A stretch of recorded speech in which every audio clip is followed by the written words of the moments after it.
I am still so conflicted and confused. Like, what is this meant to make me feel? Is this angsty? Is this happy? What am I supposed to feel about this? Like, we have the butterflies all around and I'm like, is Huang about to die? Is this where he is about to disperse or whatever? Like, but I wonder if that is what's gonna happen. Because if Huang is gone, that's gonna make the situation a lot more serious. That would make anything that happens more dangerous around Shulian. And if we're meeting by Wuxiang, I feel like that's a good way to do it. Make sure that we don't have any protection. And I wonder if that is exactly what is happening here.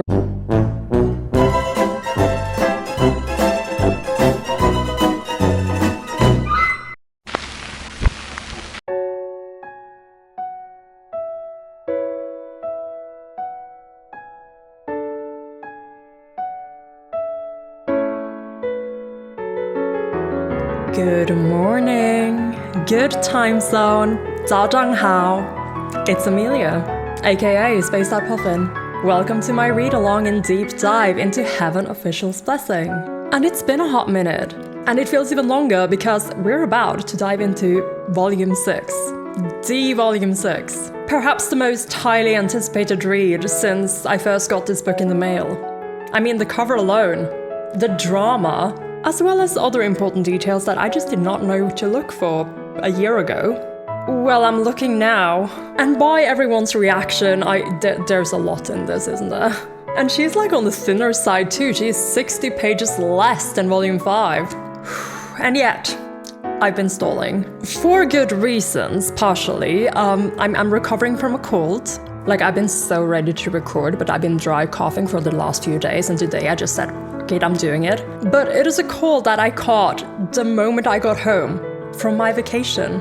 Yeah, just over a week ago, I came home from China.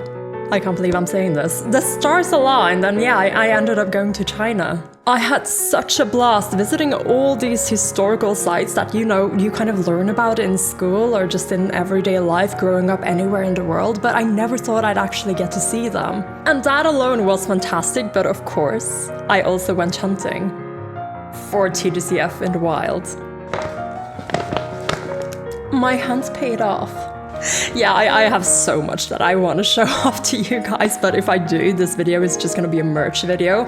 So I'm just going to put this very pretty bag in the back here to be a part of my setup. And I'll show you guys some of my favorites later, maybe in a video. I've already posted some pictures in the server. And you know, if you have any questions, feel free to ask me over there as well. But putting these away for now. That looks nice, right? It's a little bit lumpy, but you know what? We have more important things to do. But there is one piece that I want to show you guys, and it's this one. Is this not the cutest? In fact, this is a one-of-a-kind, the only one in the world.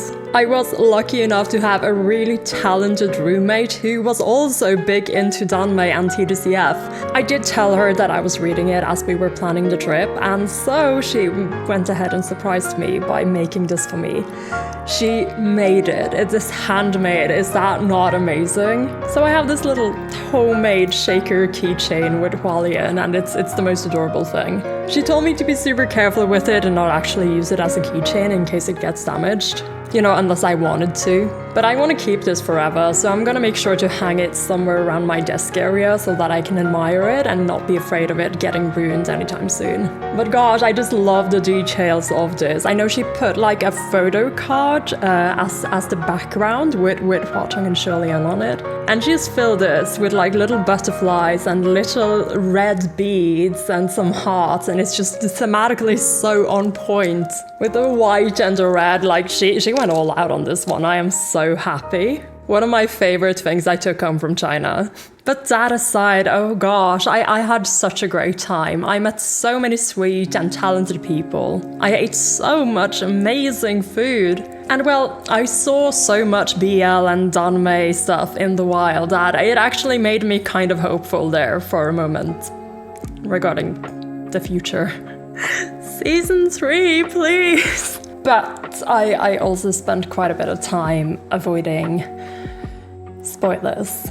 And I mean, it is not like I was walking around Beijing and saw big billboards revealing the identity of Bai Wuxiang. Like you wouldn't get that, but I was trying very hard to avoid spoilers, specifically for TGCF and also for MDZS. That said, with like MDZS, it's a bit like I still don't really know a lot. I think my list has expanded. I think I know about like 8 things about MDZS now. But because I'm not familiar with the characters and anything about the story, walking into the shops and seeing just the MDZS merch was literally like just scrolling through Twitter, seeing these guys, because it was only like of the 2 main guys. So seeing the 2 characters I know in beautiful art, that was it.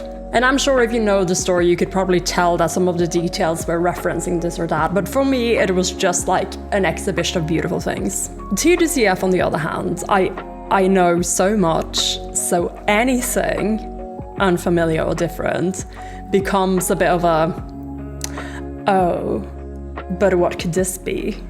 And see, here's the thing, I traveled with a group where some of the people were big into Danmei or knew a lot about Danmei, and therefore, like inevitably, I mean, we were in China, we're in the homeland of the genre, of all of these series that people do love, like inevitably, I've heard things. I don't think any of those things were bad things, though there was this one point over dinner where this one person in my group was explaining her favorite MDZS ship to this other girl in our group who knew nothing about Danmei, bless her heart. Like, never heard anything about BL or shipping in her life. She was such an amazing girl, but that was just kind of fun considering how a few of us were pretty obsessed. I had to tune out so quickly. And luckily this was at like a dinner show, so there was like sounds and music and conversation, and it was quite easy to just tune out and focus on something else. But I do know that her ship is not the main guys, it's like side characters. And when we first met, she did show me her screen, so I know that these side characters are yellow and blue. So that is now like the 8th thing I know about MDZS. We have yellow and blue side characters that are sometimes shipped together. According to my friends in the server, that means nothing. Yeah, you are the experts. I don't think the MDZS things I've heard really do anything, because I don't know these characters, I don't know the story, I don't know what it is about. Other than the title, Grandmaster of Demonic Cultivation. Must have been that yellow guy. So all of that's fine, I think. The TGCF things, worse. And I have to apologize because it's kind of my own fault as well. When I signed up for this trip, I thought I would be way further ahead in TGCF. Like, I thought I'd be on volume 8 or even finished. That did not happen. So I'm sorry, but I will be very honest with you about the things I have learned, and also what those things have made me think. Honestly, I can only really hope that whatever I've kind of touched on is stuff that will be revealed very, very soon, or connected to things that I already know about, and then revealed very, very soon. In which case, I won't feel too bad. Like the people I hung out with who were also big Danmei fans, I did tell them and let them know that I was trying to avoid spoilers, and they were so kind and so nice. But at the same time, you know, I've read 5 volumes, so obviously I want to talk about this. This is one of my favorite topics to think about. And inevitably, there were things. I've written them down here in my notes, and I'll make sure to go through them with you guys in this pre-discussion. Because again, before we can roll into Volume 6, I do want to talk about Volume 5. And so, without further ado... Lian! Excuse me for a moment. Seriously? Oh my god. And yes, that means you. And I know you guys were in on it, what the heck? Someone gave you a red string, and this is what you do with it. It's creative as fuck.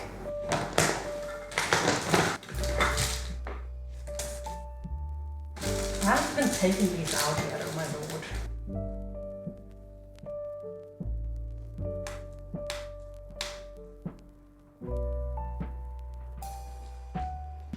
Like, I know you're impatient, but I haven't even unpacked most of these. Yeah, okay, so a bit of a merch display in the background there. That's not all the stuff I got, but a lot of it is blind boxes, and they were just so cute. I couldn't help but get multiple. And my luck was pretty good. I got mostly Lians and also Crown Princes. He's so cute. And also the occasional Hong Honger. Oh, and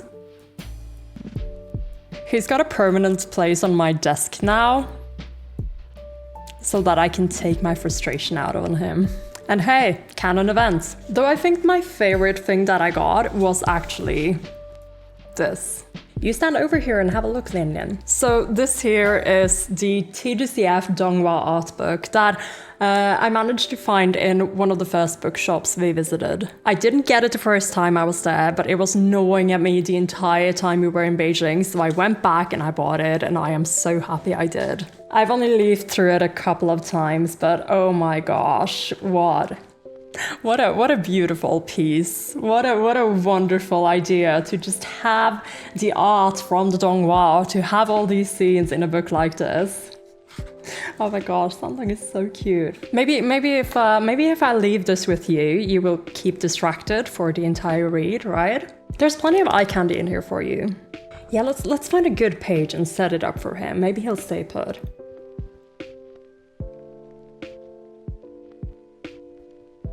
Sorry, I got distracted. What was I doing? Whoop. This one's how to do it. I think that will keep him occupied for a bit. The rest of them too, oh my god. Literally. So many Lians that need their attention.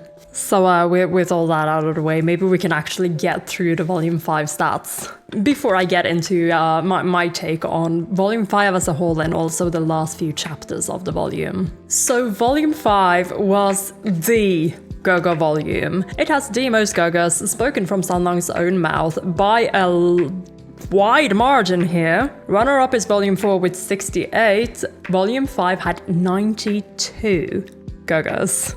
Isn't that fantastic? So if you were looking for a reason to love Volume 5, this is one of them. As for the laugh or cry tally, we ended up on a pretty weak 5 laugh or cries in the entire book, which is the same as Volume 2.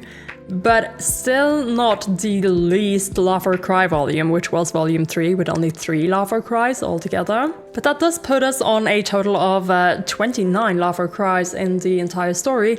Not enough shots to get you wasted, but certainly enough bubbling feelings to complement the ones I feel whenever I see Hualien together.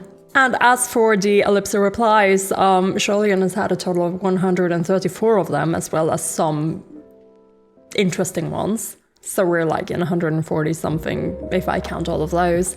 And others are on a total of 96, almost breaking that 100. So others might be about to take over Lian's spot as the #1 ellipsa reply enthusiast in this book.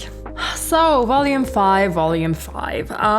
This was a volume that was used to reintroduce all the other characters, all the side characters back into the story. And each and every one of them is given spotlight, given backstory, and therefore Man Chonglu feels like a very big arc, even if nothing much has really happened. And like this is all running alongside the underlying plot, which is us discovering more about Wuyong. And therefore, it's a lot. We have like 1, 2, 3, 4, 5, like 6 side character backstories, and I've already complained about this. Because while the backstories themselves are interesting, everything else drags out so much, and all the characters feel like just extra padding at times, which makes it, it's a little bit of a drag. And like I said, I've already complained about this, and I do know that there were made changes to the edited version, the revised edition, and especially to Ling Wen's story, which by itself is like, it's one of the ones I'm more interested in anyways, but I am happy for it to be presented differently to us. And I did hear about that on my trip. Yeah, well, I was having a conversation about Volume 5 with this other TGCF fan, and you know, because I was talking about the overcrowded problem this volume seems to have, she did bring up the fact that, oh yeah, they changed that in the revised edition, the revised version. And before I could say more than, yeah, I know, but I'm thinking about you know, exploring that once I get through this unrevised edition first. She did tell me that, yeah, we're like exploring her story in like a dream realm or something. I think that is what she said. And again, this one I feel is a pretty harmless spoiler because I already knew there were big changes to Ling Wen's story. And we've kind of had like that with how Yin Yu's story was presented, in that we actually got to see what was happening, and that made that whole backstory introduction a lot more interesting. So I hope these changes will make Volume 5 feel more engaging. And I'm excited to see them in the revised edition, but again, don't tell me anything about the revisions, because that's going to be very confusing. And I have big plans to experience the revised edition through the audio drama. Once I get through the books, of course. There's that first. So anyway, moving on. We learn more about Ling Wen, we learn more about Pei Ming, we learn more about Yin Yu, Xuanijin, Xuanji, and also Rainmaster. Yushi Huang, the latest addition to our long-anticipated backstories. And also introduction, finally. I feel like she's been here all along, like we've known her ever since volume, 3? Known of her anyway. And again, I know she is one of the favorite characters of a couple of my friends, so it was really nice to see her finally appear. And I totally get it. Also, I had to print her and the orcs, because it's just such a good piece of art. To be honest, the placeholder I made isn't that different, is it? Hat, orcs. Maybe Yushi Huang is just hiding underneath the hat. And there she is. Along with Xuanji, who was a general in the kingdom of Yushi. And both in life and as an ascended god, Yushi Huang lives a successfully humble life. And in a way, she feels like she has a lot of similarities to Lian as he is now. In fact, I wonder if his whole thing with like Puchi Shrine in the little village is a little inspired by the Rainmaster. Like, her demeanor is similar to the current Lian, someone who is steadfast, reliable, and wants to help. At the same time, I think she helps out a little more than Lian even. Like, not even counting all the people she is currently helping and has had in her care, she was the one who offered help to Lian when he was a young crown prince newly ascended, trying to save his kingdom. Whereas in the Blackwater arc, we do see Lian setting some more boundaries. I wonder if Yushi Huang would act similarly, or if she'd feel even more called upon to push through. The reason why I bring this up is because her character has this sort of steadfast and predictable nature, which is a big contrast to the other characters, and makes me question, did she change at all in the last 800 years? Like, even the way her backstory was told and her ascension was presented to us didn't feel like a big character development sort of moment. It feels like something that was steadily growing. She was steadily growing into this, but also was the person who would make that choice to save the people of her kingdom. Like, it felt like she was already that, maybe further reinforced by her years of cultivating. And that's fine. Not every side character needs to have an arc, especially one that is introduced so late properly into the story. But she's already interesting on the count of being sort of like a counterweight to our regular heavenly officials from the start. And she's kind of our window into what it would be like to be a heavenly official who does not really seem to care for the heavens. Not for other heavenly officials or other creatures or beings, she cares for a lot of people, it seems. And seems to have been a good friend of the Windmaster, right? But right now, as heaven is really trying to prevent the Mount Tonglu thing from happening, she is here because her farmers got kidnapped. And way back when nobody in heaven was going to help Lian, she still offered her aid. And she seems relatively powerful. Not sure about the fighting, at least she has the bull. But while she's not like one of those flashy gods, she has a lot of useful tricks that could be really helpful. And also her predictability, like, this is not a character that is going to surprise us negatively or turn out to be like an antagonist, and if she does, Yeah, I really don't see it. You're gonna have to have some really good reasoning for that to happen. So, more Volume 5. I listened back on my last read once I got back, and there's a lot of filler. Like, there's a lot of Xuanji, there's a lot of Qirong and such. Which, like it's fine that they're here. There was just a lot of words used in their little chapters. But in between all that, there were also some little nuggets of information that had me go,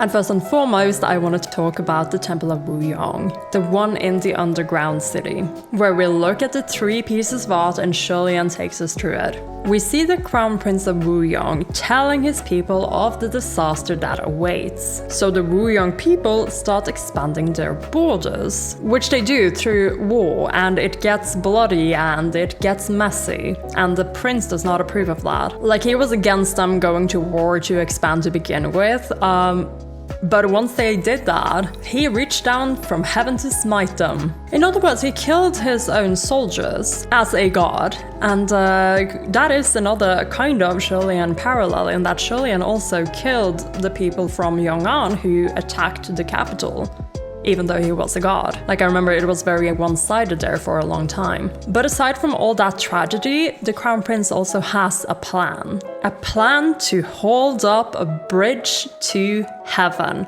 for the people of Wuyong to escape from this catastrophe. Is that even possible? Why not? Says Hua Chang, which means it probably is possible. But with all these dead people and these echoes of the past, we have to assume that the bridge failed. Why? Why, if it was definitely possible to do, I mean, definitely, I think it was possible to do, but why did it still fail? And my number one theory on this is that heaven, of course, did not help. In fact, maybe they treated the whole situation with some indifference, which would be a Lian parallel. A parallel to how they treated the whole thing with Chandler. But this audacity, like the plan of taking all these people up to the heavenly capital, I'm assuming, makes me think that maybe heaven even sabotaged it. In both of these scenarios, the result is a fallen Crown Prince of Wuyong who would have a lot of resentment towards heaven. And this just keeps contributing to one of my main theories that I am working with here, which is that the Crown Prince of Wuyong indeed could be Bai Wuxiang. Or maybe even like the original calamity if it is not Bai Wuxiang, the first ever ghost king born out of Mount Tonglu. Now the next question becomes if the person who's waiting for us in this next Temple of Wuyong is really Bai Wuxiang or someone else entirely. Again, we'll have to wait and see, because we do know he was likely the one destroying the murals before Hualien arrived. We're getting back to that in a second. Because another important thing that we are introduced to is Lian and the memories apparently implanted in him. The ones that are allowing him to understand what the screams of the Wuyong people are about. Already heard by another person and implanted in Lian. And this has helped with him self-inserting into this situation. And I've already talked about how I think that this is a bit of a trauma response. The fact that Lian too experienced something very similar himself. And his whole thing of like, I think him having like even an inkling of belief in the reincarnation sort of theory that's been going is more about trying to make sense of these nonsensical situations. Both the one that the Prince of Wuyong went through and also the one Lian went through. A very human response. However, I also wonder if there are other memories implanted in Lian aside from these ones. Because there was also a John Woo mention in the list of people who could have implanted memories in Lian. And yeah, I could see that happening. Something else that will trigger later on in the story in a different sort of situation, something that comes from John Woo. And yeah, so Hualien is discussing the probability of this having happened and who the culprit could be, and also simultaneously Lian gets his revenge unconsciously for the noble, gracious, special someone. So Huang now suffers the person Lian trusts the most, which is it's so funny because he is like, oh, you don't need to tell me. But then he proceeds to be so nosy about it. He's like guessing function, guessing mooching, like it's you, Huang, it's you. It's so dumb. I love it so much. My new favorite TGCF ship, noble, gracious, special someone, and the person Lian trusts the most. And for my part, I'm really glad to see him suffer. A little bit. Because holy shit. Just earlier, Hualian has this beautiful, beautiful scene together where they promise each other not to put themselves into unnecessarily harm or danger. Or rather, Lian promises something very sincere, which apparently is enough to convince Huang, but when he asks Huang to promise the same, they are interrupted before we can hear anything from Huang.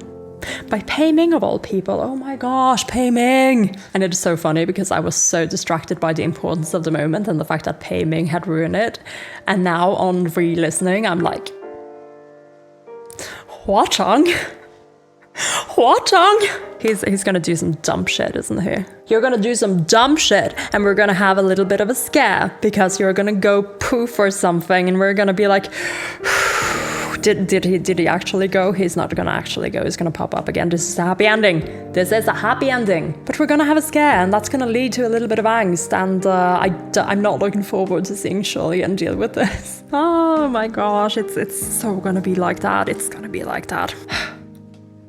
So the last thing that happens in Volume 5 is that Rainmaster and Pei Ming are now gone. They've led all the rats away so that Lian and Huang can start climbing the mountain, and they are stopping by the temple on the mountain slopes, again in a place where all the attendants are, Pompeii statues, Tonglu statues. And they are faced with an artwork showing a man infected with the human face disease.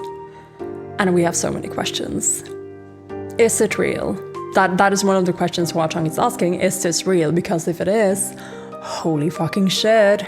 And timeline-wise, I can see it kind of existing after Tonglu gets lavafied, gets melted in lava. Because all of these resentful thoughts and screams that we've been hearing throughout these last chapters. There is a lot of stuff here that could lead to something like the human face disease happening. To who? I don't know who the victims would be. Because in my head, I think that the Crown Prince descends and dies, because that is what we've been told. He becomes the Ghost King. This is what I'm thinking is gonna happen. And it would make sense then if... It really would make sense if he's by Wuxiang.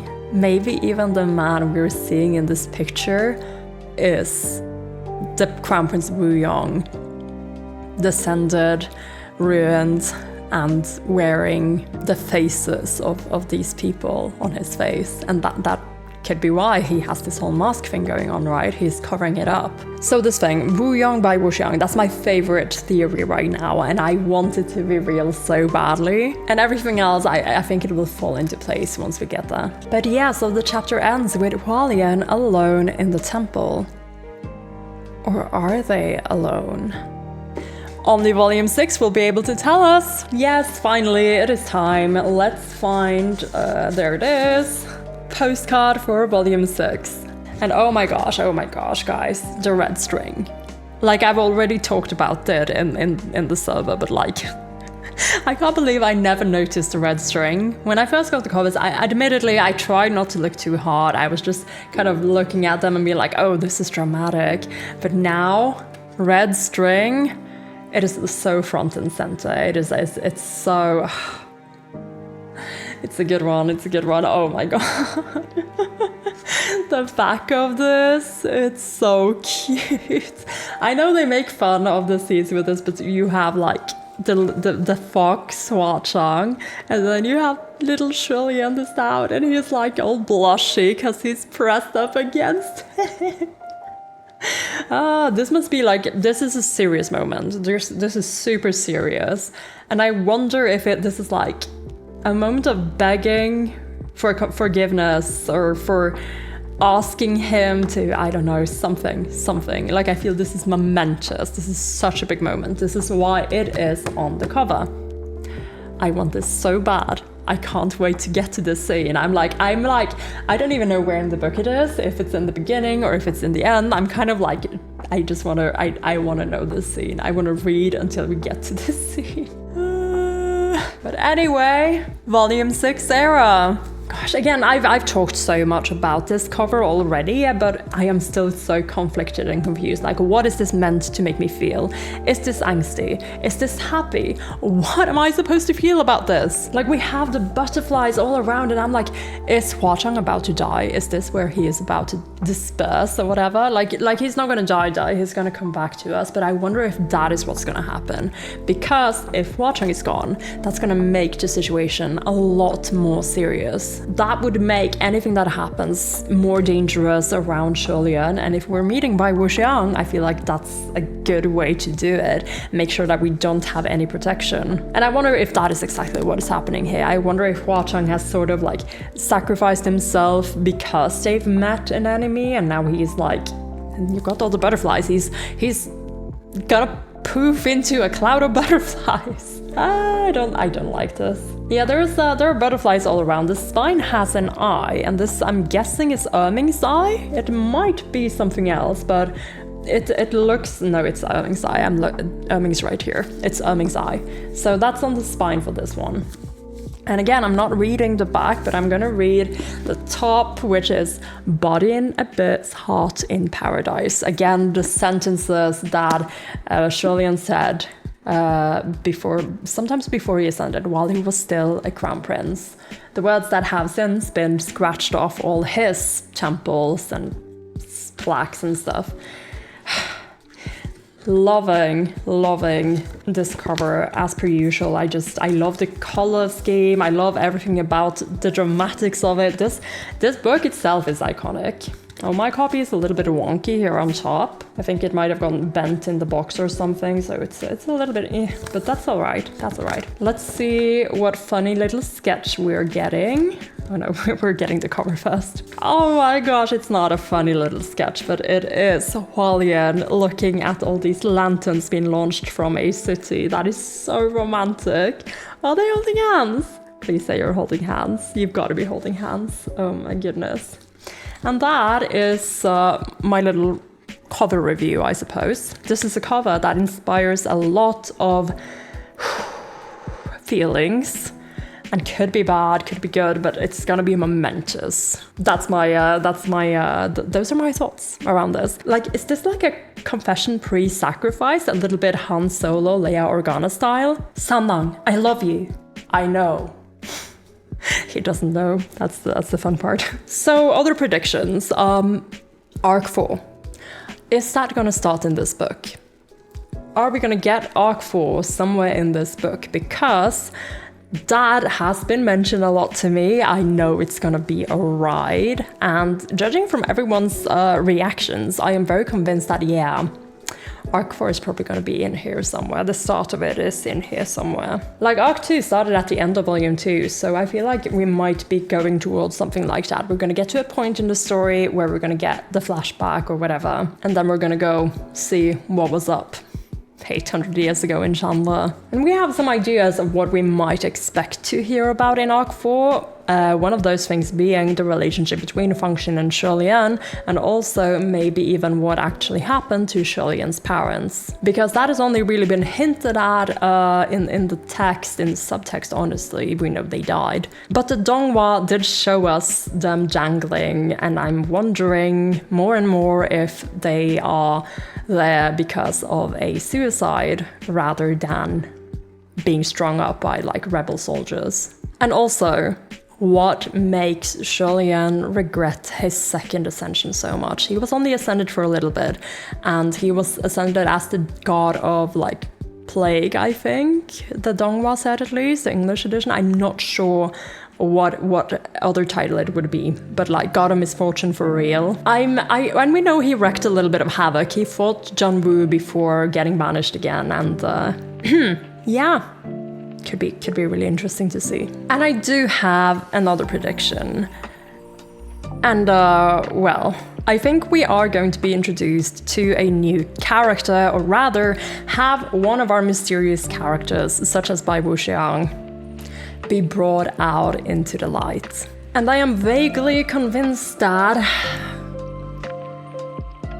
Okay, we need to talk about the Forbidden Blind Box. So like a few months ago now, there were new blind boxes released for TGCF, and I remember some of the images were shared in our server, and I was strictly told that I could not go to the webpage where we were ordering these because they were off limits. This was before the Blackwater arc, so I've had like a vague idea that, okay, maybe by now this blind box will be off limits, like available to me. And the reason why I'm bringing this up is because the figures that I have seen from that blind box were so cute. They're absolutely the most adorable blind boxes I have seen so far for TGCF, and I was so tempted to get them back when they were on order online. Like to the point where I was making plans with Lynn to maybe get them for me so that I could send her the money and just keep it in a box until they told me it's time. But anyway, the point is, I know that there are forbidden blind boxes, and this one was forbidden for me before, and I encountered it in the wild. Yes, I saw the figures, the ones that I really wanted, in a shop in Xi'an. The really cute Hualian ones that they put on display, and I backed the fuck off. And I pointed it out to my travel mates, and it is apparently still off limits to me, which surprised me, but that information alone has made me think that, oh my god, there is another character coming in that is so important and popular enough to have gotten a design for these really beautiful blind boxes. And that is super surprising to me. And that, again, that information alone had me like, oh my god, this is really interesting. Who the fuck could this be? And I was told by one of the people I was working with that they got the whole set just to get that design. And furthermore, I heard a name, and I cannot recall it in full because there are no closed captions in real life. But what I did hear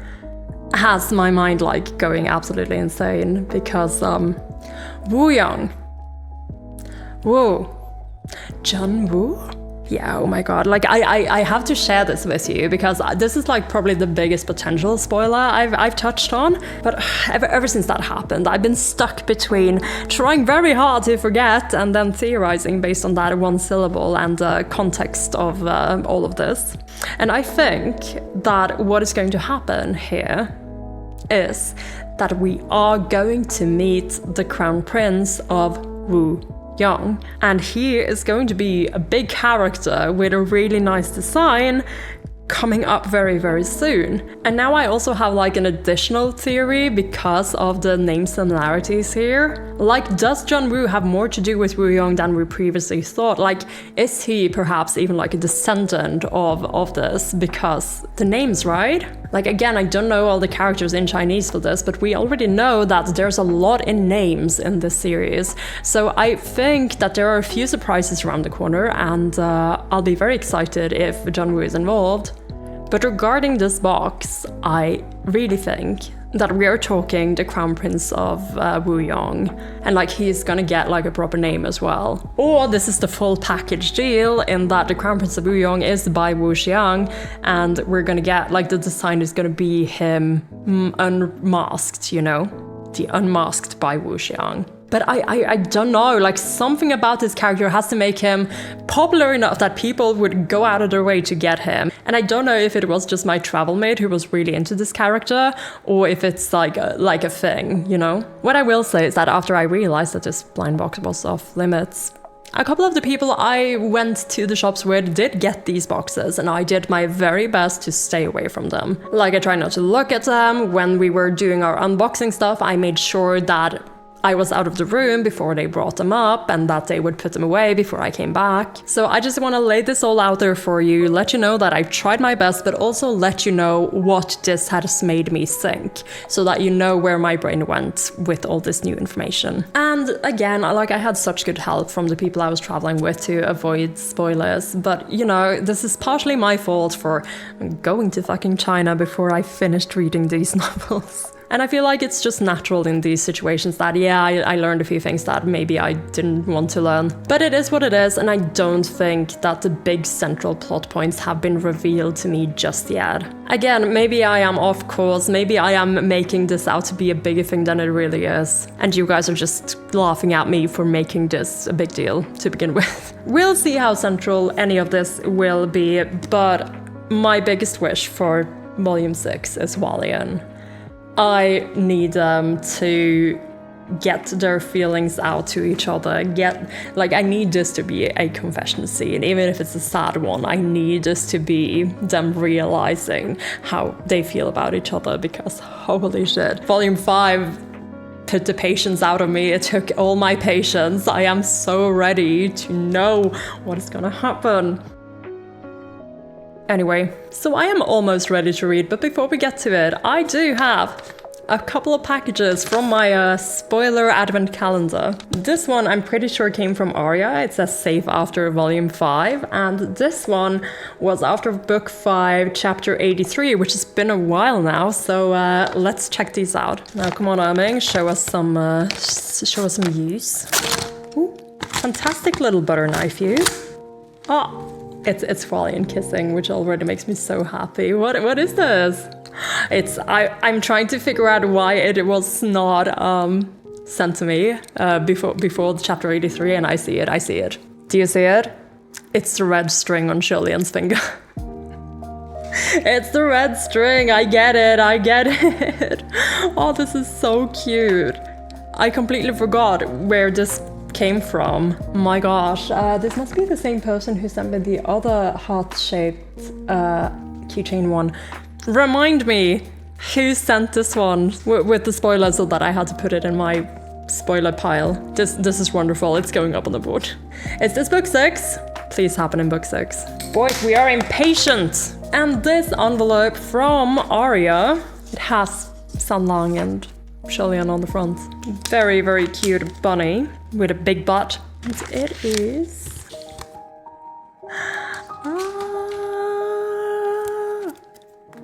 It's a card. It's one of those like thick cards. I don't know what the name of them are. I've heard the names before, but I just can't stick. It is Julian in like a modern young lord. Well, modern, more like 1900s sort of style. Young master sort of outfit, and his little, he has a pet ferret, which is him. That's adorable. I'm struggling to decide why this was a spoiler. Is this like a blind box? Was this like one of several different options, and one of the options would have been a spoiler? Aria, let me know. Where did he come from? Well, if I was lucky enough to pick another Julian, this just goes to prove that my luck is mostly Julian. I haven't gotten one Sanlang to accompany him. What the heck? Well, aside from Honghonger. Honghonger gets all the Julians. Overwhelming. Poor guy. Now what else? I say, knowing that I'm gonna do this week's challenge. This one's coming from Fiend, and everyone was making sure that I remember it before I record, but you know, it's been... Fiend posted this to me on June 1st. It's been a week. Sorry, my voice has just been so rough this last week. I've had time to record, but... I've just been coughing nonstop. It's not been great, guys. This is a lot better, but it's still not amazing. But yeah, let's do this week's challenge from the Temple of Corkboards. Alright, Puffin, as per usual, you can open this on camera, which I will. As you're starting volume 6, I figured some predictions would be fun. Well, I've already done some, so let's see if you have anything else that you want me to predict. So Hualian have been edging us with a confession for books now, but they still haven't gotten around to telling each other, tell me about it. So how do you think this will happen? Who's going to confess first? Is the noble, gracious, special someone going to play a role in this confession at all? Just have fun exploring possibilities, however much you want. Credits to Gibby for the wonderful idea. Oh my gosh. I guess I kind of did say the rough idea I have of this confession, but that is, if the cover is the confession could be happening here, which is why it's such a momentous scene, and it could be like an angsty one. It could be a just as he is sacrificing himself sort of kind of confession. And from the way this looks, like I wonder if, like there are multiple things that could happen here. We could have a scene where Lian is the one confessing. Like, stuff could be happening, it's super dramatic, and Lian is the one who finally confesses his feelings, despite the noble, gracious, special someone existing. In other words, this is just before Huachang is gonna have to confess in turn to Lian that he has been that person all along. That could be the way things are going here, like super angsty, don't sacrifice yourself, sound like I love you, even if you have this other person that you're waiting to find. Something, I can't, I'm so selfish, I have to say this. Like, we could go that whole route. Or this could be post-Huachang's confession. Huachang might already have said it, he might have made his little confession, could be very clear or very unclear, but enough for Lian to latch on. He'll be like, you don't have to reciprocate, turning away to do what must be done, and then Lian just catching him to tell him that it is reciprocated. So these are kind of like the settings I'm seeing if this indeed is the confession scene. But the confession could have happened before this. It could also be something that will happen after this. This could be another cliffhanging sort of moment that has us, will they, won't they, tell each other finally, and then they don't, you know. We're just gonna have to wait and see. But either way, I think that after all this build up and all these moments that Hualian has had throughout these last 5 books, the confession feels earned. It feels like something we're anticipating, but not something that's unachievable, you know? It's not gonna come out of the blue. It feels so well earned. It feels like something they both want, and they have fallen for each other more than, you know, like this is a discussion I've had about Hualian ever since we started reading, ever since before we were reading really, after season 1. The fact that they have a backstory that only Huachang knows about, a backstory that puts them on unequal footing, but the fact that they have met and have gotten to know each other outside of that backstory as well, and have fallen for each other outside of it. Like, at least in Lian's point of view, that is exactly what he has done. And I think Huachang as well has had to, you know, be around Lian and see him as a human who is deeply flawed and who regrets so many things that have happened, but who is still, you know, him, someone worth loving in spite of all this, and also outside of being his god and being his prince. And again, I wonder how that all meshes up. It's again super hard to know exactly what Huachang has been thinking throughout all of this, but I'm hoping that his love for Lian has mellowed out from like this high reverence into something more personal. Like, this is a person I enjoy being around. This is the man I'm choosing to love. As you can hear, I have very low expectations of this ship.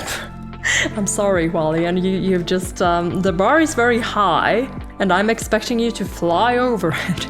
But I'm not the only person anticipating Volume 6 and its contents very, very, very highly. So do my followers over at the Temple of Corkboards, aka my coffee supporters, who have left me so many messages throughout these last weeks, expressing how excited they are for the start of Volume 6. So, in order not to keep them waiting for too long, let's hurry up and update the coffee board so we can start reading. And I'm starting off by introducing our newest members of the Temple of Corkboards. First up, let's say hi to Angel, who has been back a couple of times over these past 3 weeks, so thank you so much, Angel. And for your generous donation, I am giving you this cute little cat guardian next to your name tag, right down here. And another new follower who has joined us is Donut JKV. Thank you so much, your name is going up on the board. Welcome to the Not Cult. I have a bit of a name upgrade as well. The wonderful and talented Nier has been back to support me several times, so I am now upgrading your name tag and getting you this flower. Thank you so much for your support. And I have a whole bunch of heart pins that needs to go up as well. This one here is for Ninchen, who actually has a lot of them and is deserving of a cherry blossom pin, and not to get too overcrowded over here, so I'm gonna pull that out later. This one here is for Dragon Love. I have a pink one for Shuri. Another one for Iwana. This one here for Willow. Another big thank you to D Misfortunes. This one here for DK Williams. This heart here goes to Mercedes, thank you so much. Another heart for the wonderful Nim. And the last heart of the day is for Misty, thank you so much. I also have some cherry blossoms to go up, and this one here is for Kea, thank you so much for your generous support. And then this one here is for Muley, thank you so much. I also do have some special pins that need to go up, and the first ones are this cherry blossom for the wonderful Wygra, but Wygra has also been so generous with me, and therefore I am giving you this white flower pin, another of my special pins. And there's one more person who's been extremely generous with me while I've been on my vacation, and that is Ro. Ro, who will be receiving this little acorn pin next to your name. I don't think anyone has an acorn on this board. And like Wygra, your generosity has also just astounded me, so I am giving you one of these flower pins to commemorate that. Right here. And that, everybody, is the coffee board for this time around. If you would like your name up on the board, follow the link down in the description. Or if you want to join my server, the link for that is also down in the description. Alright guys, with all that out of the way, I had a bit of a break. I've been eating some cough drops to make sure that I don't cough all over my books. My dry cough has been killing me this week and all through this weekend, but you know, I finally got to the point where I was like, fuck it, I am reading. I've been waiting for almost 2 weeks to start this again. Like, I was ready earlier this week to read, but my voice has just not been cooperating. But anyway, I have my tallies ready. I've done a page count of volume 6, 348 pages. You can fit so much drama into this. But like I said, that makes this book on the shorter side compared to the others. I picked up a bookmark in a market in China. I couldn't find one that I really wanted for volume 6. This one I actually picked up for like volume 7. And I don't know what that says, but I like this fruit bin covered in snow. On my flight, I was also watching the drama... The drama with Zhang Linghe, Zhang Linghe is the guy who is playing Hua Chang in the unreleased TGCF drama. What's the one? Jade something. I'll put it on the screen. I was watching that drama on my flights. I watched half the season, so 20 episodes. And the setting of the story is mostly in the winter time, so that's why I picked this up. Very inspired. And I can only hope that we are way past the C-drama dramatics and ready to get real. Right? So let's open our books to chapter 92. Cave of 10,000 Gods. Faces of the 10,000 Gods Hidden. What an ominous chapter title to start with. Cave of 10,000 Gods. Oh my gosh. Guys, because we've been talking about how, you know, heaven has been eradicated before, it was emptied before. Are we talking like a mausoleum dedicated to the gods of heaven? Like, is this like the remnants, the information of what heaven was before it was emptied out, before everyone perished? Like, is this... Are we going to, like, Bai Wuxiang's, and now I'm saying Bai Wuxiang, but maybe Crown Prince of Wuyong, the revenge cave, so to speak, is what I'm trying to envision here? Okay. We might be getting a lot of answers, is what I'm thinking.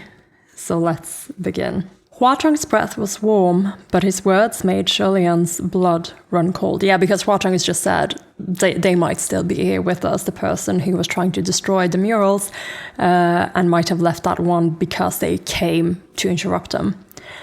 So now we're like super tense. Could there really be someone hiding in the Grand Hall? A thought flashed through Lian's mind, and he quickly returned to Hua Chang's embrace. He wasn't hugging him because he was afraid, of course. If there truly was someone hiding in the temple whom they hadn't noticed, then they must be a formidable character. And if that person sensed anything off, they might be forced to make a move. It would arouse suspicion if Hua Chang was the only one hugging him and being so intimate. So it's an act, Lian, it's an act. I know you want this. If the embrace was mutual, it might appear more natural. Lian began to inconspicuously analyze their surroundings. Where do you think they're hiding? He whispered. There was only one entrance to the Grand Hall, which was the huge door they'd come through. The hall itself was completely empty. The whole room could be taken in at a glance, and there wasn't even a table or a chest that would provide a spot for someone to hide. Oh my gosh. The painting?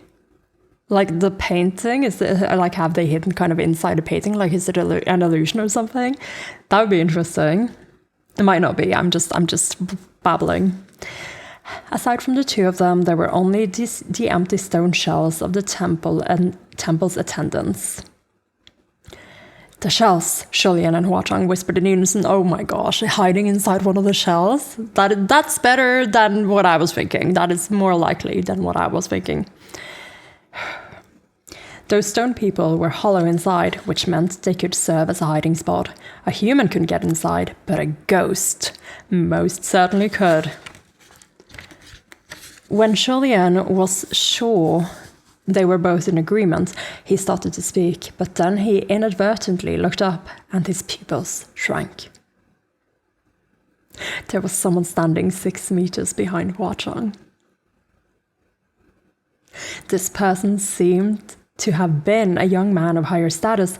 These statues each documented a Wuyong citizen's death, so most were curled into balls and hugging their heads and wailing. This statue was one of the very few that was standing. But what made Lian notice him wasn't his pose. It was his face. Although the stone person's face was barely distinguishable, Lian could still make out some details. The left side was smiling and the right side was crying. It's that one, Lian blurted. He drew his sword and struck just as Hua Chang called out, Gaga! The stone person shattered, and broken fragments of the shell scattered across the floor. Although there was nothing inside, Lian didn't dare drop his guard, and he began turning over every single shard until Hua Chang caught his hand. Gaga, what did you see just now? Lian gathered a few fragments to show him. Sunlong, that stone person, his face. It was like no face's mask. Hua Chang's expression changed slightly, but he still said, Wait a moment. He gathered and pieced together the shards. When the face was reconstructed, the two fell silent. Lian had clearly seen a half-crying, half-smiling ghost face, but the face that Hua Chang had reconstructed had indistinct features, no different from the other stone statues. Oh no! Well, we also do have our two first Gagas of Volume 6, but oh no! What is this? Is this like in his head? What is going on? Was it a hallucination? Had he been bewitched by an illusion spell? Sitting around wouldn't get them answers, so they searched the hall, smashing every stone person to ash as they went. But after giving it some thought, they realized that it was more important to deal with the others, who were surely rushing to the summit at that moment. They decided not to stick around waiting for Pei Ming to return and left the temple to scale the mountain. Okay. So if someone was there, they got away. And if someone was there, did they leave that illusion for Lian to see? I mean, that is very Bai Wuxiang coded to do that, and Lian hasn't really been thinking about Bai Wuxiang before just now with the face disease in that drawing. Oh god, this is, we're getting somewhere here. We are getting somewhere. The mountains seem to have a peculiar gravity. They tried, but the silver butterflies couldn't carry them, and flying on swords was a non-starter. They could only climb on foot. The higher they hiked, the steeper the path became, and the colder the air grew. The snow was sparse at first, but it became thicker as they ascended until it could swallow almost half a boot. They were up to their knees in it after 4 hours of climbing, and their trek was becoming more and more arduous. Lian didn't feel cold since they had been hiking non-stop. He was instead covered in a thin sheen of sweat, and his red cheeks gave a shock of color to his powdery white face. He wiped away the sweat and looked back, about to speak to Huatong, but suddenly his step caught nothing and he dropped half a meter. His body had sunk into the heavy snow. Thankfully, Huatong had been following him closely and pulled him up quite easily, like he'd been prepared for it. "Gaga, be careful." Lian stood next to him and looked back at where he'd stumbled. A large section of snow had caved in, revealing a deep, dark hole that led somewhere unknown. The cave? The cave? If Lian hadn't grabbed hold of the edge in time, or if Huatong had moved too slowly, he would have fallen in for sure. There are many holes like this in this area. I still remember their general locations, so just stay close to me, Huatong stated. "Take your time and it'll be fine." Gaga was walking too quickly. As it turned out, the mountain's body was quite weak. There were holes everywhere beneath the snow, large and small, but how many and how deep was unknown. But as they climbed, it seemed Huatong really did remember where all of them were. Lian puffed a breath. "All right, let's stick closer together," he suggested. "In any event, we can't yell or make noise on a snowy mountain like this, so it wouldn't be easy to call for help if anything happened." Yeah, because avalanches, guys. But how do you know this? Have you been in an avalanche, Lian? He totally has been in an avalanche, huh? He stopped when they heard angry roars coming from up ahead. Of course, we're hearing angry voices. We're hearing roars, just as we said. We cannot be shouting. "Are you done?" Ellip's reply. Which good brother dared to yell like that on such a steep and perilous snowy mountain? Indeed. I feel like good brother is kind of insulting. Lian was dumbfounded as he looked toward the source of the noise. Amidst the snow-covered landscape, he saw 2 little black dots engaged in a fight, their weapons clinking and clanking. One of them had a long bow, and it was shooting arrows non-stop. Oh my god, is this function in mooching? The other had a Zhan Ma Dao, yeah, oh my gosh. A Zhan Ma Dao is a single-bladed, 2-handed saber. Yeah. Meant to be wielded against cavalry, and swung with the vigor of a tiger. They struck down every single arrow. Both the blade and the arrows had a sheen of spiritual light, and both parties were shouting curses at each other. Oh my good lord. "I already said I didn't kill that little bastard. I'm looking for them too," the man wielding the blade yelled. It was Nanfeng and Fu Yao. Are you guys for real? Are we still doing this? Oh my lord! Guys, really? This is so silly, but it's also on point. I knew why you like this. Why are you in disguise on this mountain? You were expecting to run into all the people then, right? And I mean, I understand mooching being in a disguise because he is trying to escape and not be seen and found as mooching at the moment. But function? Why? Oh my lord. Without even trying to guess why they had come here to, Lian very nearly let out a shout of, "Shut up!" However, he caught himself in time and swallowed it before he added to the noise. If he started roaring the same way they were, and the 3 of them all began screaming at each other, could the snow on the mountain really remain still? Huatong hugged his arms and cocked an eyebrow. Don't they know that they'll cause an avalanche if they yell like this? They can't be that foolish, Lian said. Maybe they do know, but that's just the way they are. They forget everything else when they're angry. I love how Lian and Huachang, they know, come on. They're talking as if they are, you know? That's just the way they are. They forget everything when they're angry. Like, that is not just from their experiences with Nanfang and Fuyao, come on. Nanfang and Fuyao were both furious and cursed at each other as they fought, but they were too far away from Lian. He couldn't tell what they were fighting over from their broken, muffled phrases, and for their part, they completely failed to notice that anyone else had arrived. I mean, surely they're talking about, like the sentence I read, I already said I didn't kill that little bastard. I'm looking for them too. They're looking for the fetus spirit, for Toto and Jianlan. Lian wanted to rush over and pull them apart, but there was no way he could make it there in time to stop them, with the heavy snow dragging down his pace and the deep holes lurking beneath. He only managed to run 2 steps before he stumbled over another hole, and he came to a stop. We can't just let them keep fighting like this. We have to stop them. As soon as he said so, a silver butterfly darted past like an arrow. Lian was startled but relaxed a moment later. Good idea. If neither of them could make it in time, why not just use a rate butterfly to fly over and transmit communication? As expected, the silver butterfly's speed was miraculously fast. It made it over to the brawling duo after only 3 more shouts, but before Lian could try to speak through it, he saw Huachang's expression turn cold. Lian noticed something was amiss. What's wrong? Is he like hearing something they were talking about? Is that it?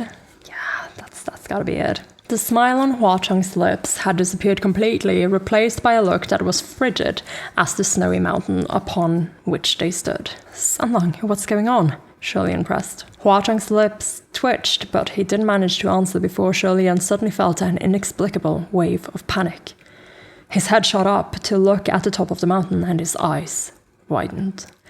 Giant chunks of the snowy white bluffs were trembling, and then they collapsed. Even engrossed in their heated fight, Nanfang and Fuyao also sensed that soundless pressure. Both looked up, and they finally realized what was about to happen. The snowy mass was like an enormous embankment that stretched for 1,000 miles, and when in the next second it broke, it carried a snow tsunami along with it. It rumbled, rolled, and pushed down toward them. They had caused an avalanche. Lian grabbed Huachang's hand, turned, and ran. But after dashing a few steps, he remembered that the other 2 were much closer to the avalanche charge. He stopped abruptly, looking back. Sure enough, they had ceased their aggression to flee together. Fuyao didn't get very far before stumbling into a hole and sinking down more than halfway. He was buried up to his chest in snow. Although Nanfang ran faster than him, he hesitated for a moment and looked back, seeming like he wanted to save him. But the wave of snow was still already bearing down. Lian released Roya the moment before they were swallowed. The white silk bandage instantly stretched far into the distance, lassoed Fuyao and Nanfang with a sharp precision and yanked them up. Gaga, leave them. Don't bother, Huachang said darkly. Lian held Roya tightly, dragging the 2 as he ran. I can't. They might end up buried for 100 years if this goes wrong. Too late, Huachang said, his voice dire. What? Lian cried. He looked up, and the enveloping shadow bearing down overhead came crashing in. Nanfang and Fuyao had stalled Lian after all. The thick, icy wave of snow surged endlessly and swallowed him whole, separating him from Huachang. The force knocked Lian everywhere, and he tumbled along with the coursing snow. Although he somehow managed to keep struggling, there was just too much snow, and the force was too powerful. Lian was buried again and again, suffocating over and over each time his head went under. In the end, Lian couldn't hang on. With a final shout of Sanlang, he was devoured by the icy snow currents. Yeah, this is saw this happening the moment they were shouting, and there was the danger of an avalanche. But yeah. Okay, we have something happening though. Fuyao and Nanfang were saying something that made Huachang react badly, as in like darkly. What exactly were they saying? What were they talking about to get that reaction out of him? Okay, we're at a little interlude, so I'm guessing we're gonna black out and then wake up. Let's see where that ended us up. An unknown amount of time passed before the snowy mountain finally calmed. A long moment later, somewhere in the field, a pile of snow shifted a few times before a hand burst out from underneath. The hand felt around randomly, then an arm poked out. Then a shoulder, and then finally a head. Face covered in chunks of snow. He took a deep breath the instant he broke free, then let loose a flurry of coughing. Soon after, and with some difficulty, the man crawled his way out, shaking his head as he sat down on the snow. It was Lian. Yeah, being able to crawl out of that, either the snow was really light or you're just very, very strong, Lian. I'm betting on the latter. That avalanches are no joke. They are so dangerous and so hard to get out of and dig yourself out of. And like getting buried is the one thing, but also all the hard masses of snow and also all the things that the avalanche can pull with you, you're in danger of being hit by so many things. Now let's see what happens. Like, are we properly separated? Is that what's happening? Like we're with Nanfang and Fuyao somehow, so we get to spend some time with them. Is Sanlang just around the corner? Digging himself out from beneath that heavy layer of snow was not unlike his prior experience digging himself free of a grave.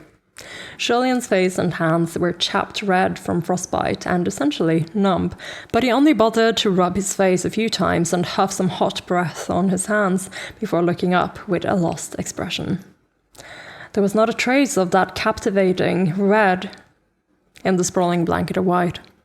And Lian couldn't even call out for him. It would be all over if he caused another avalanche. He could only rise to his feet and wander aimlessly all alone in that snowy world. Look for your thread, Lian. Oh my lord, I know you just got yourself dug out of an avalanche, but oh my lord. He called out in a small voice as he walked. Sanlang? Nanfang? Fuyao? It was strange. Although he was walking the same path they had been hiking before, the air seemed much colder than when he and Huachang had been together. Roya was also gone from his hand. Lian was puzzled. Roya shouldn't have slipped off. It would still wrap itself around him even if he let go of it, so what happened? He knew something was wrong, but couldn't put his finger on what. So we continued to wonder in confusion. Is this like another hallucination? Is this what this is? Or is it like someone else's memory or something? Because I kind of been expecting that. Let's see. Suddenly, someone emerged from the billowing snow ahead. His white robes and black hair flapped in the wind, and he kept his head down as he slowly approached. Oh my god, white robes. Or is this, oh my god, I am so nervous. Lian was delighted at the sight of this traveller and pushed forward. My friend, you... But just as he spoke, the man looked up. He was wearing a chilling white mask. Half of it smiling, the other half crying. Lian screamed at the sight of it as though he'd been stabbed. His eyes flew open at the sound of his own scream, and he shot upright. Yeah, it was a dream. Relieved, but not relieved. Oh Lord. He panted harshly for several moments before his shaken mind could process that he wasn't standing on the snowy mountain at all. He was lying in the dark, shadowy place. So it had been a dream. Yeah, it was a dream. Again, Lian, if you were looking for something for real, you would have looked to your hand, you would have looked for the string. He didn't do that in this one. It's like it wasn't even part of his consciousness. So yeah, this was very dreamy. This was dream. No wonder something had felt off. Lian exhaled a long breath as he relaxed, wiping away the cold sweat on his forehead. After feeling around for a bit, he determined that there was flat stone beneath him, covered with a blanket of grass. Fang Xin hung from his waist and Roya was wrapped snugly around his arm. Lian steadied himself and ignited a palm torch to illuminate the room. He sat up immediately and called out, Sanlang, are you there? The moment the flames brightened the room, Lian discovered that there was a person standing right next to him in the darkness, soundless and silent. This was no small shock, and Lian was awash in cold sweat as his hand flew to Fang Xin. There was no way he wouldn't have noticed someone lurking so close by. However, The cold sweat dissipated when he looked closer. It wasn't a living person, but rather a stone statue, and not one of the many stone statues of the victims of the volcano's eruption. This was clearly a man-made sculpture. Okay, Cave of 10,000 gods, right? Right? Is this like a sculpture of one of those gods? Oh gosh, I am so excited. Palm torch in hand, Lian scanned the room and was soon certain of where he found himself. The place where he lay was a cavern for cultivation. He had once gone into seclusion to cultivate in a place like this, so he was familiar with this type of chamber. It meant that the sculpture inside the cavern was not a regular statue, but a divine icon for worship. The divine statue had been erected in a cavern with an arched ceiling. Its figure was long and slender. Its bearing was natural and relaxed. Oh my gosh, was I supposed to see this yet? Because there's art, and I saw Huang there, so I'm guessing he's gonna appear soon. But let's put that to the side for now. Do I have like one of those the cards? I'm just gonna put this one inside for now until Huang appears. So the statue was relaxed and its pose was graceful. Its right hand rested on the hilt of the sword at its waist. It had been sculpted with sublime skill. Even the flowing lines and folds of its robes were exquisite. However, there was something peculiar about it. The face of this divine figure was covered by a light veil. The veil was light as flowing smoke. While it was quite strange to see a divine statue with its face obscured like this, it wasn't ugly. Instead, it added a mysterious sort of beauty. Lian had never seen a divine statue like this, displayed with its face covered. He unconsciously reached out to pull. Oh, it's a real veil. I thought it was like carved. No, it's a real veil. Someone put a veil on this. He reached out to pull the veil off, but was interrupted by a voice from behind. Gaga. Lian's head whipped around. A figure in red had appeared at the entrance of the cavern without him realizing. It was Huang. The mysterious face of that divine statue instantly went to the back of Lian's mind, and he rushed over to him. That shouldn't have gone to the back of your mind. We need to uncover the truth behind this, Lian. You should have unveiled it. Sandong, thank goodness. I was wondering where you were. Are you alright? Are you hurt? That avalanche was so sudden. Huang entered the room. I'm fine. How is Gaga? I'm always fine, Lian said. What is this place? Once he left the cavern, it became clear that this place was far more expansive than expected. The corridor he found himself in seemed quite long, and who knew where it led? Lian had long ago gotten used to Huang having the answer to everything. Yet, this time he replied, I don't know. Most likely under the snowy mountain. A place that Huang doesn't know? I am so nervous that this is not Huang right now, actually. Like, Lian, check the thread, please. Check the thread for us. What if this is not Huang? What if this is someone else? Lian was amazed, and I thought it was a shelter Sandong had found. I can't believe even you don't know where we are. Well, this was the first. Huang had memorized the location of every ditch on the mountain path, but he wasn't familiar with this. And, well, I'm guessing it's fine to look at the picture now then. Oh, wait a moment. There are a lot more statues here than that one. Is that what we're going to see now? Because we're walking down a corridor and we're going to get to like a room full of the statues. These are like the 10,000 gods. And yeah, they're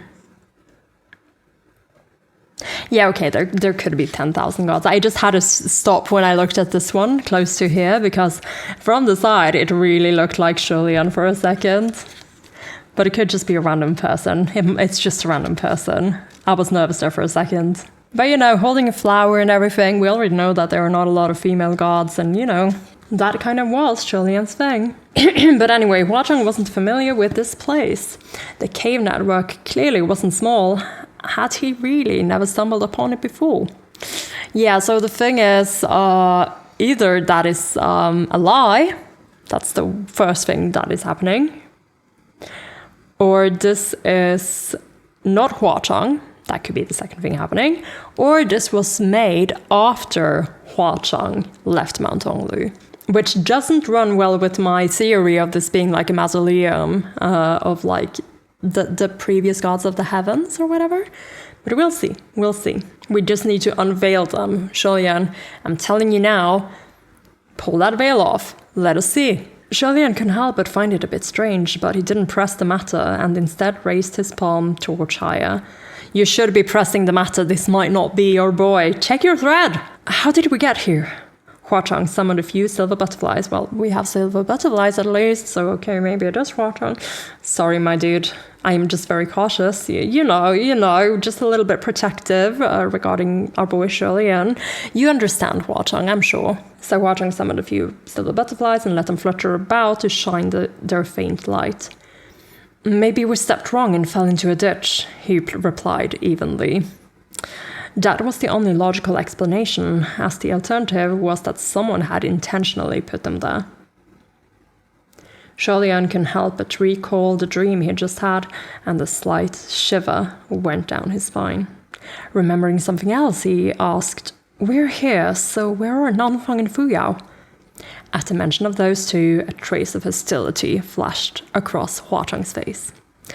"Probably buried in the snow, who cares? They're heavenly officials, this won't kill them," he replied unsympathetically. Shulian didn't know whether to laugh or cry. First laugh or cry of this book. And yeah, it's a typical Huachang thing to say, but we also know that they were saying a little something that had Huachang very pretty mad, it seems. So yeah, he might not be too keen on encountering them again. Even if they can't die, it still won't feel great to be buried for decades if no one helps dig them out. Maybe they fell in here too, so let's search for them. By the way, Sunlong, what did you hear them say when your silver butterfly flew over? Huachang snorted. Just a meaningless argument, as if it could have been anything pleasant. Shulian doubted it was that simple. Otherwise, he couldn't explain Huachang's sudden change of expression when the raised butterfly overheard the fight. Yeah, we're making sure that we're not forgetting this, because this was important. Even now, Huachang's eye was extremely unkind as he snorted. But if he wasn't going to tell, then Shulian wasn't going to pry. Well, this must be Huachang then, right? Or at least a very good copy. I'm pretty convinced this is Huachang. The two continued down the cave's long corridor. After walking for a while, they discovered this stone tunnel beneath the snow was much more complex than they had initially thought. There wasn't just one path straight through, but many forks that branched off into various other caverns, large and small. And every one of those caverns held a divine statue. Some of the figures were teenagers, others were young men. The statues were all in unique poses, in lazy repose, leaning as though intoxicated, sitting poised, dancing with a sword. The clothing was also ever-changing. Magnificent ceremonial robes, plain clothes, rags, half-naked, and more. The level of skill differed between sculptures as well. Some of the work was rough and undefined, while some was so extraordinarily exquisite and detailed it was astonishing. They probably hadn't been sculpted by the same person. But the sheer amount of them and the wealth of varieties made this a spectacular sight. So are they like just collected statues, like collected and brought here? That is kind of what I'm thinking right now. Shulian admired them as they walked, and he couldn't help but exclaim in awe. This is a cave of 10,000 gods. I wonder who chose to build one in this place. They must have been an incredibly devout believer. Well, I know a couple of those, or at least one. But to be devoted to so many gods? However, all the divine statues shared the same peculiarity. Their faces were covered by light veils. Some of the veils were large enough to cover the statue's whole body, revealing only the hem of its robes or its feet. Shulian really was quite curious and wanted to pull the veil from a divine statue to see its face, but Huachang spoke up behind him. Gaga, I suggest you don't. Shulian looked back. Why not? Doesn't Sunlong think these statues are odd? Yeah, what is it about them? Like, are you sensing some sort of danger or something that I can't understand just yet? Huang approached him with hands clasped behind and explained. It's precisely because they're odd that it's best that you don't uncover them. If someone covered their faces, they must have had a reason. Spiritual energy gathers in the head. And we can't be certain how the spiritual energy these strange statues have gathered would react if the veil was removed. He paused for a moment, then continued. Gaga, weren't you searching for your 2 servants? Since we haven't found them yet, it'd be better not to touch these statues. Best to avoid any unexpected complications. While his explanation sounded slightly far-fetched, it made logical sense. It wouldn't be a laughing matter if removing a veil awakened something within these statues. Lian wasn't prone to touching what he shouldn't. He thought it over and, in the end, dropped his hand.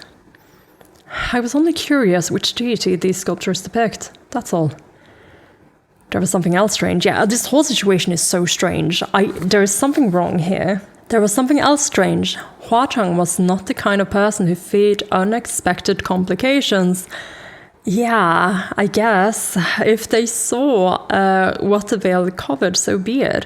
Lian hadn't expected him to use that as a reason not to touch them. Like, either you know that they're dangerous, Huang, or, like, but you would tell Lian, you would tell him, you'd be straightforward about this.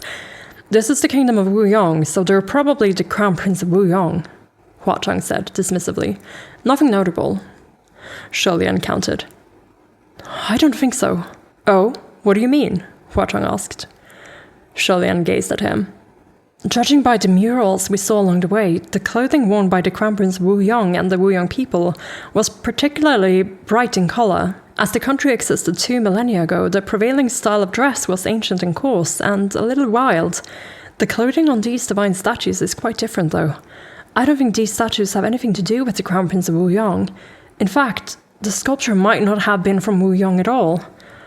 Huang smiled brightly at him. Is that right? Gregor really has an eye for detail. Lian also smiled. No, it's simply that the style of these statues, the sculpting work, the clothing design, and the way details such as the flow of the dress are handled all look like something from a later period. And it's one I'm more familiar with too. The style of Shanle, oh my fucking god. No, wait a 5 seconds, what the heck? Wait. The style of fucking Shanle, are you kidding me? Huang? This one statue that reminded me of Lian.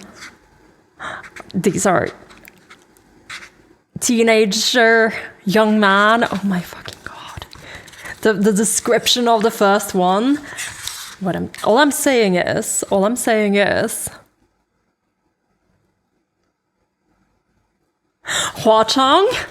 You have some explaining to do, I think. Huang quirked his eyebrows. It seems Gaga is also deeply gifted in this topic. No, it's nothing. You'd naturally gain a bit of knowledge after seeing a lot of something, and that includes divine statues, Lian said. Although he couldn't quite put his finger on it, his instincts told him that there was something off with Huang since he'd awoken. It was only now that he finally realized what was amiss. There was a subtle sort of nervousness about him. Oh my fucking god. Those statues are all of Lian, and Huang fucking made them. Oh my god. However, Lian still didn't pry. He said instead, since someone thinks it's best not to inspect them, let's stay cautious. No, come on. This is bound to raise some questions. This is the time for answers, guys. Don't do this to me. Huang gave a light nod, and the pair continued onward. Soon they came to another fork in the road, and Huang headed left without hesitation. Yeah, without hesitation. You fucking know where you are. Lian paused and didn't follow. Huang looked back. What is it? Sandang's never been in this cave before, right? Lian asked. Of course not. Then why are you so sure that we should go left? Not sure, necessarily, Huang said. I'm just choosing blindly. Since you've never been here before, how can you charge forward blindly? Shouldn't we consider which way to go more carefully? Oh my gosh, he's so nervous, so he made this mistake. Come on, come on. Huachang smiled. We should go blindly, precisely because I've never been here before, no matter how cautious we are. We know nothing about this place's layout, so we might as well boldly bet on our luck. And my luck has always been better. But he's never done this unless Lian has asked him to. Oh my god. Yeah, although that certainly made sense, Huachang had always let Lian choose the way when they went out. Like I just said, this is so weird, Huachang. You're letting everyone know that you're hiding something. We already know. It wasn't often that he took the initiative and led. Lian nodded. They were just about to enter the tunnel on the left when Lian hastily spoke up. Wait, Sunlong, do you hear that? What? To the right, Lian said. There are voices. Huachang's expression changed subtly, and after listening intently for a while, he said, Gaga, I think you're mistaken. There's nothing there. There is, Lian insisted. Listen closely. It's a man's voice. Huachang tried listening again and frowned. I really don't hear anything. Lian was taken aback. Am I hallucinating again? He wondered. And that could be it. Your Highness, there's something fishy about this. There might be tricks afoot. Huachang said. I suggest we talk after we get out. Lian hesitated for a moment, but in the end he still declared. No, it might be Nanfang and Fuyao. I must go take a look. Then he dashed off down the path while Huachang called after him. Gaga, don't run off. It's really... Lian is... why are you running off? At least make sure that Sanlang goes with you. Or are you testing him? Are you testing Huachang? Is that what you're trying to do? Yeah, because Lian thinks that there's something off about Huachang. I think I know why there's something off about Huachang, but Lian would want to test him, so maybe that's why he is suddenly doing something like this. But whoever had been shouting must have fallen into an extremely dangerous situation that allowed no delays, and Lian didn't dare to be careless. He continued to rush down the right-hand path. The farther he went down the tunnel, the clearer he could hear a man's angry roars. Lian was delighted. It really is Nanfang and Fuyao.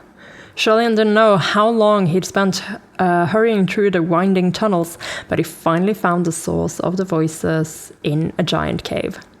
There was no divine statues in this cavern, but instead a deep pit. And that pit was precisely where Nanfang and Fuyao's screaming was coming from.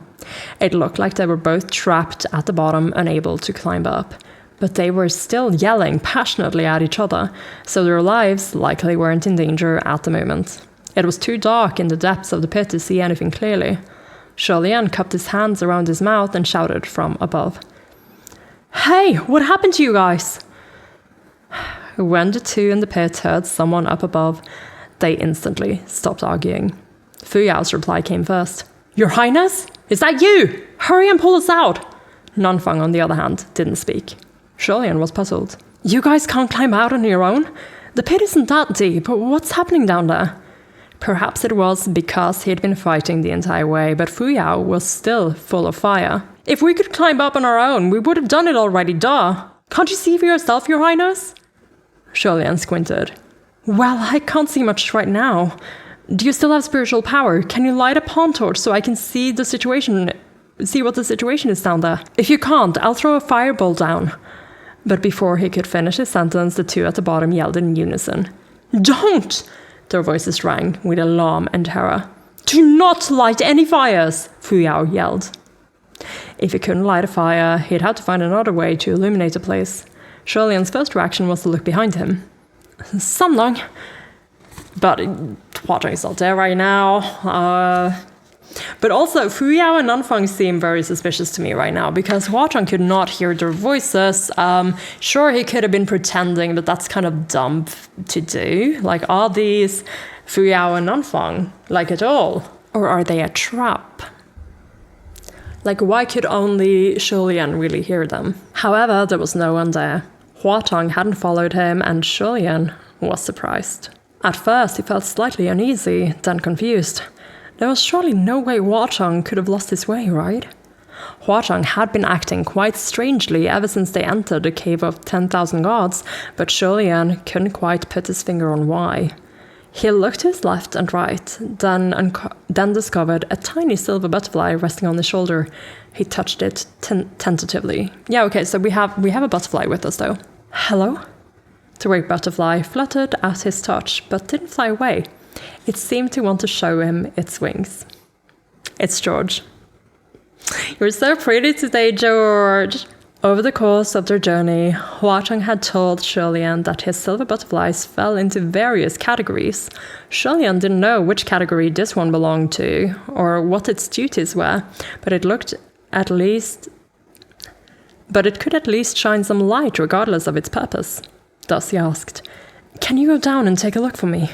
Sure enough, the silver butterfly fluttered its wings and flew into the pit. Lian called out his thanks and waited until it reached the bottom. Once the soft light illuminated the situation below, Lian couldn't help but widen his eyes. The bottom of the dark pit was covered by an eerie field of white.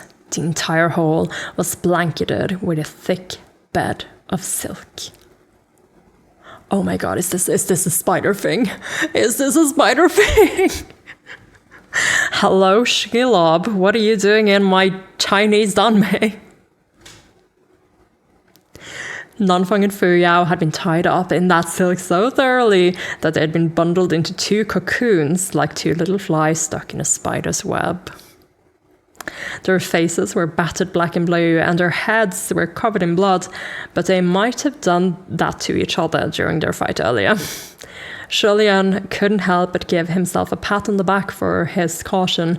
The entire pit might have been set ablaze had he thrown down a torch. "What's going on?" Lian asked. "Is that a spider's web? Could this be an arachnid spirit's lair?" "Who knows?" Fuyao yelled, desperate to escape. "We can't break free anyway." Nanfang, on the other hand, bore an unreadable expression. At first, he had looked like he also wanted to call for help, but he'd suddenly swallowed his words when he'd seen that Lian was the one who'd come.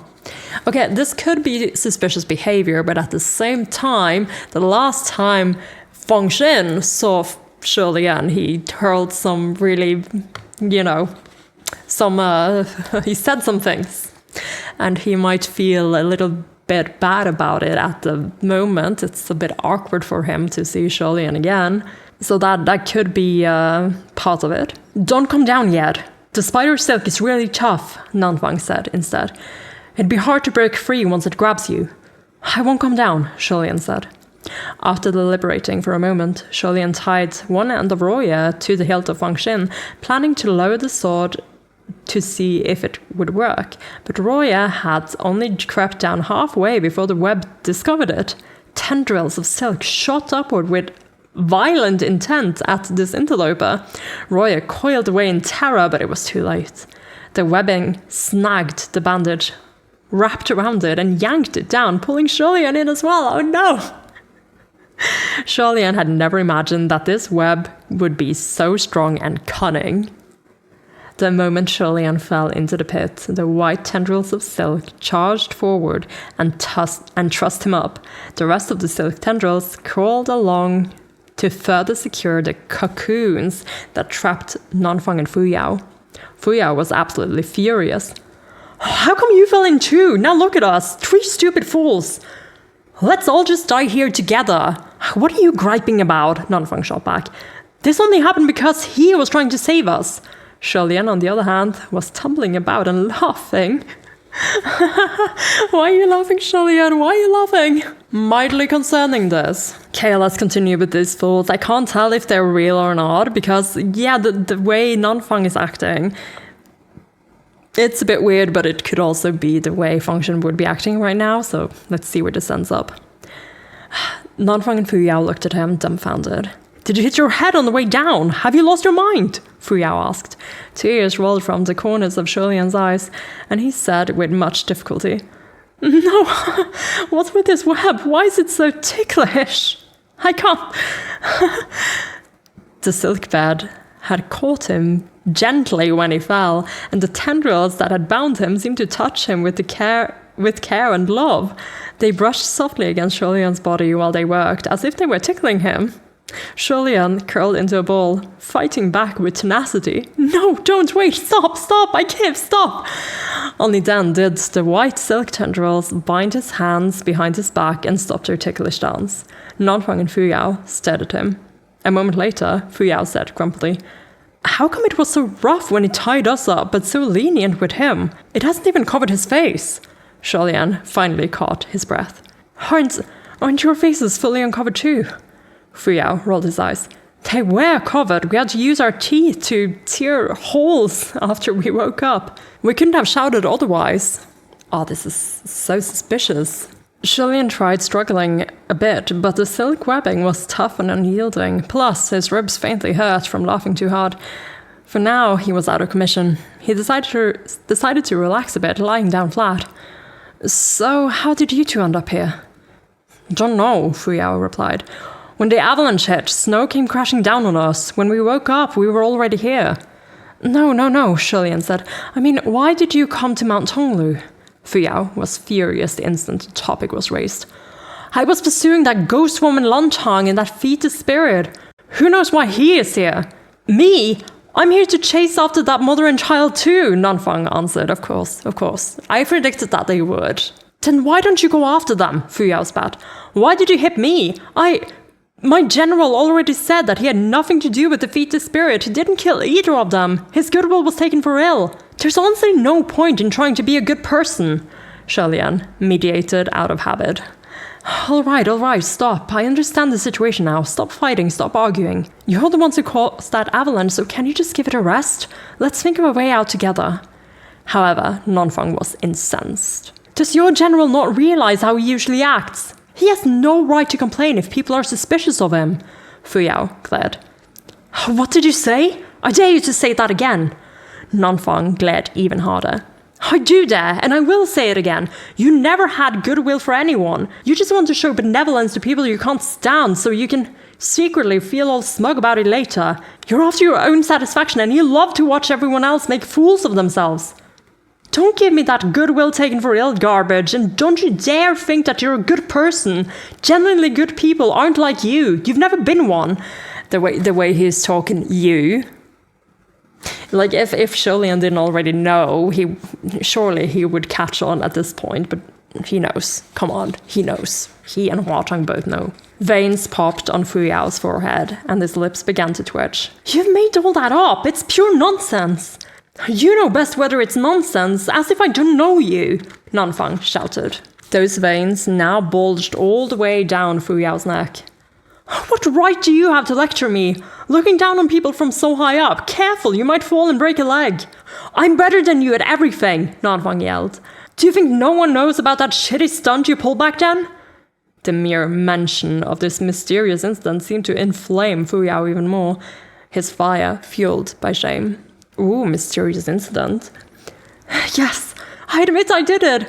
But how much better are you than me, really? Acting like you're a model of loyalty? Didn't you ditch the boss too when you got a wife? Didn't your wife and son suddenly become more important? Oh my gosh, we're going all the way back to Shanley era, aren't we? This is about back then. Everyone does things for themselves. Everyone makes themselves top priority. Aren't you embarrassed to keep hanging that ancient shitty deed over my head? When he heard wife and son, Nanfang's outrage exploded. You? Although neither could move, they were so intent on their argument that they didn't realize the way they addressed each other had slipped. I just told you so. I told you so. They had dropped your general and my general in favor of you and me, and in their fury, they had completely failed to notice what this exposed. Only now did they realize their error. Lian had long since stopped talking. Nanfang and Fuyao both whipped their heads over to look in Lian's direction and saw that he'd silently flipped on the silk bed, turning over and only showing them his back. I saw nothing. Wait, I heard nothing. Oh my god, is he... You don't need to try to save this, Lian. This is so funny. This is very much the attitude of someone who already knew. He's trying to give them face. Oh my god. Lian faced the stone wall as he politely asked, Are you two going to keep this up? I won't comment on anything else you were discussing, but I do think that someone's wife and son should be most important. There's nothing wrong with that. It's basic human sentiment. But all this ancient history, let's not stew in it. Let's think of a way to escape. You already knew? Fu Yao cut him off. Of course, oh my god. Oh, this is so good. Since it didn't seem he could get away with it any longer, Lian could only concede. Yeah. When did you find out? How did you find out? Fu Yao said in disbelief. Lian didn't have the heart to tell the truth, instead replied, I forget exactly. The real answer was that he'd known everything for a very, very long time. He'd already vaguely suspected it on Mount Eugen, and by the time they set foot in Banyu Pass, he'd confirmed it. These junior martial officials from the middle court, they didn't actually exist. Nanfang and Fu Yao were mere clones created by Fengxin and Muqing. Are they clones? They're not actually them. That is so disappointing. But you know, I mean, it is actually them. It is them. They're clones with a different appearance, but like, it would be more fun if it was just, you know, shape-shifting, you know? But clones with their appearance, okay. I guess I should have seen that coming, and that adds Nanfang and, that adds Fengxin and Muqing to our list of heavenly officials who have used clones. All right. Fu Yao seemed like he couldn't believe his real identity had been seen through so easily, and he began to relentlessly interrogate Lian. When? How? There must have been something that gave it away. What was the flaw? What was the flaw? Oh my god. Ellipsy replied from Lian. Lian really couldn't bear to tell him the truth. There weren't any secrets to give away because they had flaws all over them. This is everything to me. This is so funny. The three grew up together after all. How could Lian not recognize the way they behaved and spoke? From the sloppy fake names, and here's an explanation of the names as well, which is, yeah, they're pretty poorly chosen. To the completely unchanged personalities, it was too easy to guess. If he hadn't realized he was behind those two skins, he would have lived all these years for nothing.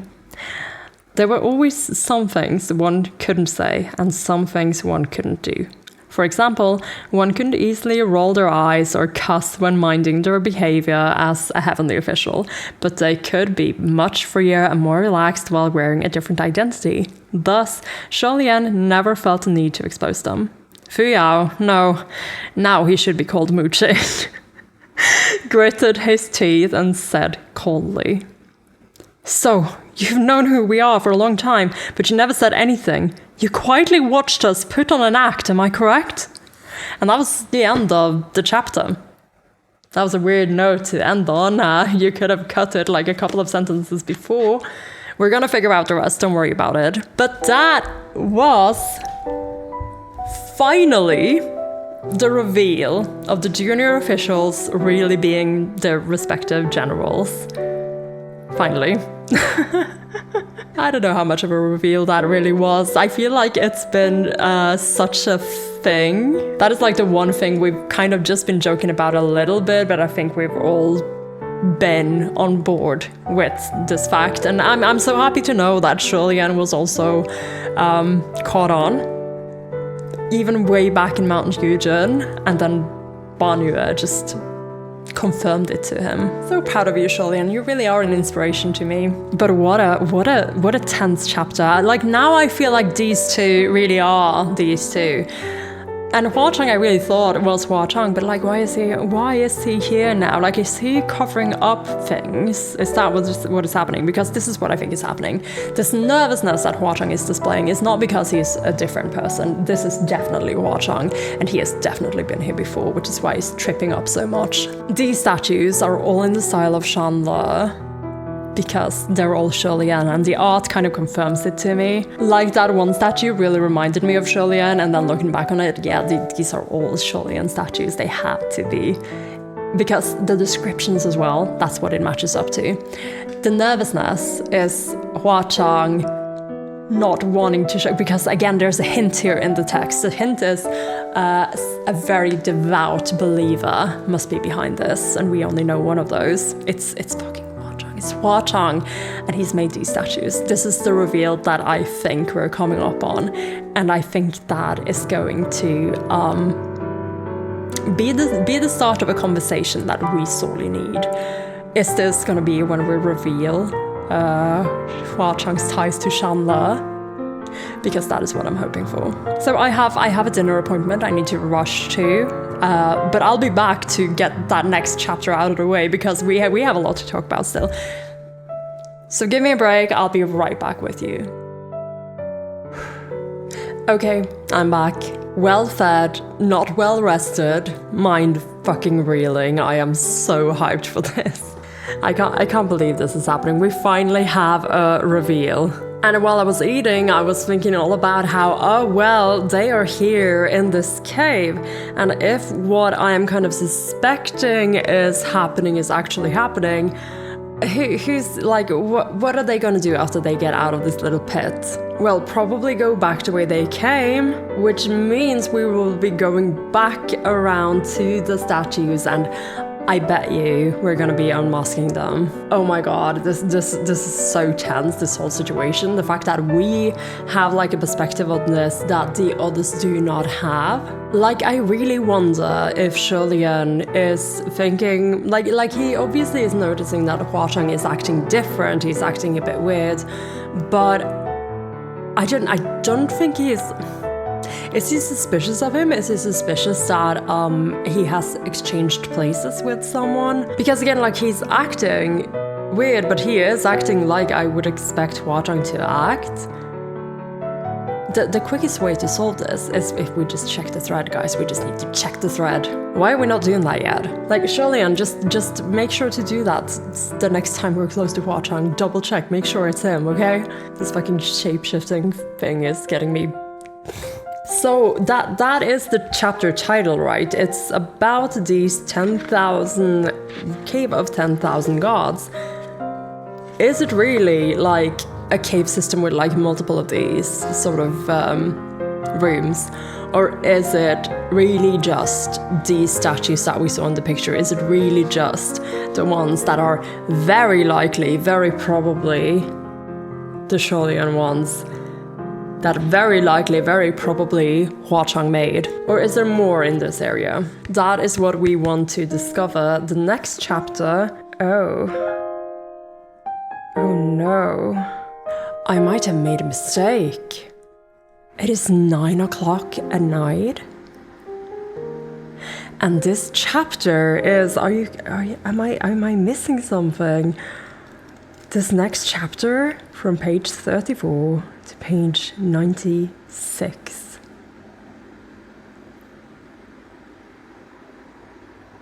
This chapter is 60 pages. Oh no. This is definitely gonna take me a while. I don't know if I'll be able to do it all tonight. Maybe there's like a good point, like an interlude in here somewhere where I can take a break.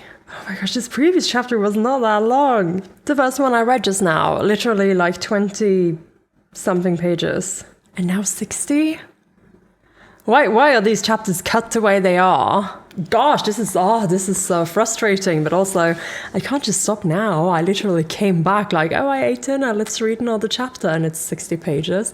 Are you for real? Well, knowing myself, this one might be done by tonight. We might end up reading the whole thing. Oops. You know what? If I can't go to work tomorrow because I am missing my voice, some things are just meant to be that way. Okay, future me, I am so sorry, but we are doing this. We are reading chapter 93. Cave of 10,000 gods. Wait, that's the same one. Is it a misprint? Cave of 10,000 gods, faces of the 10,000 gods hidden. Cave of 10,000 gods, faces of the 10,000 gods revealed. Okay, forget it. I was being silly. This is it. Revelation. Let's go. Let that please be the catalyst we need to trigger some real talk. I really think this might be where Lian learns about Huacheng's connection to Shanle. And now I'm wondering if this is also going to be Huacheng having to let him know that he is Honghonger. I don't know. Like, that is what I want. I want that connection to be made.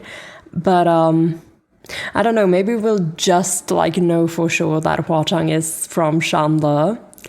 And Lian might have some other misconceptions after that. Maybe feel like, because he thinks the noble, gracious, special someone is a thing, and if he learns that Huacheng is from Shanle, then noble, gracious, special someone is also likely from Shanle. Like, there might be more misunderstandings to be had, but I hope we're revealing them quite quickly, because we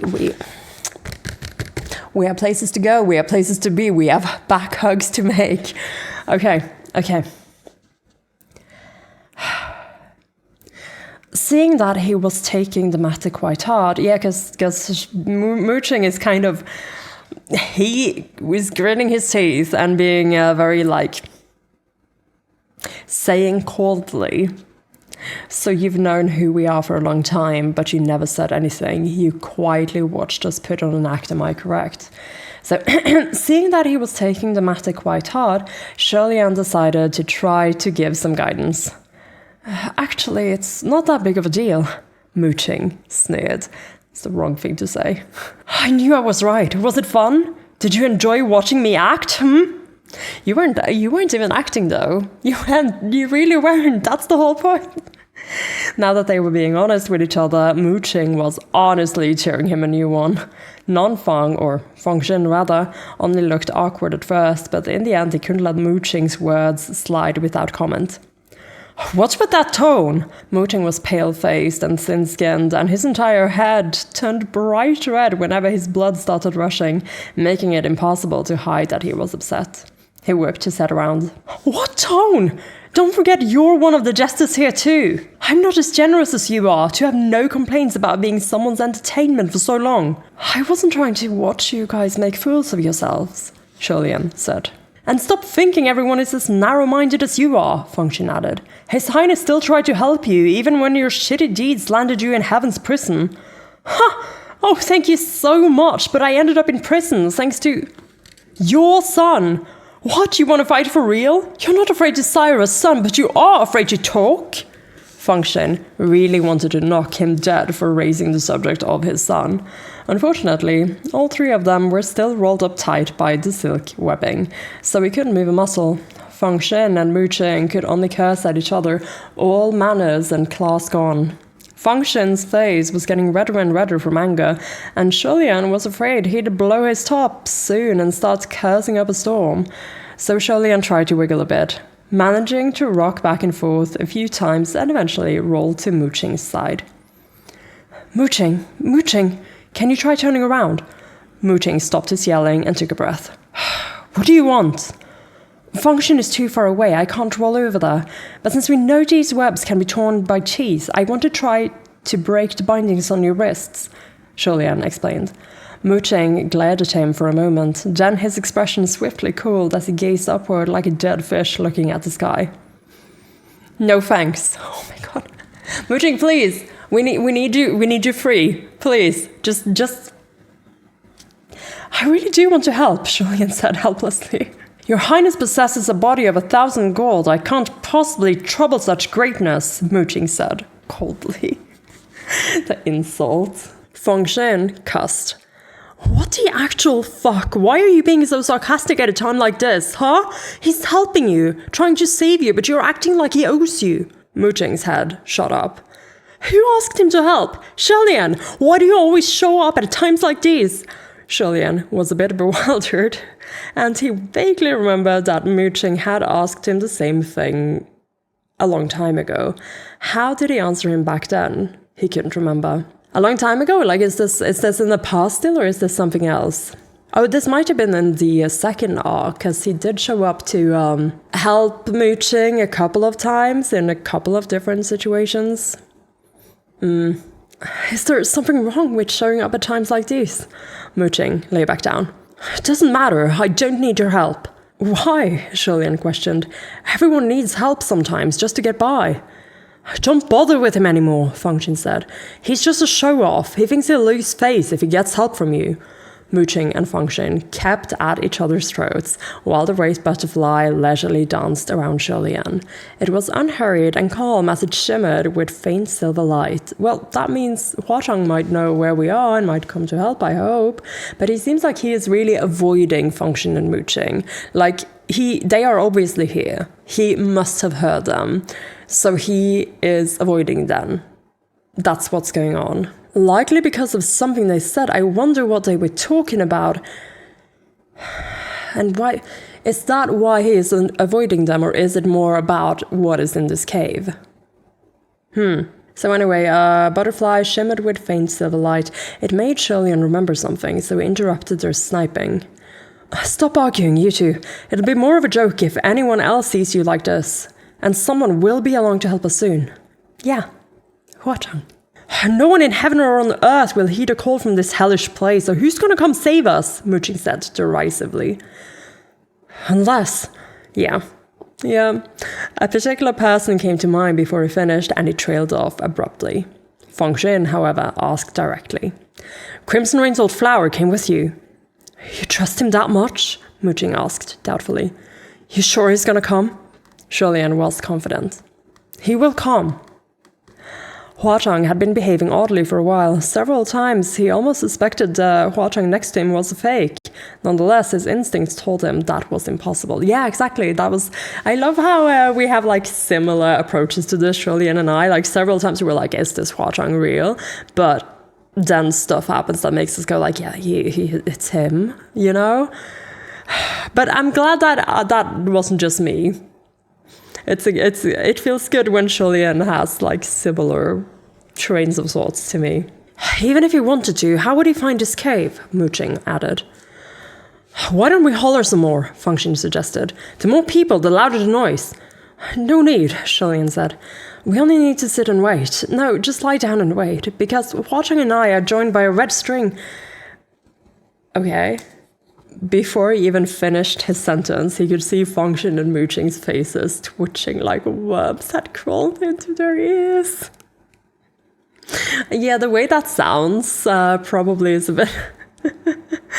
What's with that look? Lian asked. Don't misunderstand, I'm not talking about some frivolous notion about a red string of fate. It's a spiritual device, just a spiritual device.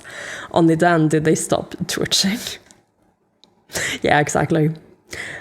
Oh, I see, Function replied. Mooching was doubtful. What kind of spiritual device? What does it do? It's quite useful, Lian said. It's a red string tied on both our hands that invisibly connects the two of us, and one can use it to find the other. It will never break as long as one of us is still breathing. The others couldn't listen anymore and cut him off. How is that any different from a red string of fate? It's exactly the same thing. Yeah. Sure is. You sure made that, Huachang. You sure put that on his finger. Lian was taken aback. No, I don't think so. It's different. And just how is it different? It's exactly the same thing, all right? Mooching exclaimed. Lian pondered the matter, only to discover that it was true. The more he thought about it, the more he realized that the intent and function of this spiritual device really was quite similar to a red string of fate. Just when he began to think he should drop this train of thought, a voice came from above. Gaga, are you down there? And here he comes. The moment he heard that voice, Lian instantly felt himself relax. He looked up. Sunlong, I'm down here. Then he turned to the other two in the pit. You see, I told you he'd come. Function and Mooching both made complicated expressions when they saw how happy he looked. Huachang didn't peek his head over the edge, but all of them could hear the helpless way he spoke. Gaga, I said not to run off. Now what should we do? Lian was confused by his tone, and his delight faltered. Is this silk webbing that difficult to deal with? Can't Erming slash through it? The silk isn't a difficult part, he thought he heard Huachang mutter faintly, but the words were so quiet he wasn't sure whether they were actually said. A moment later, Huachang quietly spoke. Erming is not in a good state right now. What does that mean? Lian found this strange. Wasn't Erming perfectly fine and completely energetic just a little while ago? How could there be something wrong with him now? Next to him, mooching, hums. No need to ask him anymore. How could the scimitar Erming be in a bad state? He's clearly looking for an excuse not to help. Don't say that, Lian countered. Lian thought it was more likely that Erming was being disciplined and Huachang wasn't allowing it out.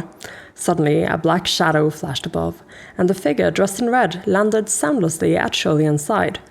Huachang leaned down to hold Lian's hand. Sunlong, why did you jump down too?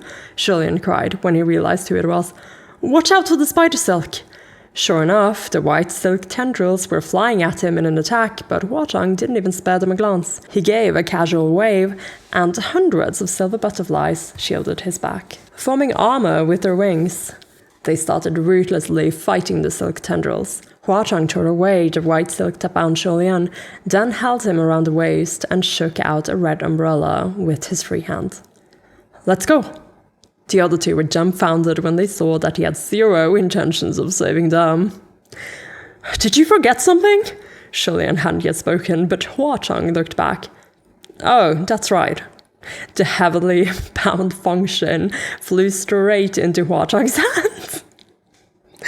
And he passed the sword to Lian. Yeah, that was not Function, that was Function, the sword. Gaga, your sword. That was what he forgot. Function and Mooching both cried. Hey! Huachang hugged Lian closer and flung out his arm to open the red umbrella. Gaga, hold on tight to me. With that, the umbrella started flying upward. What is this? Mary Poppins? Started flying upward, taking the pair along with it. Lian hugged him tightly as instructed, and the other two began to scream again in earnest when they were about 6 meters off the ground. Lian didn't know whether to laugh or cry. I haven't forgotten you, he sent Roya out from his wrist, which wrapped itself around the two giant cocoons a few times and began to drag them along with the umbrella. When they were halfway out of the pit, Function cried, Wait, I left something behind. What is it? Lian called back from above. A sword, Function shouted. It fell into the corner. Lian looked down, and sure enough, a sword's hilt was barely visible in all that white silk. He made Roya stretch out further to wrap the sword, and he pulled them all out together. Finally, all four made it back onto solid ground. The sword. Could it be Hongjing again? That's the name, right? Hongjing? Because I've been thinking that one will eventually come back, and this would be the right place for it. Roya threw the two thick cocoons to the ground and hurriedly wrapped itself back onto Lian's wrist, trembling slightly. It almost seemed like it was terrified of the white silk webs, which were so much like itself but so aggressive and evil.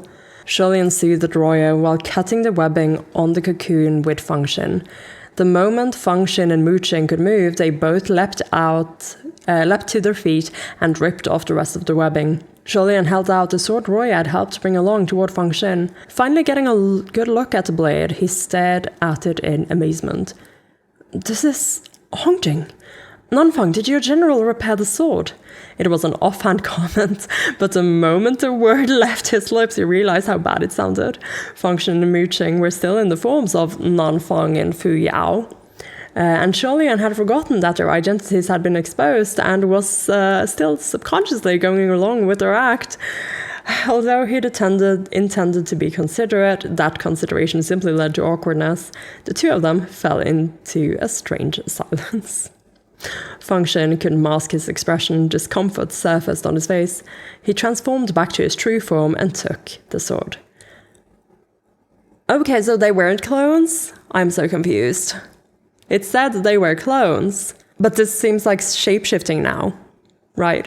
Is clones just like mistranslated here? Is it like a different form of them, or is it like a word that you could use in both cases? So anyway, Function. Yes, it's fixed. There are plenty of ghosts on Mount Tonglu after all. Flashing it around makes things easier. Lian took a peek at the one who shattered Hongjing. He was standing right beside him. He cleared his throat softly. Sorry for the trouble.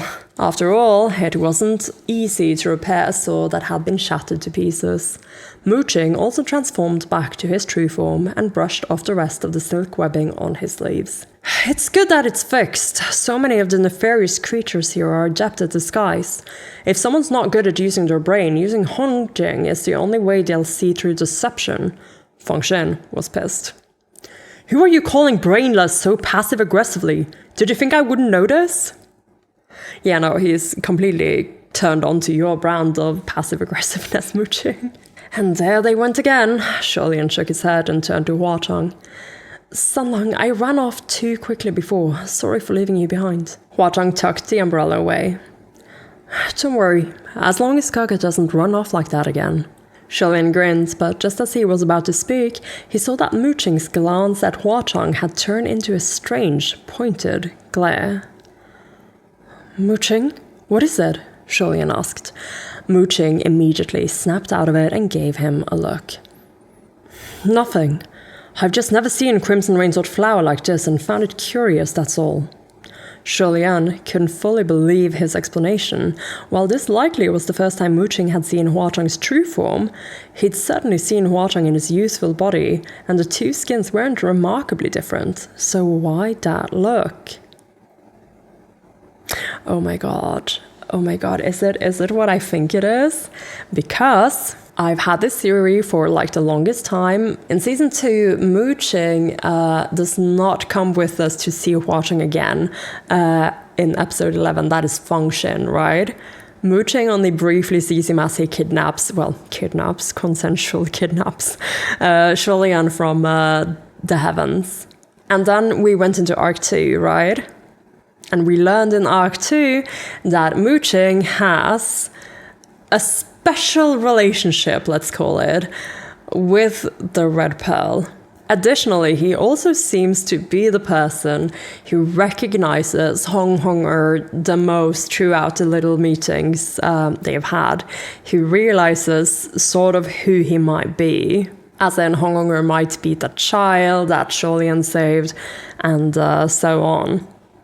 And I wonder if he doesn't see a little bit of that, or even sees and studies the darn pearl in this second of glancing at Huatong. Like, this might be the start of that, and I wonder if he's going to call it out eventually. The four left the cave, but after only a few steps, Feng Xin asked in astonishment, "What is this place?" Mooching was also stunned. What happened here? They had been trapped at the bottom of the silk webbing pit, so they hadn't had a chance to investigate the situation outside. They were astonished at the sight of innumerable, unique divine statues filling cave after cave, and shocked to learn that there was such a mysterious place and such uncanny craftsmanship beneath this great snowy mountain. This is a cave of 10,000 gods, Lian explained. Mooching scanned their surroundings and mumbled, "Who knows how many years and how much blood and sweat it would take to build something like this? This is honestly... He seemed at a loss for words to describe it. Lian could understand this feeling. After all, a stone cave like this was meant for cultivation and worship of the divine. His parents had constructed caves like this for him. What heavenly official wouldn't be astounded by such a massive cave of 10,000 gods? If one of their own statues was worshipped in a place like this, it would be a huge boon to their divinity. Okay, I see it. It says here that his own parents had constructed caves like this for him. So these places are meant for cultivation and also for, worship of the divine. So these caves were made by humans for Lian, meaning that Huatong, as a child, as a soldier, might know of their existence in Shanle. And then doing this, making this cave like this, it would be a huge boon to their divinity. There really might be something to it, like Huatong making this cave and spending so much time in this cave might be part of what has kept Lian in the memory of the universe, I suppose, not fading away etc., etc. Like, we have had theories about this. We've been talking about this for like seasons, books. But here now Function is asking the million-dollar question. What god is worshipped in this cave? Function asked, confused. Why are all the faces covered? Naturally, it's to prevent future passerby like us from seeing, Lian replied. Now that's strange, Mooching said. They could have just smashed the statues' heads. Why go through all this trouble? Thin veils like this won't stop anyone who really wants to see. As he spoke, he walked over, intending to peel away the veil of the nearest divine statue. Lian hadn't had the chance to stop him when there was a chilling flash. The tip of a silver blade, oh my god. Oh my god, Huazhang. Oh my god. Tip of a silver blade loomed mere centimeters away from Mooching's fingers. I have to sit up for this. Oh my god. Murderous intent made the air between them grow tense. What are you doing? Function asked in alarm. Even with that blade so close, Mooching didn't seem scared at all. Your scimitar looks just fine. Why did you tell us that it's not in a good state? Liar, caught in a lie. Huazhang stood directly behind him and said lazily, Didn't anyone teach you not to randomly put your hands on things in other people's territory? It's not your territory, so whose justice are you upholding? Mooching countered. Oh, but it is. It totally fucking is. I just don't want to cause unnecessary trouble, Huazhang said flatly. This is Mount Tonglu after all. Who knows what could happen if the veils are removed? I can't believe there'd come a day when someone as arrogant as Crimson Rainsword Flower would be afraid to cause unnecessary trouble, Mooching said. He moved his hand downward to touch the statue's carved robe. The scimitar Erming followed and pointed at him once more. I'm only trying to touch the stone now, not remove the veil. Why is Crimson Rainsword Flower stopping me again? Mooching questioned. Huazhang shot him a fake-looking smile. I'm preventing you from causing problems. Lian put himself between the two. Stop, it's not like we have to see which god is being worshipped here. Yes, we do, Lian, yes, we do. We shouldn't stay here too long anyway, so let's just go. Don't forget that we still have a mission to accomplish. Huazhang stared at Mooching's hand. Since that's what Gaga wants. Have him put his hand away and I'll let it go. Mooching, back off, alright? Lian said. Mooching glared at him. Are you nuts? Why shouldn't he back off first? What if I back off and he doesn't? Between a heavenly official and a ghost, Function naturally chose to stand on the side of the heavenly official. At most, we'll accept both sides standing down at the same time. Huazhang showed no sign of doing so. You wish. Seeing that neither of them would give in, Lian rested a hand on Mooching's arm. Mooching, drop it, he urged gently. You're the one who started this, so you should be the one to let it go, alright? Can you think of it as giving me some face? I swear that if you back off, Sunlang will keep his promise. Although Mooching was clearly reluctant, he held a stalemate for another moment, then slowly dropped his hand. They all returned to the road. Finally, the tension relaxed and Lian sighed in relief. And I sigh in slight disappointment, but also the tension was really good, so I forgive it. They reached another fork in the road, and Lian turned to Huazhang. Which way do you think we should go this time? Huazhang picked a path, seemingly at random. This way. Function and Mooching had been walking behind them and appeared to be at each other's throats again, but Mooching briefly paused their argument. How did you decide? He asked. Why this way? The two in front turned their heads to look at them. It was random. Function frowned. How can you pick randomly? Let's not go blindly. We might tumble into another pit. Huazhang smiled. Even if we fall into a pit, I have ways to pull His Highness out. You can follow us if you'd like, or you can head off on your own if you'd prefer. To be honest, I'd rather not have to rescue you again. You... That was just the way Huazhang spoke. Even if he had a smile on his face and his words were perfectly polite, it always sounded fake. The faker his smile, the more his tone enraged people. So much that Function knocked an arrow on his bow. Oh my god. Tension's back on, guys. Lian knew that he wouldn't actually shoot. Sorry about this, Function, but considering our current situation, it really makes no difference which way we go. Huazhang laughed huskily. Oh, I'm scared. Looks like I'd better stay far away from you. He waggled his brows at Lian and really did put some distance between them. Lian knew he was just trying to leave the other two behind, and he smiled as he shook his head. He was about to follow Huang, but without warning, Mooching reached out and pulled him to a stop. Lian looked back, bewildered. Mooching, what is it? Mooching didn't answer. Instead, he simply shouted, Now! Oh no, oh my gosh. Then he grabbed Lian and dashed off down the other path. Separated again. Ahead, Huang had noticed that something was wrong, and he turned back to look. But Fengxin had already punched a stone wall. Boulders rumbled and crashed down, blocking the road behind them. Mooching and Fengxin rushed forward and slapped 50 or so talismans to the rocks in the span of a second.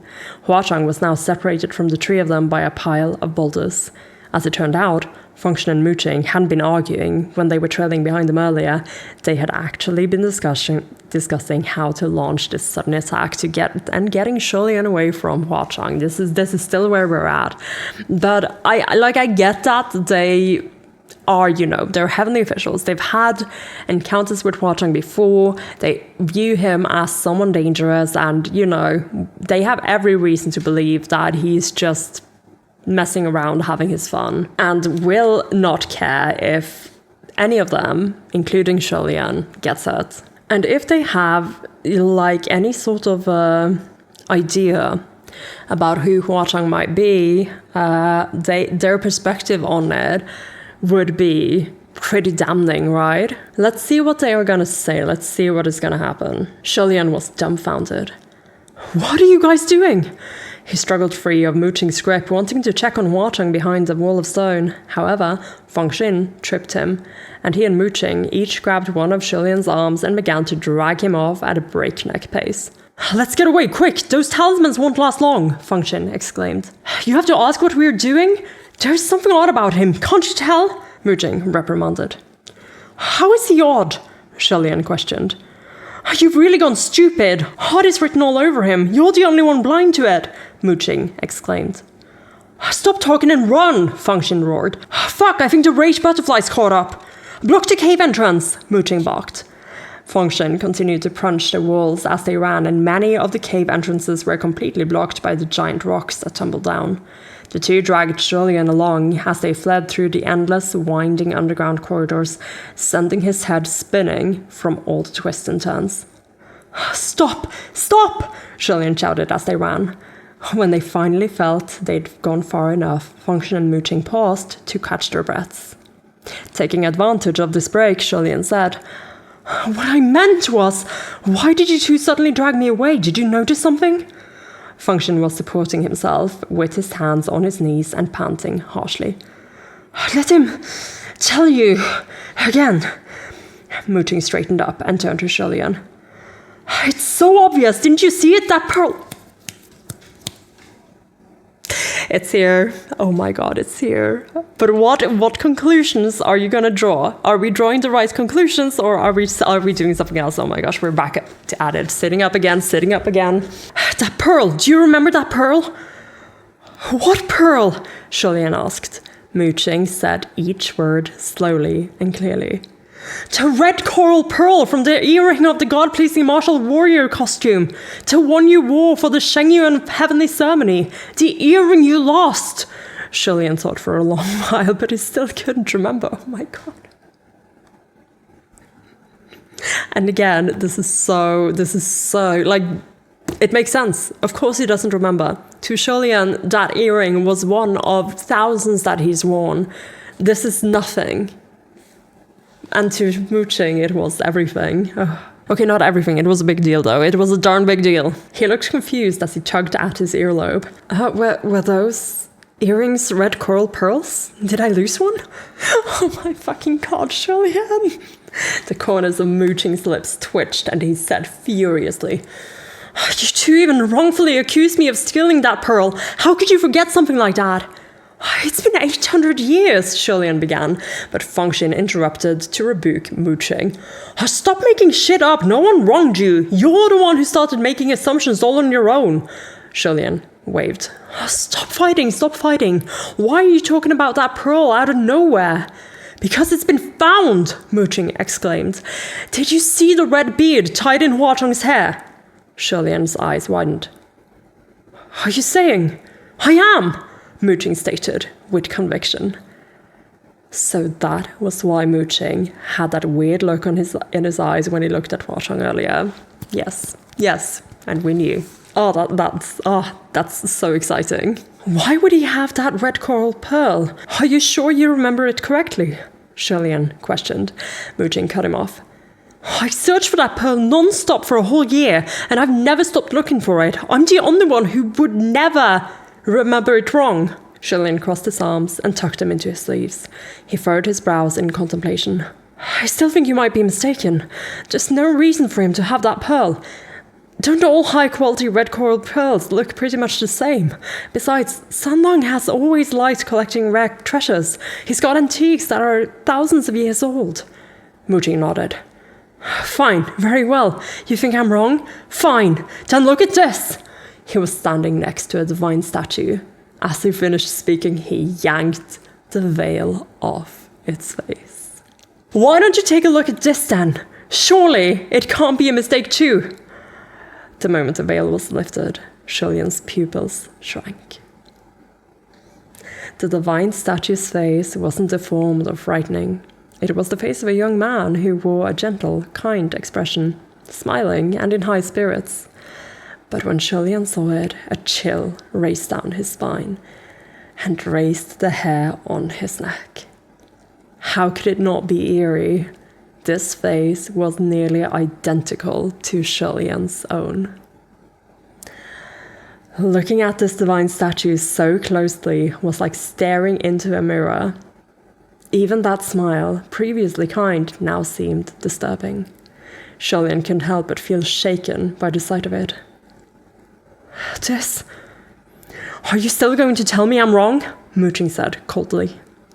With much effort, Shilian finally squeezed out. Why would one of my divine statues be here? One?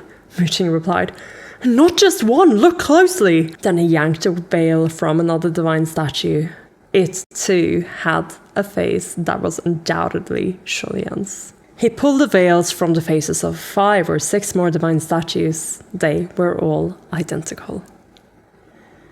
This certainly is a cave of 10,000 gods, Mooching said. But there's only one god worshipped here. Only Lian. He was surrounded by endless copies of his own face. It was like Lian had fallen into a bizarre hallucinatory dream. His mind spun for a good while before he abruptly realized something. Wait, Mooching, you didn't get a chance to see these statues' faces earlier, right? You were going to remove the veils, but he stopped you. Mooching hummed. I don't need to see the statues' faces to know that you're the subject. Yeah, he was looking at the robes. He was looking at the stone-carved robes earlier. How would you know? Shilian asked. Mooching rolled all the silk veils into a ball and tossed them to the side, his veins popping slightly. How would I know? Because all your clothes, accessories, and daily living needs were my responsibility back then. I washed for you, mended for you, and every item in your wardrobe was unique. These statues are too detailed. Everything is there, exactly the same, completely. When I saw those clothes, of course I knew whose face they would have. Shilian fell silent. He put a hand over his forehead and thought back on Huatong's odd behavior along the way. Yes, yeah. But what are you thinking? What are you thinking? Next to him, Fengshen said, He wouldn't let us look at those statues, which proves he knows exactly what's weird about them. That whole excuse about how we all dropped in by accident after the avalanche was bullshit. He must know what this place is. Not just that, I bet he was the one who threw us in that pit of silk webbing, Mooching added. He was serious about killing us. But why are these statues like this? Shilian wondered. The statues had all been carved with such precision that they seemed nearly alive. The details were more than detailed, almost to the point of being frightening. It was clear to see just how closely the sculpture had observed their subject. Shilian didn't think even the work of Shanla's most renowned sculptors had reached this level of detail. It was as if the sculptor's mind was filled by Lian and Lian alone, as if his eyes saw nothing else. The three of them were surrounded by countless statues that all bore the same face, and Feng shuddered violently.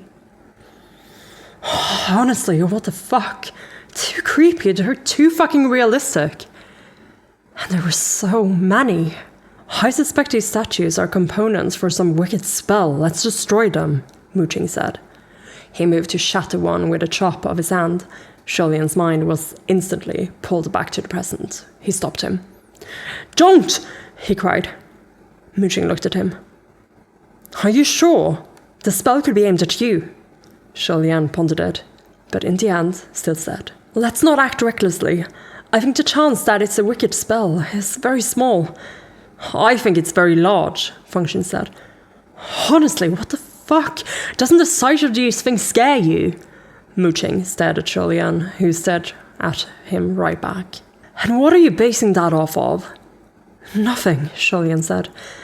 But these divine statues are quite nice and very meticulously sculpted. If we destroy them before we find out about them, we might regret it.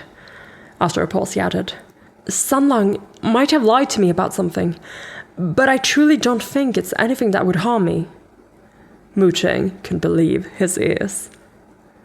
Did he cast a spell on you to bewitch your mind? I think if he wrote suspicion on his face, you'd suddenly forget how to read. While they were talking, Feng snapped to alertness, like he was about to face a dangerous foe. Watch out! He cried. Lian and Muqing both tensed and demanded, What is it? That spider silk is coming at us again, Feng exclaimed.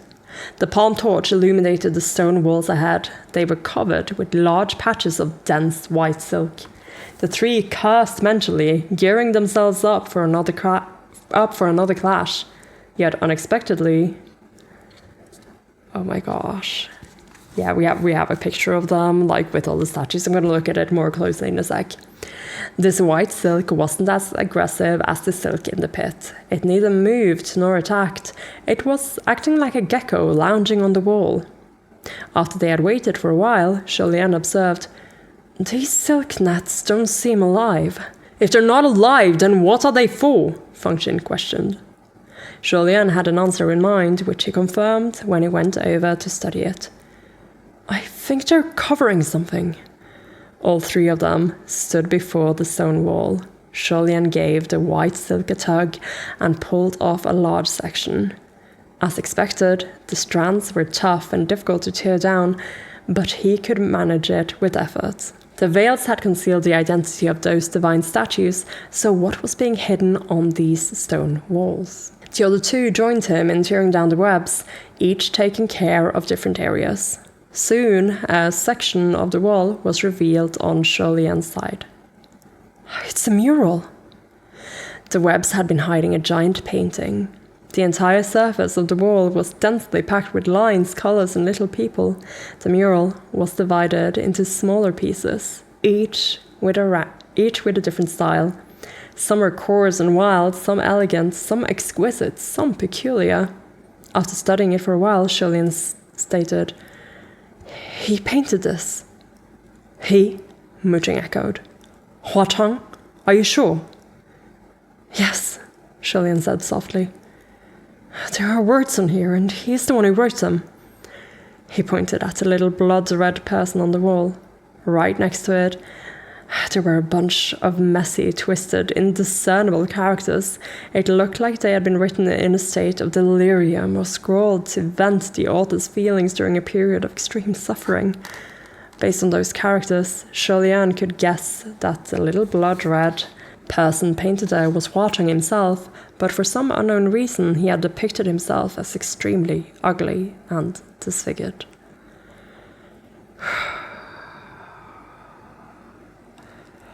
Oh my god. Looking at this a little bit more clearly now. Yeah, we have all these Lian statues, and then on the wall, oh my god. Is that what the mural is gonna be? It's of Lian as the crown prince, and he is catching baby Huatang. Oh my lord. Oh my lord. This is happening.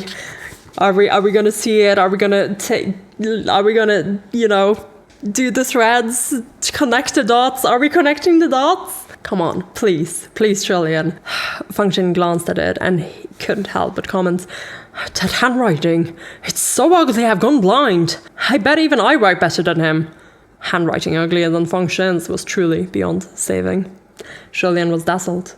There was so much to see that he didn't even know where to start looking. Now that he had confirmed this was Huatong's work, it was like he had discovered a treasure trove. His fingertips began to tremble slightly. Mooching seemed to have discovered something nearby and called out, Your Highness, come quick, come and see. Only then did Julian snap out of it. What is it? Function and Mooching were already rendered speechless and could only point at one of the images. This piece was considerably larger than the other ones depicted. Right at its center was a tall tower connected to a city wall. Below, a sea of people surrounded a magnificent stage. The lines were simple, yet they captured the scene perfectly with only a few strokes. Mu Cheng pointed at the center of the mural. So, that was him? He said with a trembling voice. Lian was also staring at that section. This piece was mostly colorless. Only 2 figures had been colored within it. There was a small figure at the bottom that had been painted pure white. It seemed to be glowing. The figure was looking toward the sky with hands outstretched. It was about to catch another little figure who was falling from the tower. That little figure was bloody red. Is that him? Was that him? Mooching murmured. That little kid who fell during the Shengyun Heavenly Ceremonial Parade. But how is that possible? I can't believe it. Crimson Angel Flower? Was him? And of course, Mooching is the one to connect the dots. Oh my god. Oh my god. What are you going to say? What are you going to think? Oh my god. Fengshen patted Julian and Mooching madly and pointed to one side. There's more in the back. Julian walked over to the other mural and saw that it depicted a dilapidated little shrine. Upon the shrine's altar, there was a divine statue, which also glowed faintly with white light. It held a sword in one hand, and in the other it offered a red umbrella downward. There was an ugly little blood-red figure at the bottom of the mural. It kept a small flower in its hands, which it was offering to the statue. Oh my god, every time they're like, oh, there was an ugly little blood-red figure. The way Huatong has depicted himself here as something ugly. Like, I knew this would be, like, this is very likely, you know? But, oh my god, it hurts every time. Like, it stings. Lian felt a sudden headache coming on. His hand flew to clutch his throbbing temple, but he didn't look away. The next mural depicted a battlefield. Large bands of soldiers were gearing up for war, and a little white figure floated in the sky overhead. It wielded a long sword in one hand and looked mighty and glorious. Oh my god. There was another little blood-red figure among the dense battalion below. Its head was raised to watch the one in the sky. Lian was absorbed in these paintings when Fengshen's disbelieving voice rang out. That red one! It's all the same person, isn't it? It's all him! They're all Huatong! Holy fuck, he's been following you all this time? Mooching also looked incredulous. He wasn't just following, he was watching. Watching very closely. Very, very closely. He was everywhere. Look, this is the main street. Buyo Forest. What is this? Baizhi Hill? Oh my god. Was he the one who carved all these divine statues? Looking at the murals was giving Fengshen chills. Oh my fucking god, who the hell is he? He's had his eye on you since 800 years ago, and he's still following you even now? Oh, what the fuck? This is terrifying. Is he bewitched? What the hell does he want? No normal devotee would go this far. So just what the hell does he want? Oh my god. There must be some plot, there must be, Mooching exclaimed. Let's keep looking, I'm sure we'll find a clue. Lian was completely stricken. And like, oh my god, like this is like, I understand Muqing and Fengshen's reactions to this, because from their point of view, this seems very likely to be the story. And in a way it is, but not in the way they are making it out to be. Like they are taking what has happened here and making it more terrifying than it actually is. Though still, they're not too wrong, because isn't it terrifying? Like, isn't Huachang's life, as when he was alive, terrifyingly tragic? But yeah, I wonder what Lian's response to their fear here is, because this is what it is. They are afraid. They are so afraid of what this means. And just how complicated this could be. Lian was completely stricken. He stared at that little blood-red figure on the wall, unable to wrap his mind around it. It felt like countless memories were fighting to rush into his brain. He hadn't forgotten, but they'd never taken root. They were pouring in so fast that his breath could barely keep up anymore. Just then, Lian heard the other two yell, and he snapped out of it. "What is it now?" he asked. Fengshen and Muqing were both standing before a stone wall, and it looked like they had seen something outrageous. When they saw Lian walk toward them, Fengshen quickly turned around and stopped him, pushing him away. "Holy fuck, don't look!" "What?" Lian was bewildered. "What is it? Why can't I look?" Muqing's expression was dark. "Just don't bother. There's nothing worth seeing here. Let's get out of here as soon as possible." The two of them each grabbed one of Lian's arms and started to bolt once more. Lian complained as he was dragged along. "What are you doing? I wasn't done looking at the murals." "There's no need to look anymore. Things like that shouldn't be seen," Fengshen yelled angrily as he ran. What the fuck did they see? Did they find his self-insert porn or something? Let's focus. Oh my fucking god, I've never witnessed anything like that in my fucking life, nor anyone like him. Lian was baffled. "What have you never witnessed? What's wrong with Sandang?" "Why are you still calling him Sandang? Stop it," Muqing admonished. "You can't get away from him fast enough. Never go near him again. He's not normal. He's sick in the head. He's crazy." Oh my god. Lian couldn't listen anymore. "Why are you two insulting him like this? None of us are all that normal, you know." "Stop asking," Fengshen cried. "You don't understand. He's not like us. He's crazy. Toward me what?" Lian demanded. "Please let me go. Let me go back and see for myself, all right?"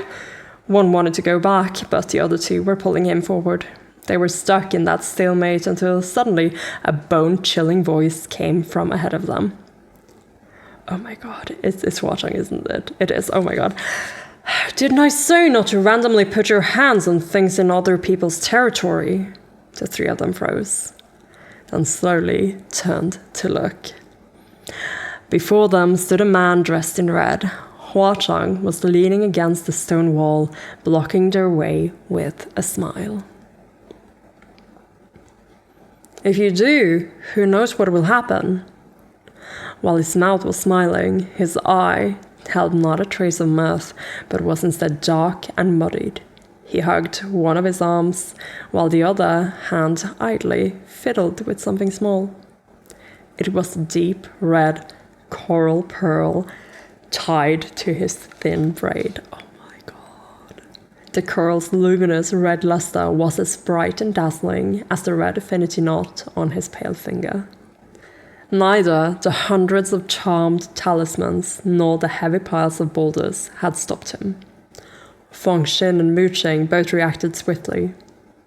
Fengshen shot a barrage of arrows as Muqing swung his saber to send an airblade strike toward Huachang, then grabbed Lian and ran. Fengshen employed his same old tricks and struck wildly at the rock walls.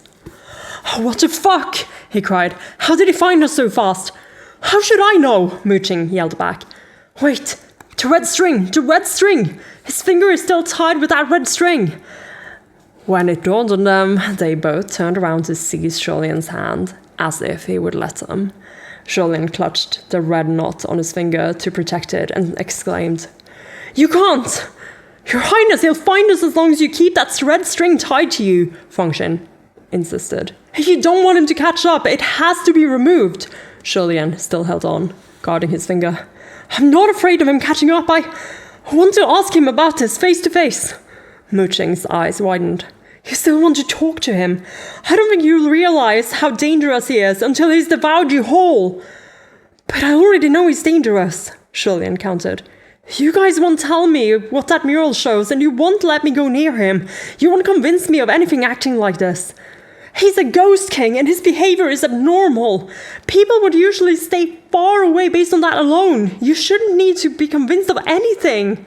Julian raised 2 fingers. "2 choices. Either you let me go back and ask him to explain, or you let me go back to look at that mural." Puffin and Mooching seemed to remember something terrifying. One's lips began to twitch, while the other's brow could not furrow any deeper. They both stood blocking him and yelled in unison, "We'll allow neither!" Thus, Julian rolled up his sleeves. "Well, since you both said no, let's solve this with our fists. Who's first? Or will you come at me together?" "Oh my god, Julian, oh my god!" Mooching turned to Puffin. "You first!" Then he backed away to the side of the tunnel. Puffin didn't seem confident that he could win against Julian, but he was determined to give it his best shot to rescue this wayward youth. He gripped his bow. "Very well, Your Highness, pardon my insolence." Before Julian could even return the opening courtesy, he felt something hot being stuck to his back. Oh my god, this is oh my god, Mooching did that. And it's so ironic because Julian has been doing this to people this whole book so far, and he did it to Mooching as well in his Fuyao form. Someone behind him shouted, "Stay still, don't talk!" And he was rendered as stiff as an iron board. And not just his body, he also couldn't move his mouth to speak. Oh no, we've shut him up. We're gonna suffer. There's gonna be so much tension now. Oh no. Mooching darted out from behind Julian. "Let's drag him away. That talisman will paralyze him temporarily, but it won't last long," he said to Puffin.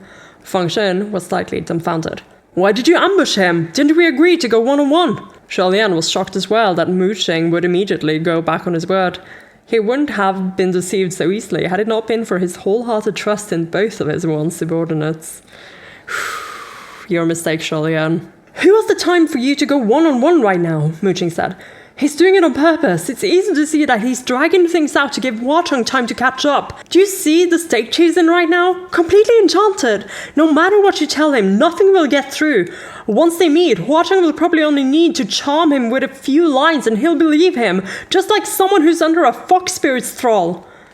Fox spirits in Asian folk tales are seducers who bewitch humans into falling helplessly in love with them. And ironically, Wachong is always depicted as a fox, so yeah, fox spirit Wachong. I'm sure there are AUs about this. Puffin considered this and decided that Mooching had made some sense. "Your Highness," he sighed, "we didn't intend to deceive you, but his behavior towards you is really unseemly. I can't even speak of it. Please, just come with us." "Let's go," Mooching said. Mooching's words weren't a suggestion or a plea. They were a command. He must have stuck a command talisman on Julian's back, drawn in his own blood. A command talisman could ostensibly make its target obey the spellcaster's every whim, but in reality it could only realize simple commands like do not speak, walk, stop, run, and so on. More complicated commands were harder to execute. But this is plenty enough to make some really bad misunderstandings happen, I am so afraid. And the talisman couldn't confound the target's mind. Only powerful ghosts like the Brocade Immortal could manage such things. The two hurried along with Julian in tow again, but they were stopped by a pile of rubble blocking the way. Puffin saw that their path had been cut off and wondered aloud, "Why are there rocks blocking the way? We can't get any further." "Weren't you the one who knocked him down? Why are you asking me?" Mooching said. You're the one leading the way, so you're the one who messed up. Why are we somewhere we've already been anyway? Why would you circle back around? Fengxin questioned. Muqing refused to be questioned. What a joke! I don't know the roads here, so how could I possibly lead? Haven't we been running around randomly all this time? Sensing that they were about to get into another argument, Fengxin waved it off. Never mind, it's not worth wasting my breath on you. Let's just stick through this. Hua Chang was pursuing them from behind, so they could only go forward. Retreat wasn't an option if they wanted to avoid running into him. Blocking roads was easy, but digging through that blockade was much harder. They made Lian stand obediently in a corner while Fengxin rained down random punches on the boulders, and Muqing, with bulging veins, swung his mighty Zhanma Dao to shatter the rocks. They cleared the path in no time. Rubble rolled and dust clouded the air, but just as they were about to call Lian over, they saw a red-clad figure standing in a now open passage amidst clouds of settling dust. Lian's eyes instantly lit up. It was Hua Chang. Except now Lian is standing there and he is not going to be able to speak or do what he wants to do because of this command talisman thing. Oh my god, oh my god. This cover scene is suddenly feeling a lot closer than it did at the beginning of this book, because this needs to happen. Like, there's going to be a misunderstanding now, and Lian needs to rectify that misunderstanding, and I wonder if that is this. And also the not the forgiveness per se, but the acknowledgement of Hua Chang's identity as that child from Shanle. Yeah, that's happening. That's happening in this scene. Oh my lord, I am so excited. The Ghost King's gate was called. He stood silently with his hands clasped behind his back. Why won't you go away? Fengxin blurted. This man was the very definition of persistence. They had left him in the dust, so how had he managed to appear ahead of them? How long had he been standing there, waiting in silence as they cleared away the obstacle, blocking their way to deliver themselves right into his hands? He was frighteningly tenacious and sinister. Fengxin and Muqing quickly backed away, putting some distance between them. Hua Chang didn't look at them. His gaze moved to the side of the tunnel, and he took a step in Lian's direction. Fengxin and Muqing realized why he was here and rushed to Lian's side in a flash to guard him. Don't come any closer! They both shouted at once. Hua Chang's expression turned extremely dark. Normally, if someone dared to tell Crimson Rainsword Flower to stay away, he wouldn't give a damn. He'd simply laugh and approach anyway, but at that moment, he seemed genuinely wary. Not daring to move recklessly, he paused in his step.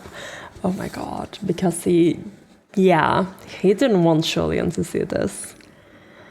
I mean, too fucking bad, Hua Chang. You would have needed to show him this eventually, but I understand. This is not how Hua Chang thought this would turn out.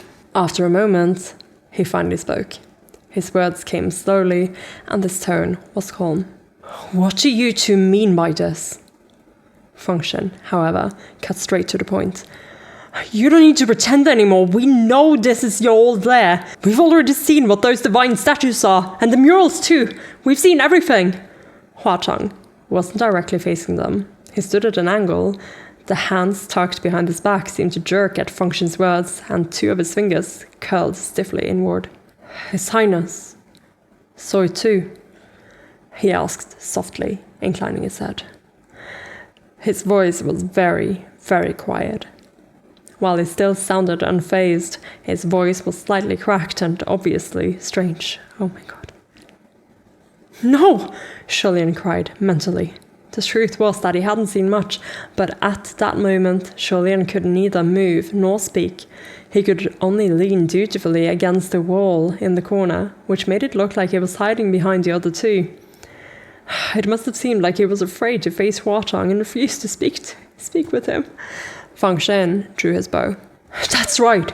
We now understand your intentions. With respect for your position as Ghost King, if you still know self-respect and conduct yourself with any dignity, we ask that you don't come near His Highness again.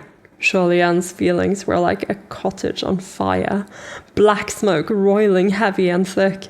Huang could have noticed that something was amiss, and Julian could only hope that he would question him directly to find out what was wrong, but Huang's current state seemed to render him unable to notice a thing. "Don't go near him," he said coldly. "What right do either of you have to say that to me?" Not waiting for the response, Huang's eyes flashed dangerously. "But you reminded me that we have unfinished business to settle." Oh my god. Yeah, because the 33 plus 2, right? 33 plus 2.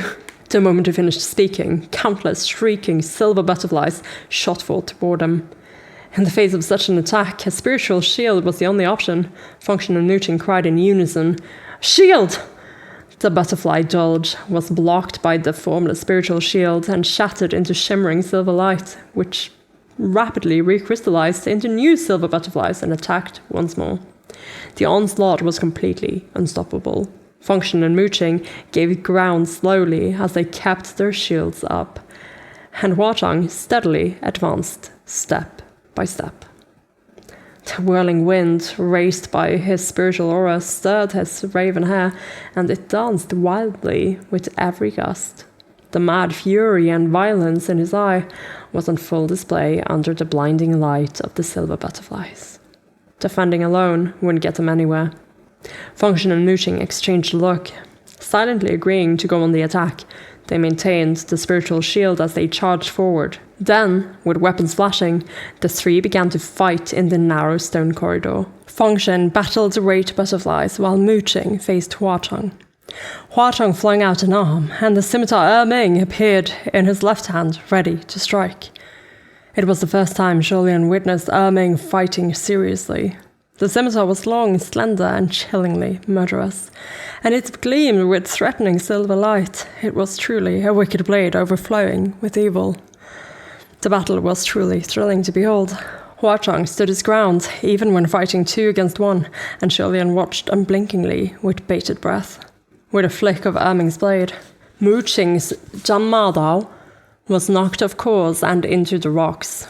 Although Mooching still had a grip on the hilt, the blade was stuck. He couldn't yank his weapon out. This only shocked Mooching for a moment, but Huang's fist was already swinging right into his jaw. The punch sent Mooching flying through the air, and he finally lost his grip on the saber hilt. Somehow, it is kind of funny to me that, we have Huang punching Mooching. That's canon. That happened. Meanwhile, each arrow Function shot at the butterflies was snapped by their sharp wings. The sheer number of butterflies was ultimately too difficult to deal with. At this point, both victory and defeat was a foregone conclusion. Countless white silk tendrils slithered from the corners of the corridor and wrapped Function and Mooching into giant cocoons once more. The more they struggled, the tighter their bindings became. Mooching tore at the silk as he yelled, "I knew you were the one who threw us into that pit! This isn't spider silk!" Function exclaimed. "This is..." It dawned on Julian as well. It was butterfly silk, oh my lord. That suddenly makes a lot more sense than why it was tickling Julian. Butterfly silk! Butterflies emerged from chrysalis which they wove from their own silk. The strange white silk was completely of Huang's making, and it was probably linked to his aggressive race butterflies. So butterfly origins, right here. With the match decided, Huang sheathed his scimitar. "I threw you in to save you from disaster, otherwise you would have never had the chance to find this cave of 10,000 gods," he jeered. "And it was your yelling that caused the avalanche. Why don't you thank me for saving your puny little lives?"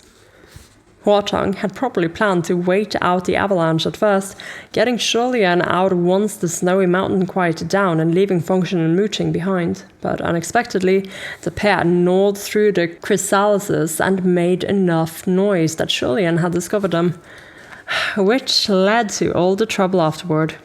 If not for all that, Julian might have really just followed Huang straight out without looking at a single divine statue. But the worst-case scenario had come to pass. Every secret had been torn out and exposed under the sun. Despite the anxiety roiling under the surface, Julian's body still sat obediently in place.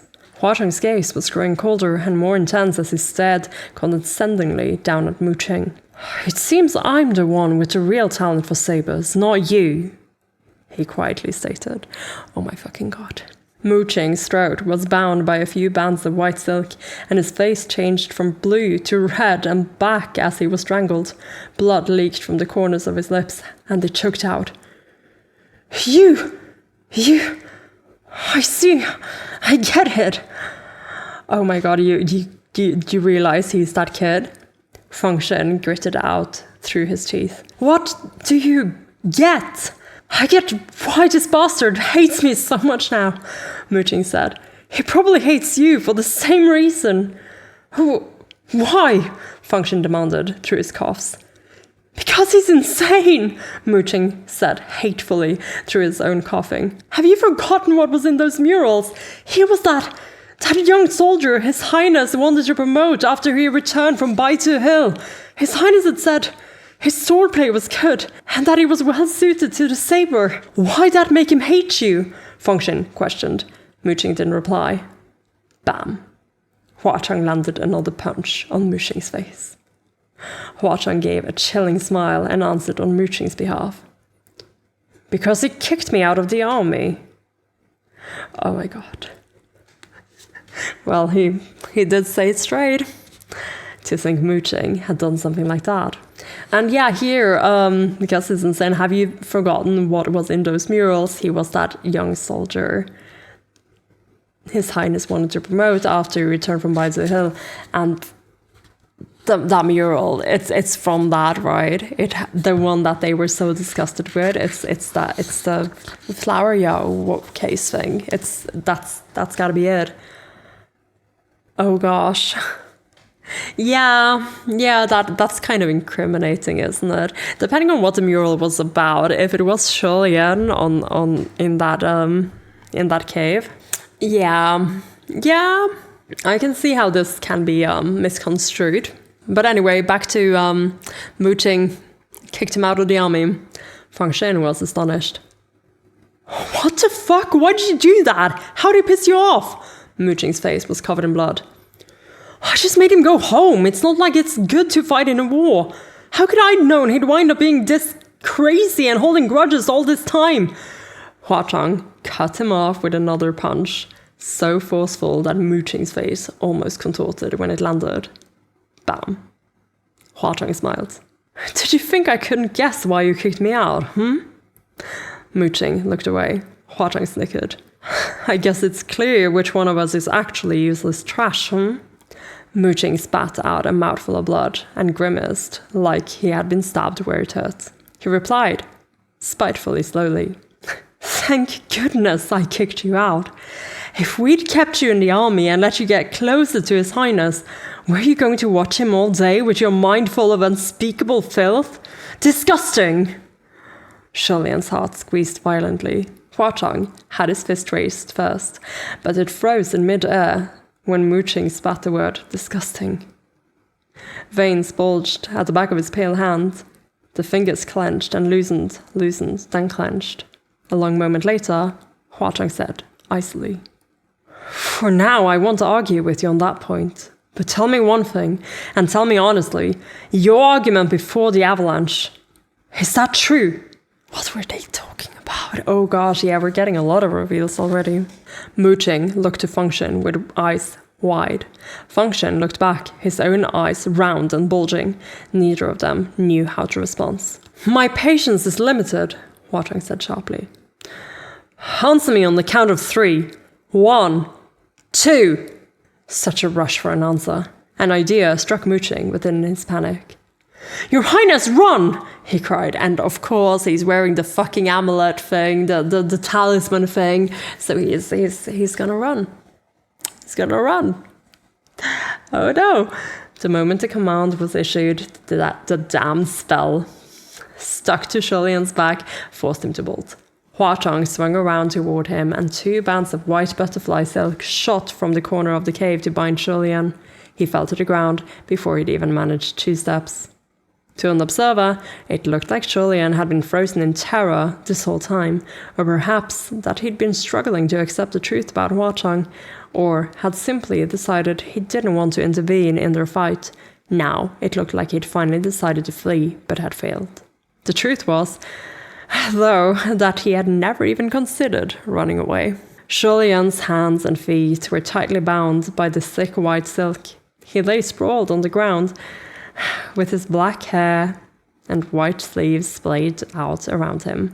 His bamboo hat had rolled off to one side. Huang slowly turned to him, paused for a long moment, and then made his way to Shulian's side. He'd only taken a few steps before Feng Xin could no longer hold back a desperate shout. Huang! Huang paused in his steps and tilted his head. Let His Highness go! Feng Xin forced out a plea. He's suffered enough. Don't to him. Huang didn't reply. He came to Shulian's side and, with one hand on his back and one under his knees, swept him into his arms. Shulian lay against Huang's chest. Even though they were sealed in those giant white chrysalises, he could see Feng Xin and Mu Qing's expressions. Feng Xin looked like he was watching a lamb entering a tiger's mouth, as if Shulian was going to be ripped apart and devoured, and started yelling.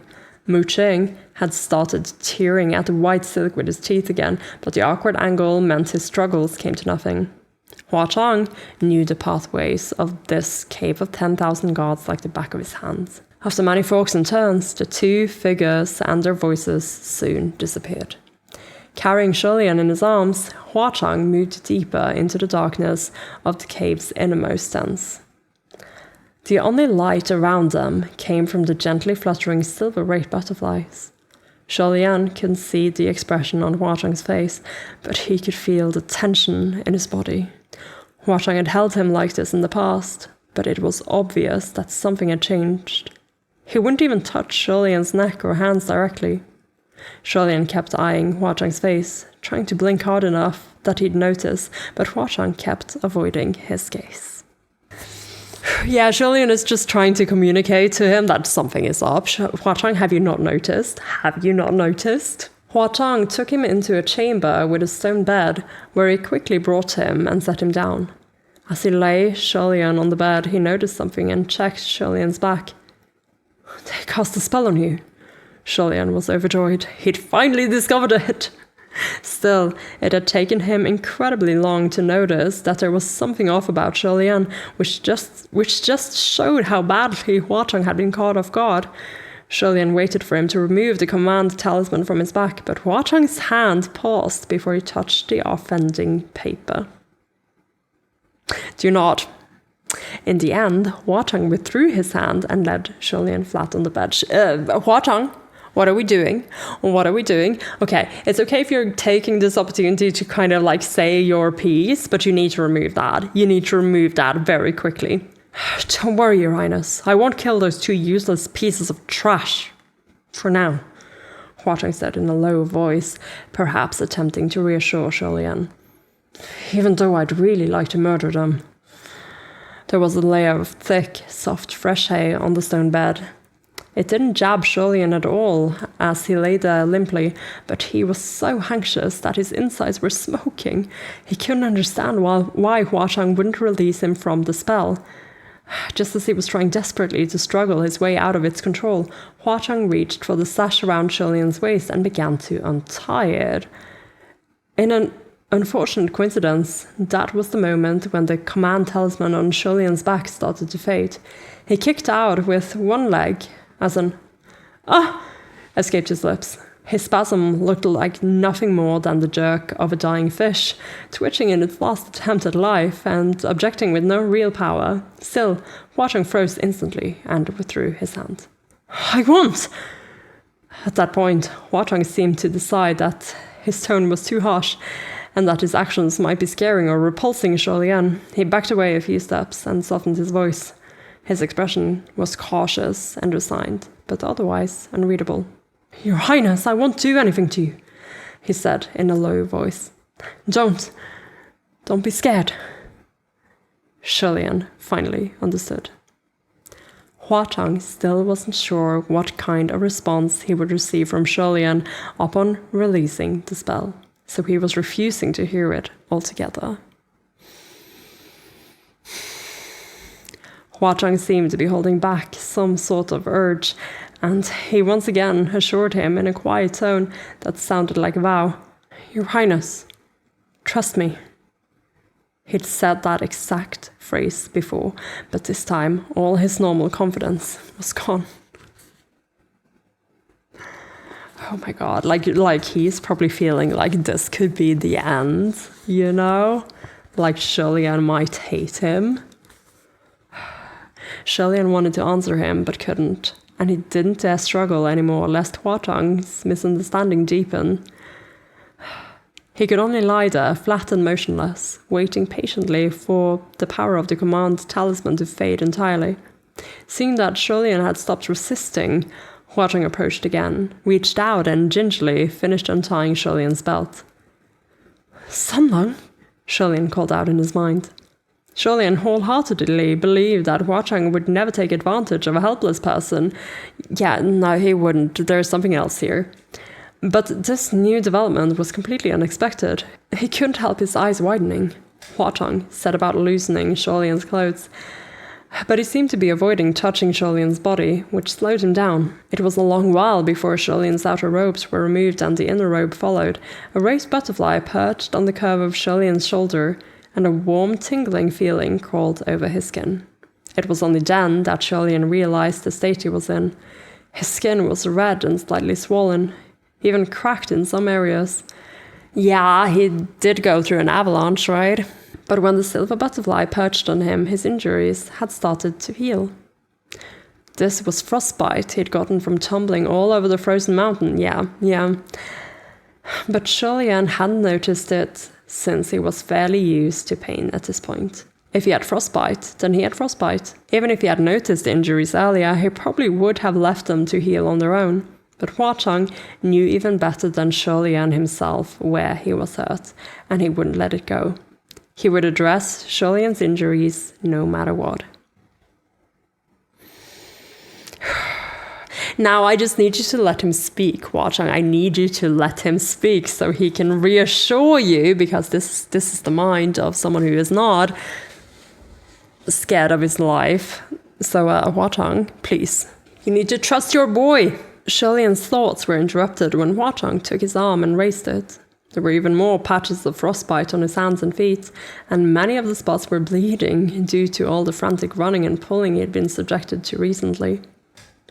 Lian wasn't afraid of pain, but he was ticklish, and in spite of himself, fragmented memories from years past surfaced in his mind.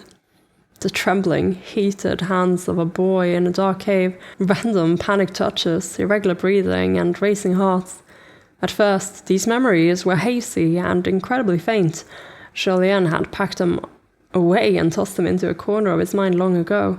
But as the memories began to resurface, they had a surprisingly different taste, and it made Lian want to hold his head and scream. Especially with Huang right in front of him, doing very nearly the same things he'd done once upon a time. Lian's face and mind were burning.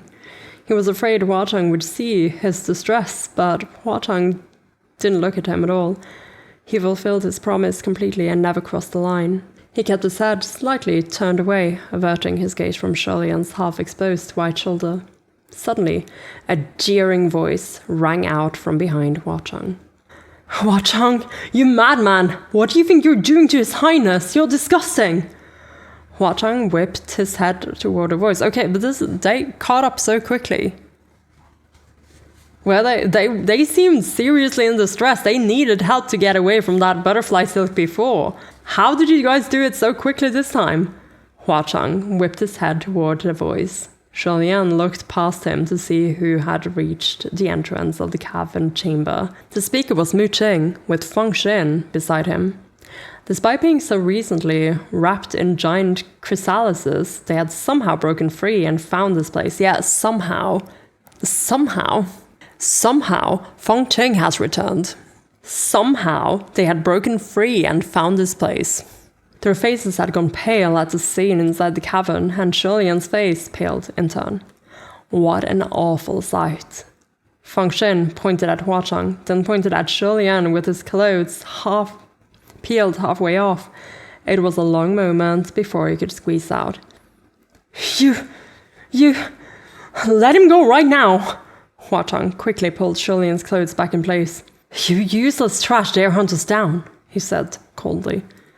I think you're tired of living. Keep your filthy hands off him! Does the ugly toad want a taste of swan meat? Which is an idiom. A toad lusting for swan meat is an idiom used to describe someone who lacks self-awareness and desires the impossible, especially an ugly person who romantically pursues someone significantly more attractive. Rude. Huatang is very attractive. Just ask Lianlian. Never mind dreaming of it for 800 years.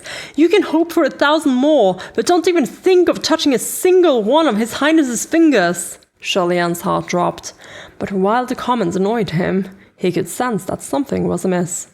What was wrong with those two? They shouldn't have spewed such malicious words, even if Huatang had beaten them to a pulp earlier. It was especially uncharacteristic of mooching, yet oh my god. What is wrong with these two? How did they escape so quickly? This is not Fengqing and Mooch... Fengqing.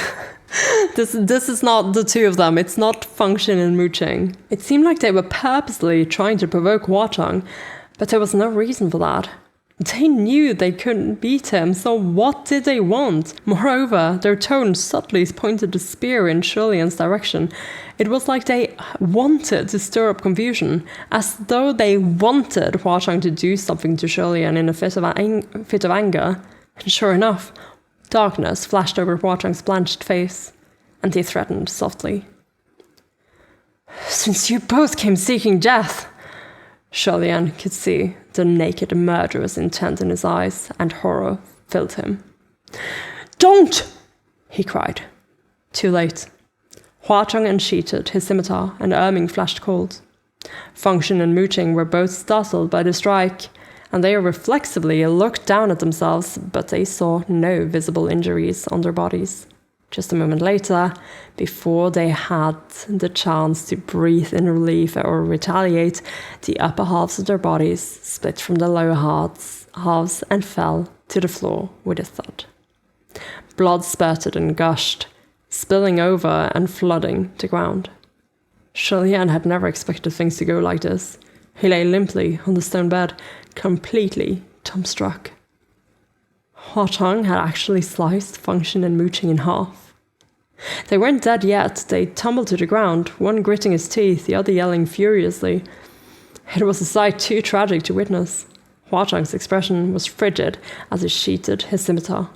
His face was dotted with only a few drops of blood, but the tinge of red complemented the aura of evil surrounding him and made him look even more striking. Huatang stood in the pool of blood for a moment, then turned to walk toward Shulian. Shulian stared with wide eyes at Huatang's grim approach. By the time Shulian snapped out of his stupor, Huatang had already reached his side. He clutched one of Shulian's hands and pulled him up into an intense embrace. How can I possibly let go? He whispered. Shulian couldn't speak, being held so tightly in his arms, and then Huatang whispered something else in his ear. Shulian's heart was pounding so wildly he thought it might jump out of his chest. When he suddenly felt his body release, the command talisman that mooching struck to his back had finally been released. Even though Huatang said he wouldn't let go, he still loosened his embrace just a little and let Shulian leave his hold once he released him from the command talisman. Shulian took a deep breath, then leapt to his feet and charged over to the pool of blood on the ground. Fengqing! Mooching! Are you two all right? Mooching's injuries were more severe. Blood trickled from the corner of his mouth, and the light in his eyes had faded. But Fengqing still had breath left, and he gripped Shulian's hand tightly. More importantly, what did you whisper in his ear? What did you whisper in his ear? And also, I am so confused now. Were they actually the real people? We were just saying, like, 1 page ago how weird they were acting. They can't possibly. Nah, come on. Your Highness. Shulian clutched his hand in turn. What? What do you want to say? Fengqing swallowed a mouthful of blood and managed to grit out. Watch out! For Huatang! Don't go near him! He's a monster! It seemed that Feng Xin had used up all that remained of his strength to give Shulian that warning before he died. Unexpectedly, the expression on Shulian's face gradually calmed. Monster! He let go of Feng Xin's hand and rose to his feet. I wonder, is he more of a monster than you two? That shocked Feng Xin. Who just died? He's not. Oh my gosh, this is not them. Without pausing for a response, Shulian drew Feng Xin, the sword, and pierced Feng Xin's heart, the person, nailing him dead to the ground in a flash. Your Highness, you... Feng Xin sputtered in shock, but before he could finish, he stopped breathing. Shulian withdrew Feng Xin from Feng Xin's heart and shook it clean of blood before he retreated to Huazhang's side. He kept his sword pointed at the corpses on the ground all the while. Now that blood has been spilled, there's no need to keep talking through those skins. A jeering laugh echoed from the ground. Mu Qing's body had been sliced in half at the waist, but its head twisted around to show that it was the one laughing. Yeah, this is not them. This was not them coming to see them. They were definitely here. I'm guessing they are still caught in the butterfly silk then. But this is not them. Oh my lord. Its upper half was sprawled face down, so even if it turned its head, its cheek should have still been pressed to the ground. But the corpse's head kept turning until it was fully backward and lifted it, laughing at Shulian all the while. As suspected, these were not a real Feng Xin and Mu Qing, but imposters from who knew where. The real Feng Xin and Mu Qing were still trapped in those giant white chrysalises, trying to gnaw themselves free. That was what Huazhang had whispered when he released Shulian from the command talisman. Okay. It's a good thing that you're scheming together. I was almost thinking you were going to say something more romantic, but this was definitely more useful. Ignore me, guys. Do what you're supposed to do. Their faces were pale, not from shock or horror, but because they weren't human to begin with. Shulian flashed his sword. Feng Xin and Mu Qing both smiled chillingly and replied in unison. As you wish. They then melted into puddles of something that resembled thick blood. Huazhang moved to shield Shulian. The two bloody puddles flowed across the ground and merged into one, bubbling like they were boiling. Soon the pool formed into the shape of a man. A chill spiked up Shulian's spine from waist to neck as he watched that indescribable mass contort itself and grow bit by bit. Soon, Feng Xin and Mu Qing were completely gone. The person who had replaced them was a tall, slender young man dressed in white. Judging by his size, the young man seemed to be about 17 or 18 years of age. He was wearing a mask, half of it crying, half of it smiling. While his face couldn't be seen, a youthful, crisp, bright voice came from behind the mask. How are you, Shulian? He asked warmly. Oh my fucking god. This description, by the way. Like, and again, we know by Wusheng has been changing forms before, but this is giving more and more of this. Oh my god. Shulian's lips twitched unconsciously and his mind went numb. Huazhang had been shielding him, but now the Ghost King raised his blade and lunged at the man. The white-clad man was dauntless in the face of Erming's wicked sharpness, and the blade missed him by mere millimeters as he sidestepped. In the span of a second, he flashed behind Huazhang. He reached for Shulian like he wanted to touch his face. Silver light streaked, and Huazhang blocked that hand, shielding Shulian once more. Huazhang's voice was cold. Keep your filthy hands off him. He threw the warning right back at him. The white-clad man's right hand was severed by Erming's slash, and the limb fell to the ground, but the man seemed like he'd barely noticed the injury. He simply shook out his expansive sleeve to briefly hide the severed limb, then shook the sleeve back again. A new hand had grown in the old one's place. His fingers curled into claws, and he aimed directly for Huatong's right eye. It all happened under a second. Huatong dodged just as fast, but the attack still left 2 bloody scratches on his cheek. For the first time, Huatong faced an opponent he couldn't overtake in speed. His gaze turned sharp, and he changed tactics on the spot. He called forth millions of rage butterflies, and they swarmed the man in a frenzy. The myriad butterflies wrapped the white-clad man in a large shimmering silver chrysalis, but that likely wouldn't last long. Huatong was about to grab Lian when the silver butterfly shrieked and then exploded into sparkling powder.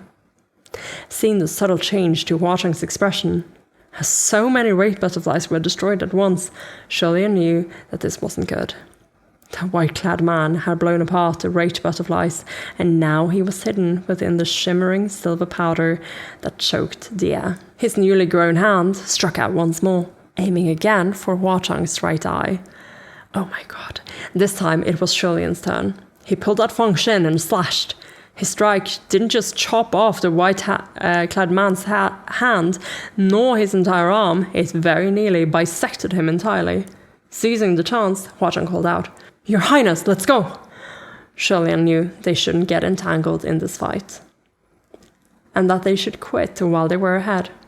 He retreated, and the two rushed out of the cavern together. They bolted down the dark tunnel, unhampered by any obstacles. "It's him! He really didn't die!" Lian exclaimed as he ran.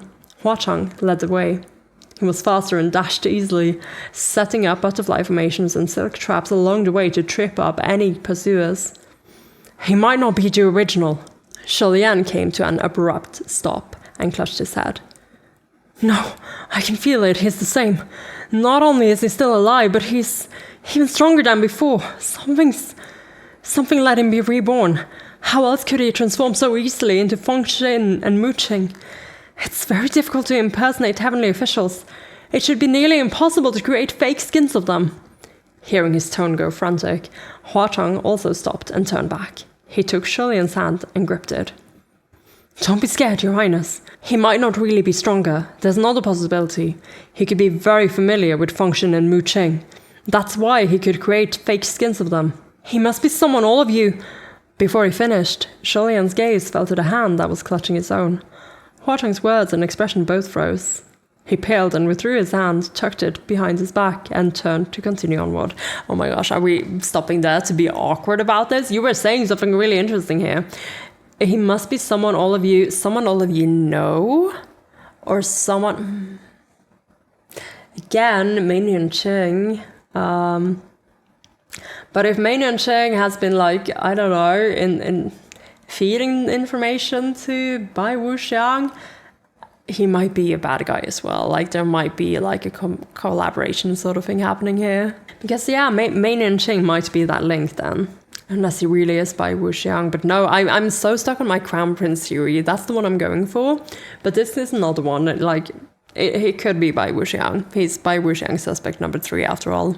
But anyway, we are busy being awkward about the hand touching. Lian, however, didn't follow. "Sunlong," he called out. Huatong's body stiffened. He paused in his step, but didn't look back. He only acknowledged, "Your Highness," in a carefully calm voice. Oh my god, oh my god, oh my god. "A lot just happened, and everyone's a little flustered and confused," Lian said from behind him. Huatong answered. "Everything is still kind of confusing, but I want to take the time to ask you a question," Lian continued. Yes. "I hope you'll answer me honestly and seriously." "All right," Huatong agreed. "Who exactly is that noble, gracious, special someone?" Lian asked solemnly. Asking the right questions. Huatong's finger, the one that was tied with the red affinity knot, subtly twitched a few times. He was silent for a while before he eventually answered. If your highness already knows, then why ask? Shulian nodded. I see. So I didn't misunderstand you. It really is true. Huang didn't respond. After a pause, Shulian asked, his tone flat. Don't you want to know how I feel about this? Yes, you do, Huang, yes, you do. Huang inclined his head slightly. It was like he wanted to glance back, but was too afraid to look Shulian in the eye. Only the 2 streaks of blood on his cheek could be seen. Your Highness, would you please not tell me? His voice cracked as he asked. Oh my god. I'm sorry, Shulian said. Something like this has to be made clear. Huang didn't need to breathe, but he still sucked in a deep breath. Although his face was awfully pale, he still smiled and replied courteously. That's true. It's for the best. He was like a criminal on death row, waiting for his sentence. He closed his eye. Yet his eye didn't remain closed for long.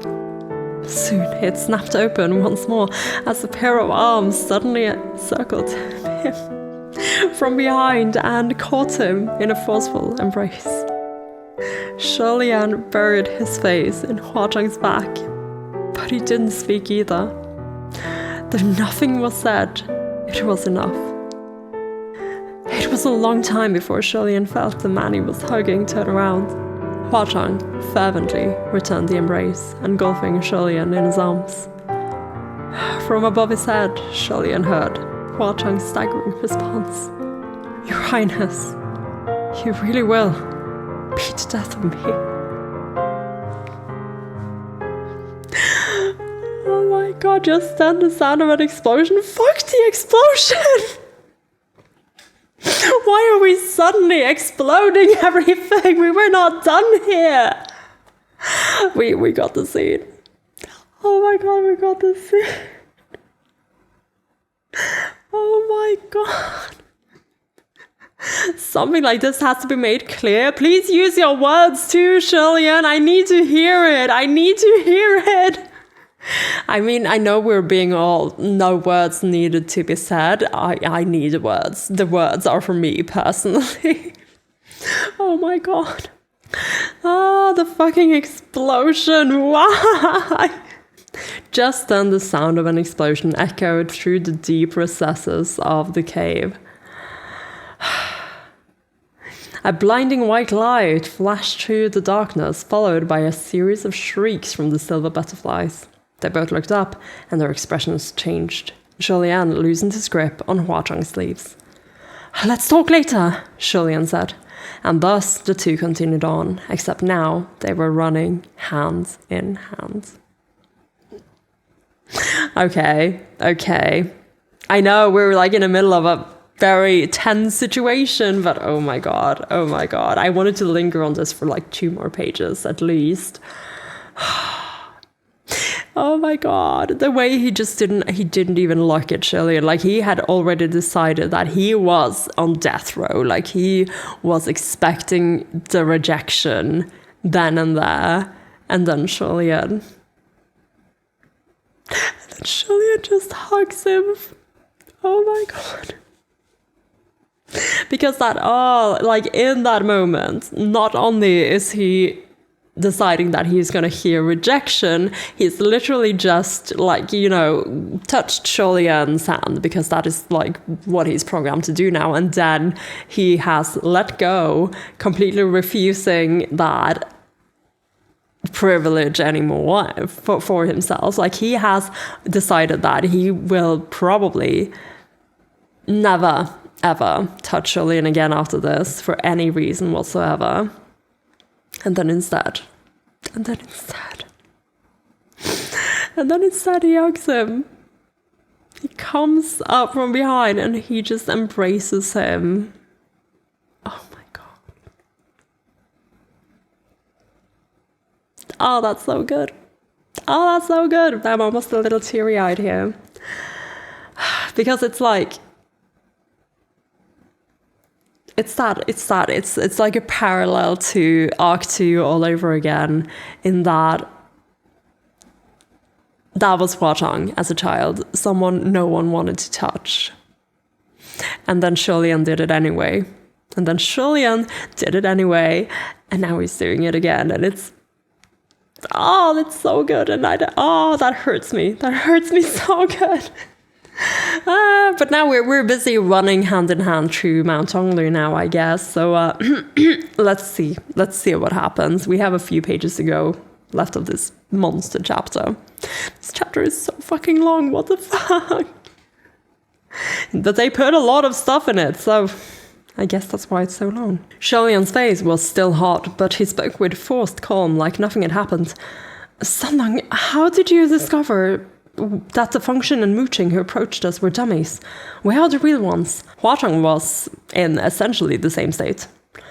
I left behind great butterflies to monitor the 2 useless pieces of trash. How could there be 2 more of them?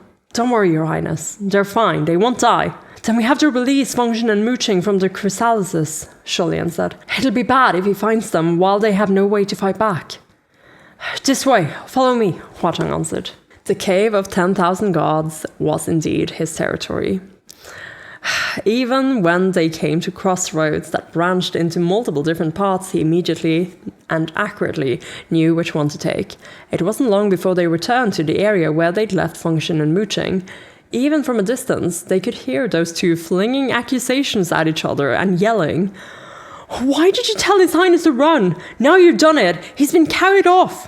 What should I have had him stand around to be butchered? Huh? You just wanted to distract Huatong and lead him away, am I wrong? Shulian didn't know whether to laugh or cry.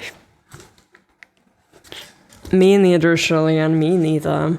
Both men in the giant white chrysalises on the wall were simultaneously gnawing at the silk and yelling at each other, and they were so surprised when they saw him return that they forgot to spit out the white silk dangling from their mouths. How did you escape? Shulian's bamboo hat was still on the ground where he had dropped it, and he quickly picked it up and tied it around his neck. The heavy white silk released Function and Mooching before retreating into the shadows. The 2 of them tumbled to the ground, beaten black and blue. When they saw Huatong emerge from behind Shulian, their faces twitched. They probably thought they were in for another round of beatings, or that things would otherwise get rough again. However, when Function reached out to grab Shulian's arm to pull him back, Shulian grabbed hold of Huatong first. Your Highness? Function was flummoxed. Huatong was already starting to lead the way once more. Gaga, this way. Gaga's back. As if those 2 dared to follow him. Your Highness, why are you still with him? Function questioned. Didn't I tell you he's lost his mind? Mooching said. He's completely enchanted. Shulian didn't bother to argue. He just gently but very firmly held on to Huatong. There's no time to explain now. Let's get out of here first. There's an enemy after us. With Shulian holding him like that, Huatong's eye began to twinkle. A moment later, he smiled. I suggest that both of you hold your tongues and follow. I'm in a good mood, so I won't fight you. For now. Oh my god, I wonder what put you in a good mood, Huatong. I wonder what put you in a good mood. He's in the best mood. This is the best mood he's been in since he rediscovered Shulian's whereabouts on Mount Eugen. Like, he's in such a good mood. Function and Mooching were left in complete disbelief by this display. Complicated expressions plastered on their faces. They just couldn't comprehend why Shulian still walked so nonchalantly beside a terrifying devil who had stalked him for over 800 years with a mind full of unspeakable thoughts. It was like playing with fire and delighting in the burns. Mooching was skeptical, but eventually chose to focus on the other point. You said there's an enemy here. This cave of 10,000 gods is his territory, so what kind of enemy could there possibly be? Did this enemy give him those scratches on his face? I doubt there are many out there who can injure Crimson Rain's old flower.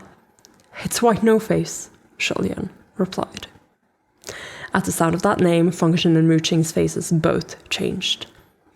And they followed Shulian without another word. They knew well that Shulian could joke or lie about anything except that one man. Julian would never make light of him, nor would he ever mistake him. Even though they'd just been fighting each other to the death in this cave of 10,000 gods, they now were fleeing like mad together. It's midnight and I have 14 pages to go. My mind is fucking spinning. I think I'm gonna stop here actually and come back to this tomorrow after I've like digested it a little bit more, because oh my gosh. It happens. It happens. We have a Hualien confession. We have a Hualien confession. And they're like, let's talk about this later, but Julian has made his feelings on the matter very clear. We know now who the noble, gracious, special someone is, and we know how Julian feels about it. And Huashang is over the fucking moon. Oh my god. Oh my god. I am so happy. And also so sleepy. But I can't believe my wish came through. Yeah, I'm not gonna do this to myself. I'm not gonna power through the rest of this chapter because I've already read like 70 pages tonight. That was not the plan. That was not the plan. Why is this chapter so long? I'm gonna take my own little break, my own little interlude, right here after we've rescued the real Function and Mooching, who are now like they just have to hang on because yeah, the lesser evil, I suppose, by Yushi Huang to the two of them too is still not simply just more evil than Huashang could ever be, even after all of this in their eyes. So I guess that's good for something. But oh my gosh, let me catch a night of sleep. Let me wake up and get back on this. Let me dream sweet dreams, go to work and come back to finish this chapter. And that should probably be a good place to stop after that chapter, right? Because the chapter following... Oh no, wait. Oh my god. The chapter following is like super short. But more importantly, I might have spotted the Grey Dividing Page. Are you for real? Is that it? Is this the Grey Dividing Page? Oh my god, are you so soon? Oh no! Oh no! Okay, I might have spoiled myself for the book 4 start, the arc 4 beginning. In which case, I guess I could just... Yeah.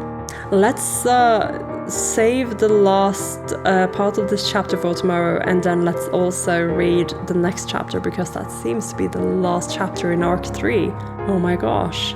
Well, I'll be dreaming about many things tonight. Oh my gosh. Yeah, this was super exciting, guys. Yeah, I don't know how many times I can repeat myself and say how exciting this was to me, till even I start to get bored of it. But Volume 6 is off to a heavy start. We have so many things happening already in this first part of the volume, and I can't wait to dig further into it in a little bit. Let me get some sleep first. And I will sleep happily, knowing that my religion has borne fruit. Convert to Hualianism today, guys. Rejoice, your couple is canon. Anyway, good night for me, and see you in a little bit.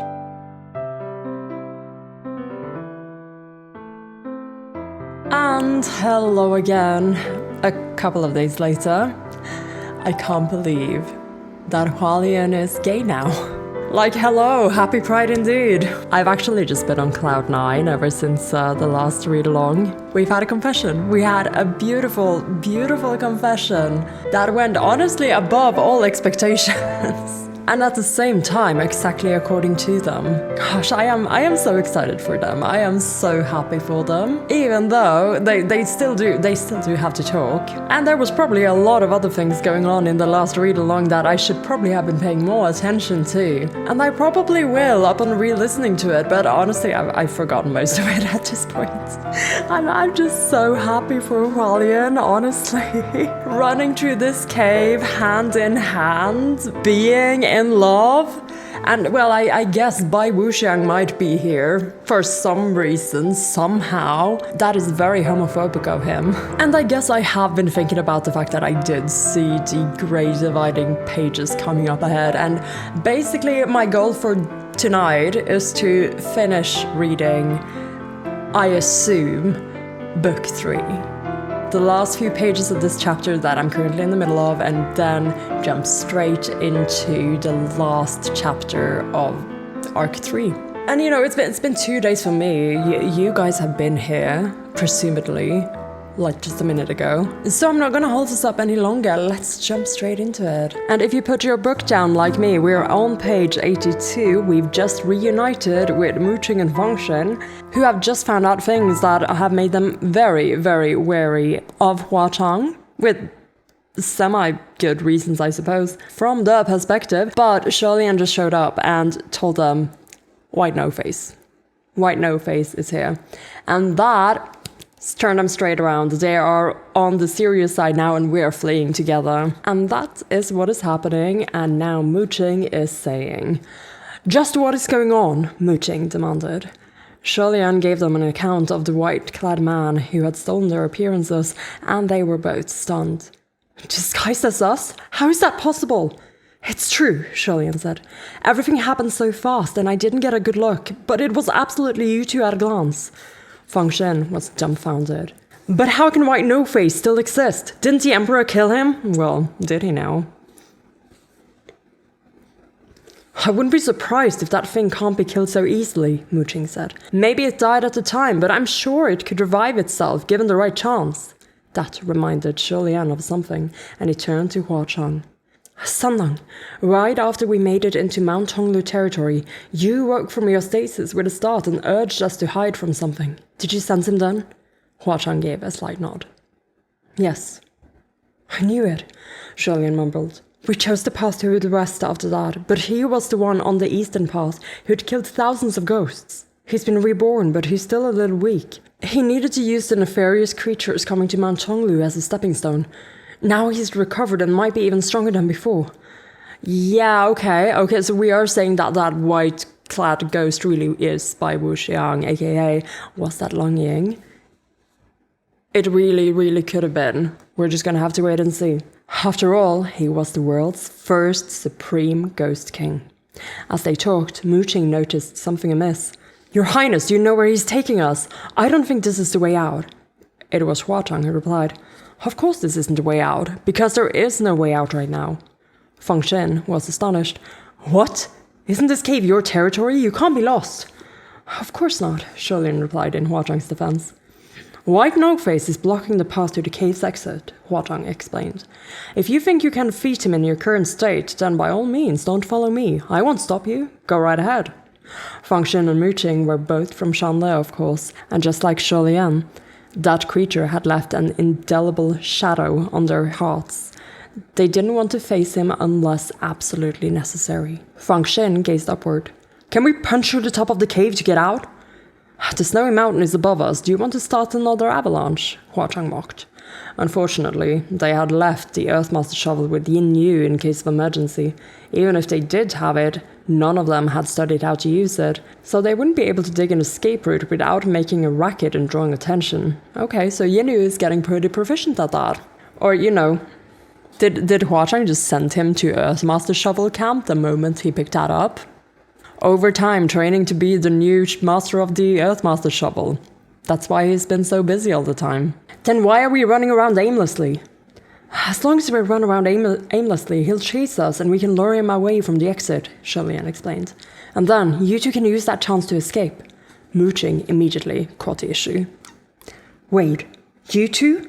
You mean you want to split up? One group is the bait to lead him away while the other group escapes on their own." "Exactly," Lian said. "The Emperor must be informed that White No-Face has reappeared in the world. Once you both escape, find a way to notify the heavens." Wait, Muqing cut him off. "You've already decided who's going to be bait and who's going to leave?" Lian shook his head. "I didn't decide. White No-Face did." Muqing understood and didn't say another word. There was nothing they could do to choose who was pursued. Among their group, White No-Face would certainly be most interested in chasing Shi Lian. I will stay with you to face him, Feng Xin declared without hesitation. In an emergency, Mu Cheng had always been the one Shi Lian sent back to make a report, and Feng Xin had always stayed behind to assist him. This is interesting because that is exactly what happened with the junior officials as well when they first joined Shi Lian on the mission with the Ghost Bride, because Fu Yao was the one who went to make the report, and Nanfang was the one who stayed behind. It seemed that ancient history was about to repeat itself, but then Shi Lian glanced at Huatang. Thanks, but there's no need. Sannang will stay with me. How can he be the one to stay? Feng Xin blurted. Huatang's brow furrowed ominously, but Shi Lian only replied, I trust him. Although his voice was gentle, he was firm in his stance. Feng Xin was stunned in spite of himself. Your Highness, Shi Lian patted his shoulder. You two go together. Mount Chonglu has closed its gates, so it's hard to say whether you'll even be able to get out to spread the word. Besides, don't you still need to search for Lanchang and the child? Feng Xin's face turned glum at this reminder. A raised butterfly emerged from the engravings on the vembraces around Huatang's wrists. Follow it, he said. The two looked at Huatang, then at Shi Lian. In the end, Mu Cheng said simply, You two watch yourselves.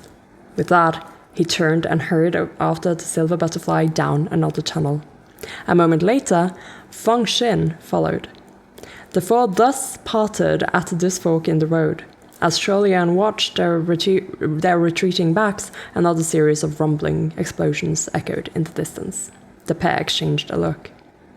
He's here, Huatang said darkly. Okay, just a pause here to just appreciate the fact that Shi Lian is taking this stance like that.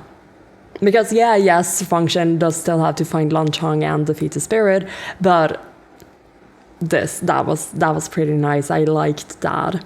I liked the simpleness of the whole thing. I trust him. It makes my heart beat so fast. I love this. I love this for them. And I love that Huatang is standing there and getting to hear it. Oh my gosh. Like, Huatang, have you connected it yet? Have you connected the person Shi Lian trusts the most to yourself yet? Like, please. Because Shi Lian has made the connection of the noble, gracious, special someone. That is out of the world now. We know who that is. Shi Lian knows who that is. But, Huatang, you need to get with the program. Do you understand just how momentous your presence is for Shi Lian? Do you understand how much he loves you? Like, oh my gosh. Never mind me, I'm still just very emotional over the fact that Huatang, even after all this, and yes, that was a very stressful and tense situation with all the accusations flying around him and how the whole situation seemed to be playing out, but just the fact that he expected complete and utter rejection and even asked Shi Lian not to tell him how he actually felt about all this. That's going to stick with me for such a long time. Huatang! It's okay now. You're good. You're all good. It's all rainbows from now on, I say, looking into the dark, dark tunnel. Okay, focus. He's here, Huatang said darkly. Lead me, Shi Lian said. The white-clad man had come after Shi Lian as expected. To ensure he was kept at a safe distance, Huatang set up raised butterfly formations at various points in the caves to monitor the situation and slow their pursuer down. Every time an explosion went off and the raised butterflies shrieked, Huatang's expression grew grimmer, and Shi Lian's heart ached. They wound around corner after corner until finally they reached a chamber. Shi Lian couldn't help but sigh. I can't believe it. So many silver butterflies have been lost. A moment of silence for George's brethren. So many sacrificed. But hey, they reform mostly, right? While the rate butterflies didn't have a good reputation in the three realms, Lian saw them as nothing but sweet, adorable little spirits. He couldn't help but feel for them. They ceaselessly launched their suicidal attacks just to delay the enemy a few moments more. But Huachang only snorted. His gaze seemed to penetrate the thick rock walls, and he said, "Don't worry, if he kills one, I'll make 10 more. Fast and furious as a storm, I will never back down. We'll see who's left standing in the end." Lian's heart skipped a beat for some reason, and he thought, "Oh no, this is bad." Is this like the romantic it is bad? This is bad, or is this the oh no, he is I'm worried about this guy now because I think Huachang really meant that. He will keep going until only one of them is standing. Although Huachang had only displayed it subconsciously, Lian really was quite weak to his aggressive, rebellious confidence. Oh, it was a romantic one! I needed the follow-up sentence to realize that this was Lian swooning. This was him swooning over Huachang's aggressive, rebellious confidence. Lian likes a bit of a bad boy. Confirmed. Like, we knew that. We know that. We've known that since Sundong fucking showed up on that ox cart. But we've known that since he first learned Huachang's name and went a bit, oh, I like his name. He likes a little bit of a bad boy. Rebellious confidence. Another moment passed, and Huachang slowed his pace, seeming like he'd received some sort of signal. He turned to Lian. "He's been led away. Those two are almost out." "Great," Lian said. "Now we can take our time to come up with a strategy." There's no rush now," Huachang said. "He's been left far behind. We can hide here for a while and think of a battle plan." They both trailed off, and an awkward tension suddenly bloomed between them. This wasn't the kind of awkwardness that stemmed from embarrassment. Rather, they were both feeling strangely shy.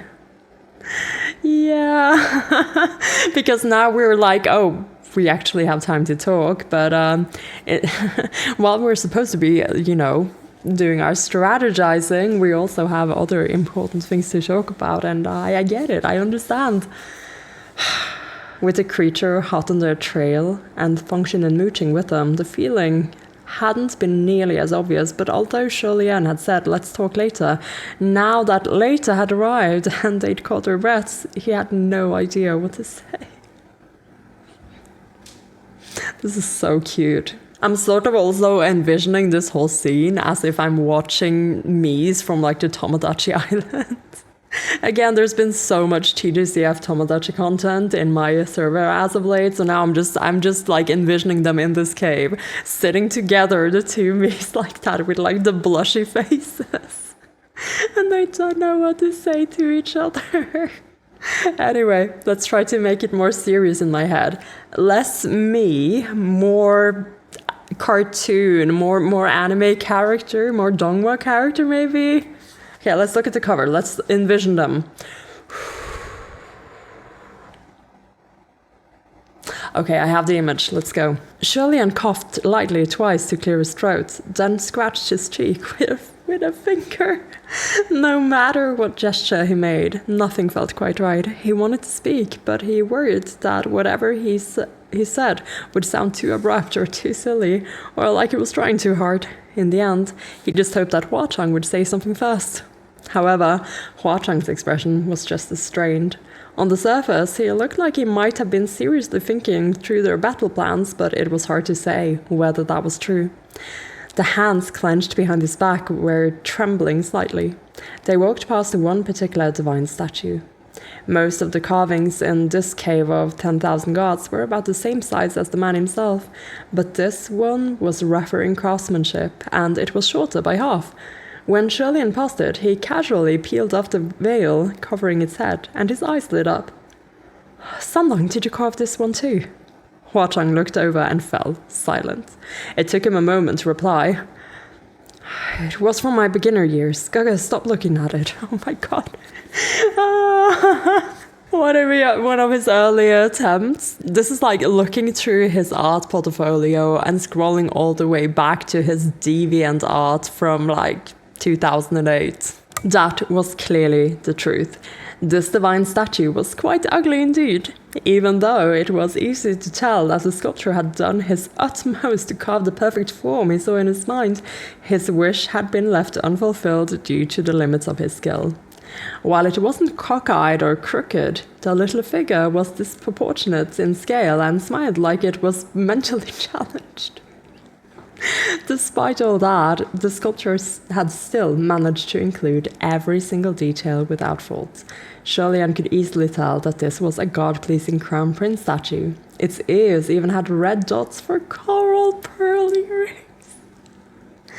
Lian silently covered his mouth and turned away. He rubbed hard at his face in an attempt to seem natural.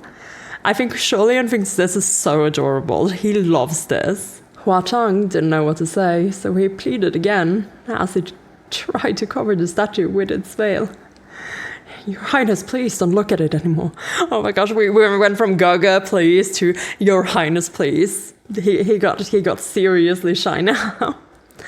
Don't misunderstand, I think it's really cute, Lian hastily assured him. But then he realized it wasn't he the one Huatang had sculpted. If he called this thing cute, wasn't he basically calling himself cute? Oh my gosh, Lian, the mental gymnastics for that one. It had been incredibly thick-skinned of him to lie so blatantly. Lian couldn't help but laugh out loud. Seeing him like this, Huatang bowed his head and lowered his lashes as he started to chuckle along with him. Oh my god, why are they so cute? Why? I'm blushing now. As they both laughed, much of the nameless, jittery air cleared away. They continued onward and passed by another statue that was lounging on the stone bed. Its entire body was covered with a layer of thin, smoke-like white satin. Lian was very curious and was just about to pull off the white veil. Something tells me that Huatang is not going to let him. Over the divine statue's body when Huatang unexpectedly seized his wrist. Your Highness! Ever since they entered the Cave of 10,000 Gods, Huatang had mostly been calling him Your Highness. Lian looked at him, and while Huatang let go of his wrist, he still seemed a bit uncomfortable. Yeah, this one is, that kind of statue. I already know it's a statue of me, I still can't look, Lian asked. If Gergo wants to look at the statues, the best one I sculpted remains to be seen. I'll show you some other time. Don't look at any of the ones in this cave anymore, Huatang said. Lian didn't understand. Why? I think all the divine statues in this cave of 10,000 gods were carved really well. Really. It'd be a shame if I never got to see them. Which reminds me, those murals. I'll go destroy them, Huatang said promptly. Oh my god. Seeing that he really planned to head off right now and do that, Lian grabbed him hastily. Don't! Why destroy them? Just because I saw them? Fine, I'll tell you the truth. I've only seen a few, like the one depicting the Shangyuan heavenly ceremonial procession and the one of us in the army. I didn't see most of them because Function and Mooching wouldn't let me. So I have absolutely no idea what you painted. Don't destroy them. Only then did Huatang turn to face him. Really? Lian held on to him and replied with the utmost sincerity. Really, if you don't want me to look, I won't. Huatang seemed to quietly sigh in relief. Then he smiled. They're no good anyway. If there's something you want to see, I'll just paint it for you on the spot. This reaction made Lian even more curious. But he didn't want to spare Huatang into destroying those precious murals. So he could only push down his own desires. Well, respecting boundaries is kind of what we're doing here, I guess. Like, again, you could argue that, yes, Lian has the right to see these things because they are basically pictures of him. But at the same time, this is literally a place Huatang had not expected anyone else to see, at least not the people who would know what this was about. From what I understand of his behavior and everything, it was never his intentions to go in here. So honestly, this whole thing has been a huge breach of privacy as well. So the fact that Lian is like, well, I really do want to see these things. I really, really want to. And he's coming from the perspective of everything that Huatang makes is wonderful. It's cute, it's adorable, it's beautiful. And I would love to see it because He's fucking in love with Hua Chang. Everything he does is Hua Chang to him. But because Hua Chang is not ready or does not want him to see these things, he will bite down his own desires and respect that. And I think that's nice. I really do. But there is one statue he wants him to see, it seems. The best of the bunch. And I am so curious as well. Show us the best statue, Hua Chang. Where are you keeping it? Are you keeping it here or are you keeping it somewhere else? Because the thing is, like, we have the whole thing with the temple, right? Thousand Lights Temple. It has no statue. And that has to do with, you know, Lian's not wanting statues in his temples. Like, that is kind of sort of the vibe he has been going for. Like the no kneeling, no huge golden statues. But that doesn't mean that Hua Chang didn't want to make one for it, like for himself, you know? So there might be one somewhere else. We'll have to wait and see. Maybe somewhere that was important to them in the past. Hidden away somewhere. We'll wait. So anyway, we have Lian pushing down his desires, and then, after taking a few steps, Lian suddenly frowned. Something is not right. What is it? Hua Chang asked. Lian turned to look at Hua Chang. White No-Face. Why would he come to Mount Tonglu? Perhaps he hasn't fully regained his powers, and he wants to use the kiln to be fully reborn into this world, Hua Chang replied. If that's true, would it mean he's not currently a supreme? Lian wondered. That's not entirely impossible, Hua Chang said. When White No-Face had dropped his disguise as Function and Mooching and attacked, his abrupt appearance had been both shocking and terrifying. Lian's first reaction was to assume that their opponent couldn't be defeated, so he'd grabbed Hua Chang and fled. But they hadn't actually fought him directly for long, so they couldn't precisely gauge White No-Face's current strength. Was he putting on a front, or was he stronger than he seemed? Nothing could be determined from a rushed exchange of blows that only lasted for a few seconds. I assumed he'd gotten stronger when I first saw those two fake skins, Lian muttered. But maybe he hasn't completely recovered. Maybe he's currently at his weakest. Otherwise, why would he come to Mount Tonglu? Maybe I can give it a shot. Give it a shot and try to take him down. Good. I'll go fight him, Hua Chang immediately replied. Lian instantly snapped out of it and hastily said, No, don't. Don't face him directly. My giving it a shot will be plenty. Supreme Ghost Kings would normally never face each other in combat so easily, as evidenced by the way ship-sinking Blackwater and Crimson Rainsword Flower had been able to coexist in peace. This was because Ghost Kings weren't like heavenly officials whose profiles were well known to anyone who cared to keep track. From their strengths to the parameters of their powers to the size of their temples and number of worshippers, but Ghost Kings hid their true strength just as they hid their pasts. They possessed no knowledge of each other's abilities, and no one knew the potential consequences of a fight between two supremes. This encouraged them to maintain the balance at all cost. Which does make sense. There's no need to worry, Hua Chang said. The victor hasn't been decided yet. Surely Gaga doesn't believe I would let you face him by yourself. Lian shook his head. It's not that, Sanlang. It's that we're not the same to him. He won't kill me, I can swear it. Why? Hua Chang questioned. After a moment of hesitation, Lian chose not to explain. He only said, You don't know how terrifying that creature is. Hua Chang cut him off. Your Highness, I know, he said grimly. Only then did Lian remember that Hua Chang had also joined the Shanla army and personally experienced the Shanla battlefield. He'd seen the tragedy with his own eyes, the field piled with corpses. But Hua Chang didn't know. He hadn't personally witnessed that horrific battle between John Woo and White No-Face. He had never crossed paths with White No-Face directly. Having considered this, Lian shook his head forcefully. It's not that I don't trust you, it's just... I don't want anything to happen to you. Hua Chang's eye twinkled at this. A moment later, he smiled. Gaga, don't worry. I'm already dead, so it won't be easy for me to die again.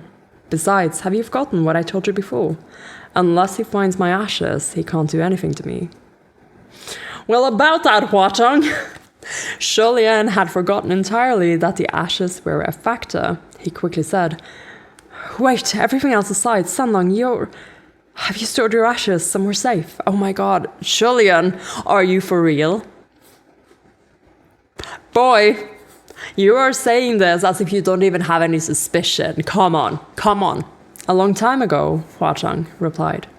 Lian nodded, but a moment later he couldn't help but double-check. Are you sure they're properly hidden? That the hiding place is secure enough and won't be found? To me, it's the safest place in the world, Huatong answered leisurely. Lian didn't think there was anything absolute out there, however. You're completely sure? He pressed. Huatong smiled cheerfully. If their hiding place is destroyed, then there's no need for me to exist either. Of course I'm sure. Oh! Huatong, don't do that to me! That was rude. That was very rude of you, Huatong. Don't do that. Don't do that to me. If their hiding place is destroyed, then there's no need for me to exist either. Oh my god. This is tragically romantic. I love that. I love that sentence so much. It got my eyes a little prickly. Although Lian was rather concerned about what no need to exist meant, they weren't in a safe place and there could be ears listening in. It wasn't the right time to probe this subject deeper, so he let it go. But it made Lian want to ask Huatong just how had he died. Well, that is a question I too would like to know. And I know it's gonna hurt me. Lian really wanted to know, but he didn't know how to ask. When mortals died, whether their souls could remain on the corporal earth depended on their obsession and attachments. In most cases, anguish and resentment were the strongest fixations. To become a supreme ghost king, one's obsession would have to be extraordinarily intense. So Lian was afraid that Huatong wouldn't be able to handle it if he asked about his death. It might cause him pain, like stabbing an old scar. And Lian himself might not be able to bear the details either. I think the latter is more likely. And you know what? I don't think I'll be able to bear those details either, Lian. I'm so weak. I'm so weak for Huatong in pain. And not the fun kind of weak. It makes me miserable. These past 800 years, how had Huatong endured them? A horrifying thought struck Lian, and he was instantly awash in cold sweat. He quickly turned to Huatong. Sanlang! What is it? Huatong answered. Lian's fingers twitched slightly. I have another question I want to ask you. By all means, Huatong replied. Lian stared at him. Other than in Shanle, did you encounter me at another place or time at any point in the past 800 years? Huatong slowly turned his head to look at him. Regretfully, though I never gave up and did my utmost to find you, I did not. Lian pressed him. Really? Huatong looked at him squarely in the eyes. Really? Why does Gaga ask? What? Yeah, why, what is going on? Did we meet at... A horrifying thought struck Lian. What is the horrifying thought?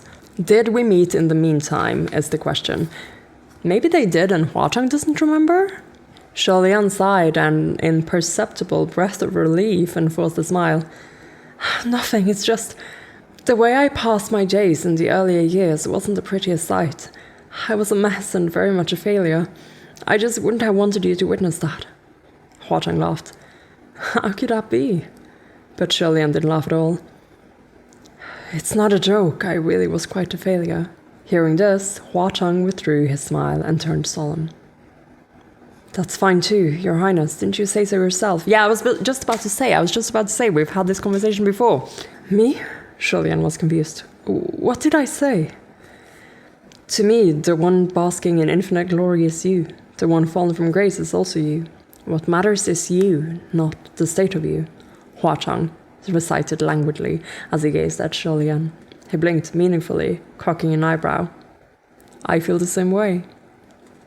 Lian was stunned, speechless for a good moment. Then he quickly slapped his hands over his face to cover it, feeling like his whole head was burning up. Did I say that? Oh my god, Lian! You did, Huang insisted. Kugger, don't deny it. Lian used his arm to block his face. I don't think so. Gaga, do you want to see the proof? I'll find it for you, Huang said. Yes, you better have that in a butterfly, Huang. You better record everything in a butterfly or this dude is gonna be like, oh, I don't remember. I did not. Oh my god, Lian. Lian's head shot up. Did you? No way, Sunlong, have you been recording everything? I'm joking. I honestly don't believe you. Gaga, trust me. I don't trust you anymore. Oh my gosh. Sunlong demotion went from the person Lian trusts the most to the person Lian no longer trusts. Oh my god. The pair came to a fork in the road. Suddenly a breeze blew in. Huang tilted his body to shield Lian, raising an arm as if to protect him. It wasn't a strong breeze and didn't call for anyone to block it, but Huang's action had come completely naturally. The wind passed, leaving strands of hair aflutter, tangled in the same way as Lian's thoughts. Lian noticed that Huang's expression and the contours of his face were cold when he wasn't looking his way. Beautiful in his nonchalance, Huang didn't even realize he'd moved without hesitation, as if protecting Lian was innate to him. Sunlong, Lian blurted again. Huang tilted his head to look at him, and only then did he flash a smile. What is it, Your Highness? Lian felt that Huang probably didn't notice himself smiling. A clear and powerful voice in Lian's heart told him that this man really saw him as a god. Lian's fingers clenched furtively. Once we're out of Mount Honglu, there's a lot I want to tell you. Huang nodded lightly. All right, I look forward to it. Have Function and Muting escaped? Lian asked. They're already out, Huang replied. And White No-Face? Lian said. He didn't catch up to us, and he didn't go to stop them. Where is he now? How far is he from us? Huang's face changed before he could finish, and he lightly pressed 2 fingers against his right eyebrow. A moment later, he said, he disappeared. Oh my fucking god. Is White No-Face in the room with us? Because I swear to God, MXTX, if you are, once again, on your horror shit, this is probably the place to do it. In fact, it would be extra creepy if he's been listening in on all this. How could he disappear? Lian asked in shock. Huang remained calm as he focused on searching. He's just gone, completely vanished. This was impossible. Not even a ghost could disappear into thin air while surrounded by great butterflies in this cave of 10,000 gods. Let me see, Lian blurted. He gripped Huang's shoulders with his hands and went on tiptoe to touch their foreheads together. Huang rested a hand on Lian's waist, then hesitated as if he was going to pull away. In the end, his hand stayed where it was and pulled Lian even closer. The scenes that Huang had seen moments earlier flashed before Lian's eyes. The white-clad man strolled through a stone cavern. Countless great butterflies rushed him and wrapped him in the shimmering human-shaped chrysalis. In an instant, those butterflies were engulfed in a crackling explosion of silver light, shattering them into a burst of sparkling glitter. Once the silver light faded, the white-clad man was gone. After that, Huang's right eye brought Lian elsewhere, in the cavern, sweeping through countless other tunnels. However, the white-clad figure was nowhere to be seen. Lian was puzzled and pulled away slightly. Could he have left? Now that White No-Face had seen Lian, he would stop at nothing to harass him. Others might not understand this, but Lian knew it all too well. Maybe our earlier speculation was correct, Huang said. His top priority is to use the kiln to regain his supreme status, so he has left ahead of us. Huang's voice was right in Lian's ear. He only came back to himself when he heard those words, and he realized that Huang's face was cupped in his hands. Lian had pulled him down, making the taller man bend slightly at the waist.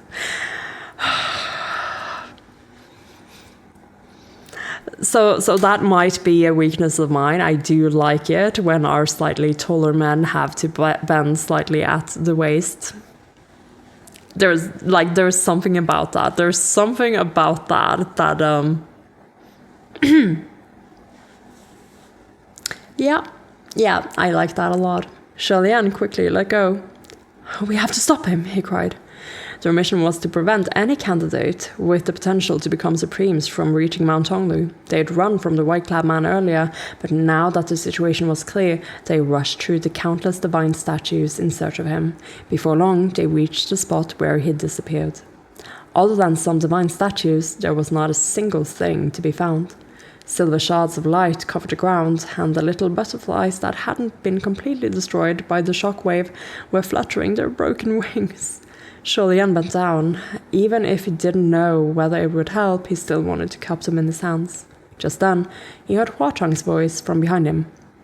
Gaga, come over here by my side. His voice was laced with suppressed anger, but the rage wasn't directed at Lian. Oh.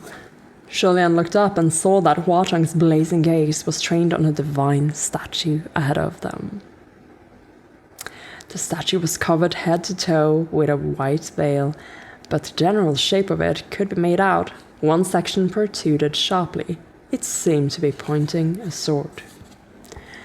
A patch of caustic red at the sharp tip of the blade's point was spreading, staining, soaking the white silk veil. There was blood on the sword. Clearly, there was something strange about this divine statue. Perhaps the original was no longer under the white silk and had been replaced with something else. Lian leapt to his feet and stood at Hua Chang's side, pointing the sword Feng Xin at the strange form. Hua Chang wore a dark expression. He gave a wave, and the white veil fell with the motion. Lian's pupils shrank. It was a divine statue of Lian beneath the white veil, a god-pleasing crown prince statue. There was a sword in one hand, a flower in the other, and a smile on its face. But there were traces of blood on that smile. The blood had come from the sword in its hand. A boy dangled there, pierced through. The boy had bandages covering his head, and blood covering his body. It was Lang Ying. And that was the end of the super long chapter 93 of Heaven Official's Blessing. And oh my god, there it is. Our last puzzle piece. Lang Ying is here. And that makes so much sense. That makes so much sense that he is here. And I guess that means that the next chapter, which is a super short one that I counted last night, of just over 10 pages, that's probably gonna be us encountering by Wu Xiang in some form or another. Well, maybe this form. And then that is gonna be our trigger, our flashback trigger. Like Qirong and his words were the flashback trigger the last time. I'm guessing this whole thing is gonna trigger our next flashback into the Shanle past. And I really think it's gonna be about this time period now because, okay, so Lian is telling Hua Chang, contradicting what he himself said earlier and what he's been thinking really, that he is relieved that Hua Chang did not see him at this point in his life because he really felt like such a failure. That is how he describes himself. You know, everything leading up to that second ascension, which he regrets so much.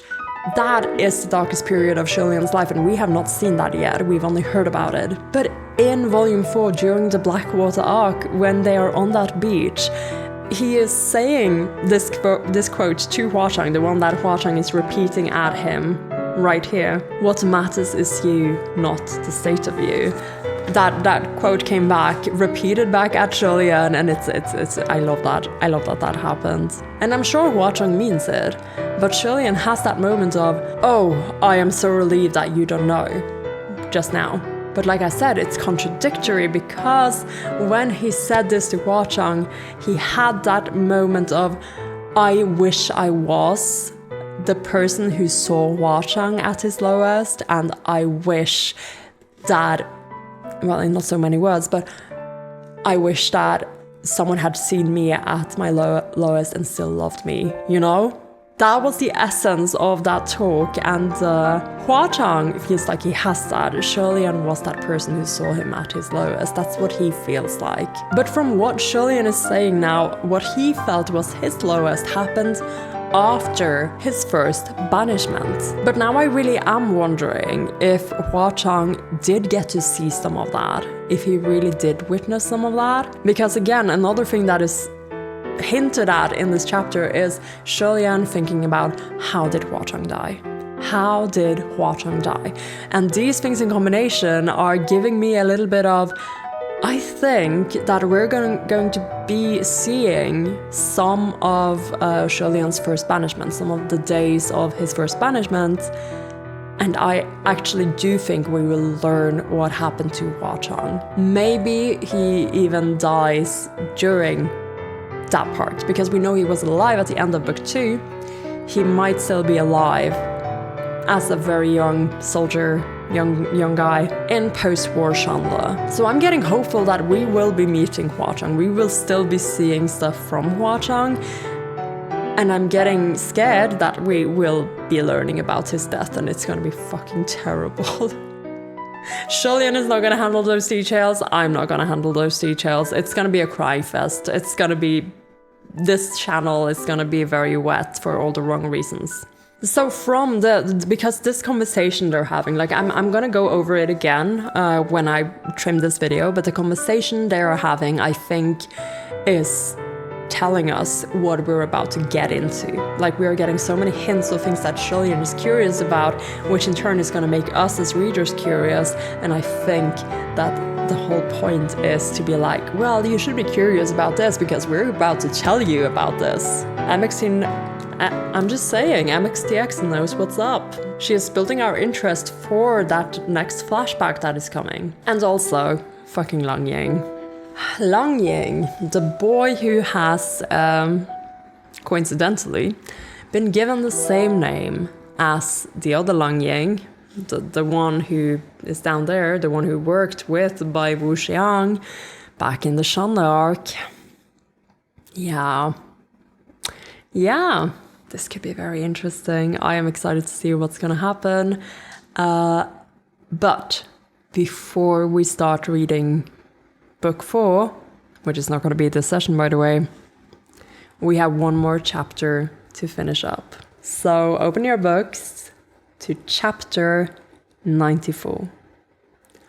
From the sealed kiln, one supreme shall emerge. Lianlian's head had drooped to the side as though he'd lost consciousness.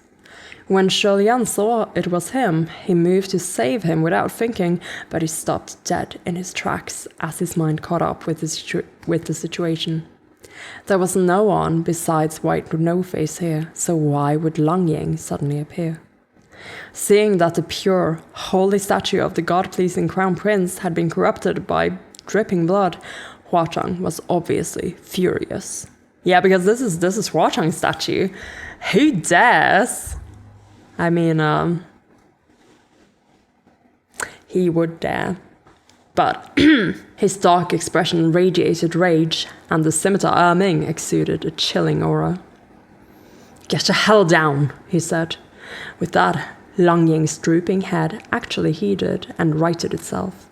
He blinked open his eyes, then slowly pulled himself off the sword and dropped to the ground.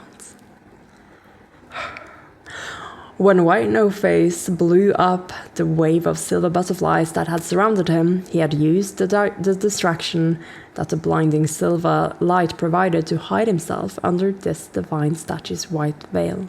Then he transformed. If he could disguise himself as Lianlian, it meant he must have seen the boy somewhere before. "Where's the real Lianlian?" Lian demanded. "Your Highness, maybe there was never a real Lianlian," Hua Chang said.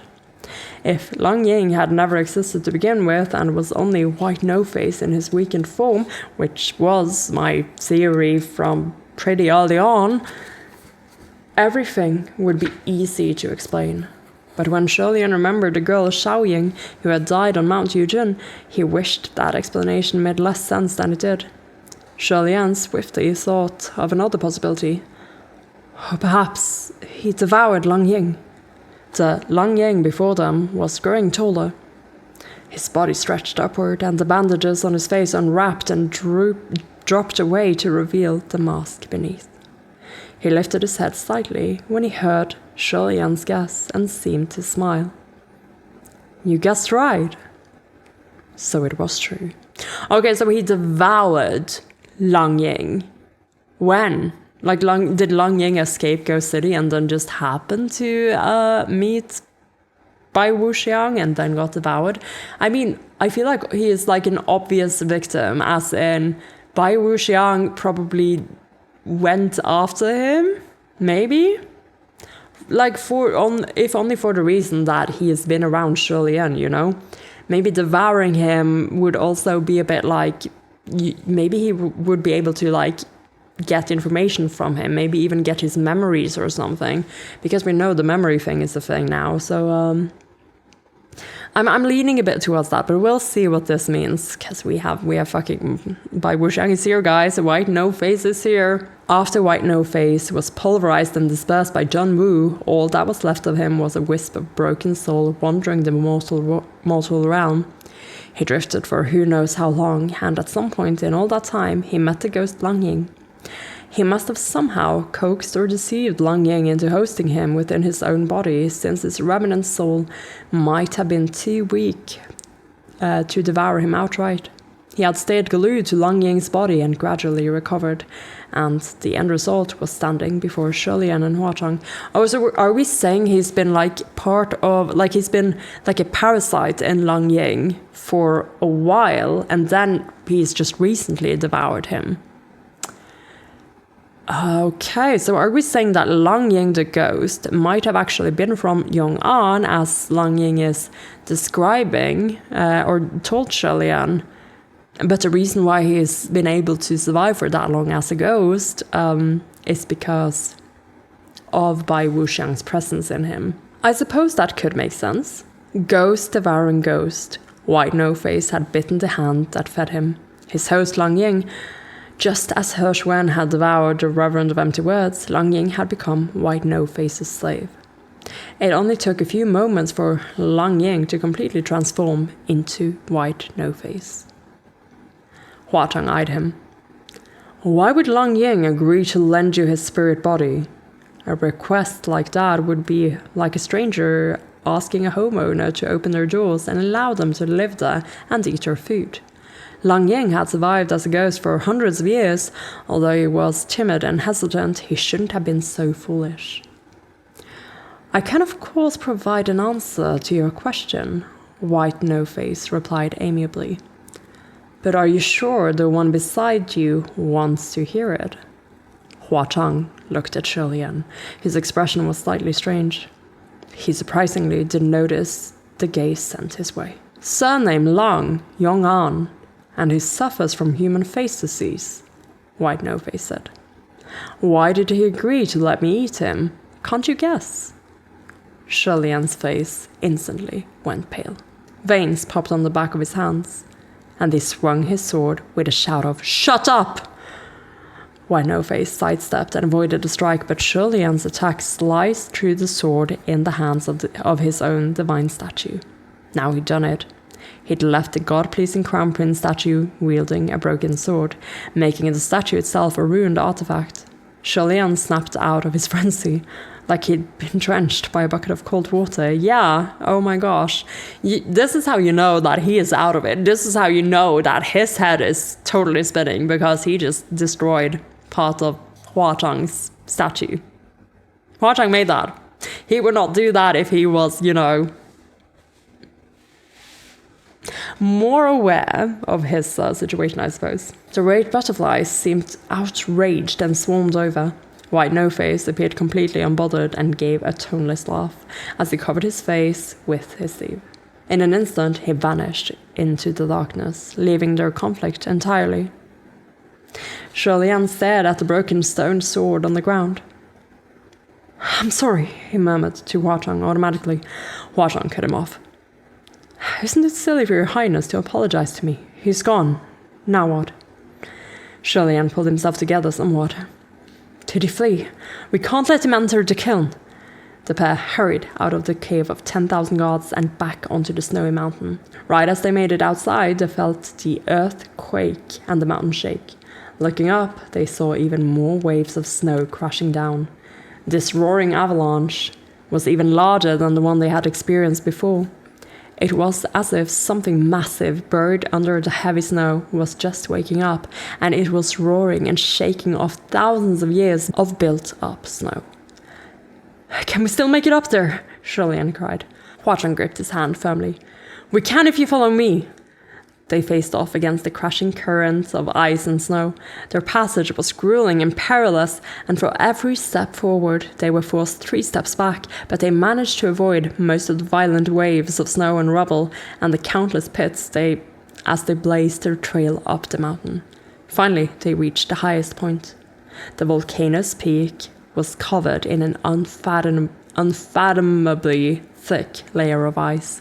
Lian thought he'd slip if he tried going even a bit faster, but Huachang held him by the hand and moved forward with steady, fearless steps.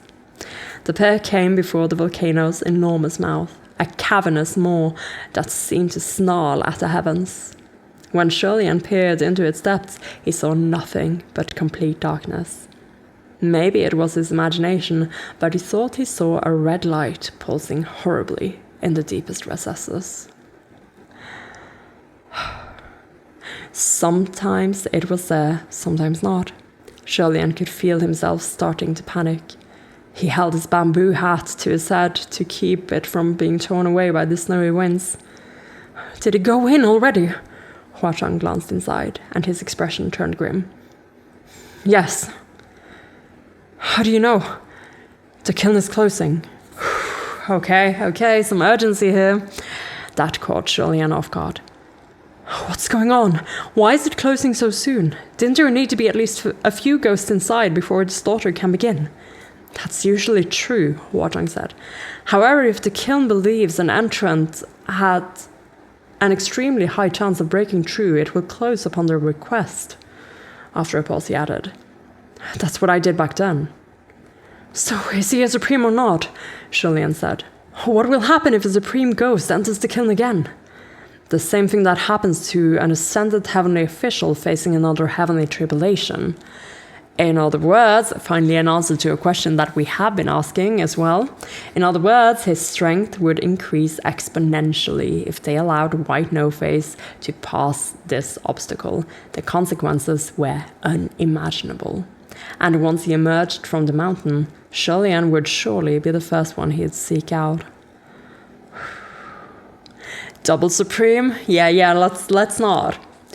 After eyeing that infinite, bottomless abyss for a while, Lian said slowly, Sanlang, I might need to go down there to resolve this. Then go. I'll come with you, Huachang replied quietly. Lian gazed at him. Huachang looked up and met his eyes. He cocked an eyebrow and smirked. All we're doing is heading inside to eliminate an eyesore, then breaking through the kiln again. That's it. It's not like it's hard. All right then, Woods Cheng. Seeing him so relaxed, Lian's tensed emotions loosened a little as well, and he smiled. A moment later, Huachang said, However, there is one thing. Lian made a curious noise and tilted his head. One of Huachang's arms suddenly snaked around Lian's waist and pulled him into his arms, as he lifted Lian's chin gently with his hand, and then Huachang enveloped Lian's lips with his own. They kissed and embraced for a long time in the snowstorm before their lips slowly parted. Lian was dazed for a good moment before he jolted out of his stupor. Flushed, he opened his eyes. What was that all of a sudden? Oh my god. We have art. We have art. Oh my gosh. Yeah, his face is all red, and mine too. Lian, oh my gosh. We are headed into battle, Kiss. Are you kidding me? I love this. I love this so much. Although it wasn't the first time they'd done this, they had always used grand, dignified reasons to justify their actions. things like lending spiritual power, transferring air, or it was simply an accident. But now that certain things had been made clear, those excuses were exposed as falsehoods, and their actions were abruptly far more significant. Lian didn't know where to put his hands. Should he cling to Huazhang's arms or push him away? Should he press Huazhang's head down or block his face? Huazhang puffed a breath into his ear. "I'll lend your highness a bit of spiritual power in case of an emergency," he whispered. "Won't you accept it?" Lian unconsciously gulped. "This is a bit," he stuttered. "It seems like too much. I haven't paid you back for all the times before." "It's not that much, and there's no rush," Huazhang said. "Take your time paying it back. The account will clear one day." "Will it now?" Lian made a few vague noises of agreement and was just about to run away when Huazhang pulled him to a stop. "Your Highness, where are you going? You're running in the wrong direction," he pointed out. Only then did Lian realize that he was running back the way they'd come. He quickly turned back around, slipping on the ice in the process. He pulled his bamboo hat down.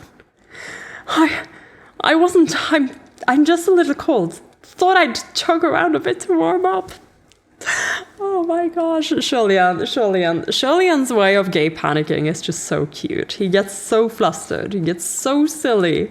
Oh my gosh. He put on the bamboo hat, then pushed it off to carry it on his back, then put it on again. Finally, he grabbed Huazhang's hand and held it tight. The pair stood side by side and looked into the immense abyss below. Huazhang's voice was casual. "After this is resolved, I'll show Gogo my proudest achievement in sculpture." "Okay," Lian replied. They jumped down together. Gusts of wind whipped past his ears so fiercely that it felt like waves crashing into them. But even that force couldn't separate their hands. They held on to each other even harder. Yet somehow, halfway down, Lian's hand was empty. His grip hadn't slipped, and Huazhang hadn't let go. The hand he'd been holding in his own had simply disappeared in an instant, leaving behind nothing but emptiness.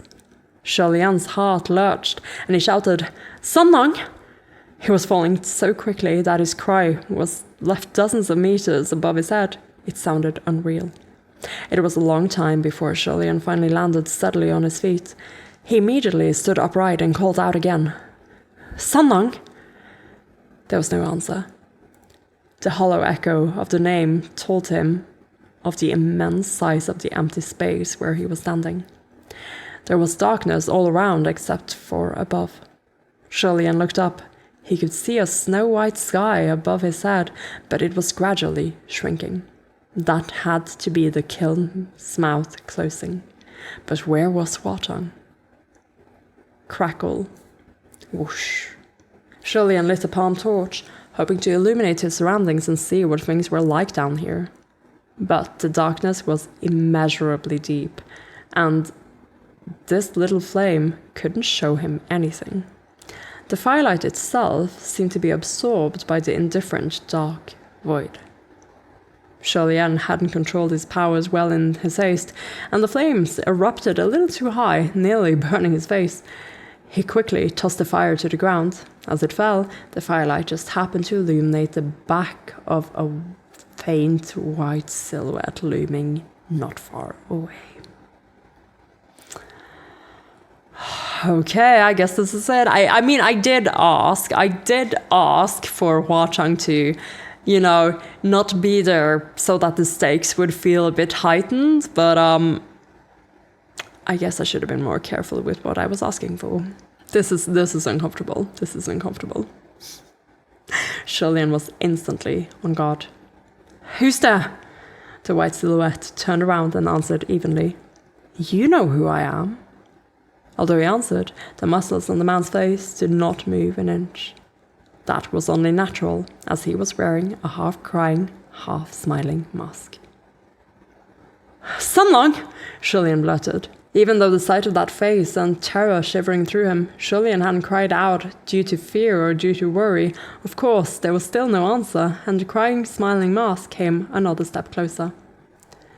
You're wasting your time yelling. The kiln is sealed. It's only you and me here, no one else. Julian automatically looked up again. Earlier, there had still been a small snowy white sliver of sky, but that bit of light had been completely swallowed by the darkness around them. The kiln had truly sealed itself. Julian had never expected things to turn out like this. Trapped alone with White Noteface, just the two of them, locked inside the kiln. Just the two of them. Why was it just the two of them? Julian gripped Feng Xin and pointed the sword at him. What is going on here? Are you meddling again? Where is he? Where is he right now? White Noteface clamped the edge of the sword between two fingers and flicked the blade with his other hand, making it ring clear and crisp. He's gone. Julian watched this, and his eyes went cold. Explain yourself clearly. What do you mean gone? He doesn't want to follow you anymore. He left. He's dead. What do you think? White Noteface said leisurely. Julian's heart dropped at first, but that was followed immediately by a violent rage, and he struck. Stop your nonsense! White Noteface once again caught the blade effortlessly. Fine, fine. I was indeed talking nonsense. Don't worry, I simply sent him outside the kiln. Even if he wants to rush back in here, it's too late now. Julian was fine with Huatong trapped outside as long as it meant he was okay. He quietly sighed a breath of relief. But it's probably for the best that he doesn't come in, White Noteface continued. Even if he wouldn't agree right now, who knows if he'll still want to be with you when he sees what you'll become. Julian couldn't formulate a response. His patience fully gone, he swung his sword again, yelling, Shut up! White Noteface easily dodged every single one of his strikes, and Julian cried out in rage. I've had enough of you. What do you want? What exactly do you want? How long are you going to keep clinging to me? Why aren't you dead? Why did you come to the kiln? Because of you, White Noteface replied. Julian's movement faltered, and he huffed. What do you mean? You came here, so I did too, White Noteface answered languidly. Julian's expression twisted upon hearing that. But no matter how furious he was, how strong his murderous intent, it was as if White Noteface could always predict his next strike and avoided each attack by mere millimeters. The more Julian struck, the more he understood one cruel fact. He couldn't win. Okay, so wait. You came, so I came. It's probably for the best that he's not here. Who knows if he'll still want to be with you when he sees what you'll become.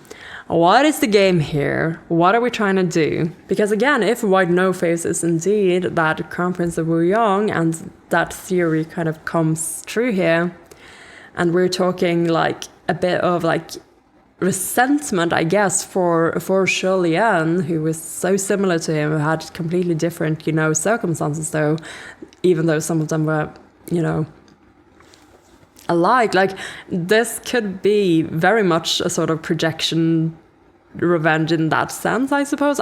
We still have to get the reasoning though. We still have to get that. And I don't know right now, but it really feels like White Noteface wants Julian to become a calamity. That's what this feels like. He wants him to become a supreme ghost. Is he going to kill Julian? But in order for that to happen, there needs to be a certain sort of resentment. Does he want Julian to resent him? Because that is the only way I see Julian dying and becoming a ghost. Is that our happy ending? Are we going to get like two Ghost Kings? Ghost King Julian, Ghost King Huatong? I mean, that is a terrible happy ending. That's going to be too sad. I can't do it. But we'll see. We'll see where this ends up. I am just super nervous. I'm just talking because I don't want to read the rest of this. We're so close to that great dividing page. I am super nervous about this. So anyway, that's right, White Noteface said, like he was reading his mind. You can't win. As soon as he spoke those words, a blade pierced Shulian's wrist. Excruciating pain spread through his body, and Shulian's grip on his sword faltered. In the next second, White No-Face grabbed him by the hair and yanked him backward, bashing him into the ground. Shulian's ears were ringing, his nose and mouth were filled with the metallic taste of blood, and his head swam. A little while later, Shulian felt a hand pull his head up from the shattered ground. A voice came from above. So sad, so pitiful. Shulian choked out a mouthful of blood. Every time I meet your highness, you always look like this, White No-Face said. Makes one ache, makes one excited. Shulian swallowed another mouthful of blood, refusing to cough it out. Don't be too smug, he croaked. I might not be able to win against you, but someone can. Even if you emerge from the kiln, Junwu will just kill you again. Besides, there was still Huatong. Yet, White No-Face replied, Who says I'm the one who will emerge from the kiln? Yeah, coming back to this, oh my lord. Shulian was shocked. Not him. Who else could it be? White No-Face lifted Shulian's face to look him in the eyes. Your Highness, I think you might have misunderstood, he said. Oh my god, we have this much left. This is not good. This is not good, he said amiably. A Supreme certainly will emerge from the kiln, but it won't be me. It will be you. What did you say? Shulian stammered, shaken to the core. I'm not... He understood before he even finished his sentence. His body broke out in cold sweat. That's right. That's exactly it, White No-Face said. Congratulations. You finally understand my real objective. Isn't this the third path you love so much? Right now, the only beings inside the kiln were one supreme ghost and one god. On the surface, there were only two paths to take. Either White No-Face would kill him and break through the kiln, or they could forget about leaving and remain trapped inside forever. But there was a third path. If Shulian killed himself, became a ghost, and defeated White No-Face, then he would become a supreme and break through the kiln. Oh my fucking god, is that what we're doing? Are we getting... I don't know if I like this, oh my gosh. Shulian struggled to snap out of his shock. What the hell do you want? Don't even think about it. Why must you go this far? Why would you force me to become a supreme? I'm not as crazy as you. Even if you want me to kill you, we both know that I can't. And if you feign defeat, the kiln might not recognize me. But White No-Face replied, Is that right? You can't defeat me. Don't be so sure. As he spoke, he extended a hand. Thanks to the nearby firelight, Shulian could see that he was holding a mask. An exact duplicate of the one White No-Face wore. Do you remember this crying, smiling mask?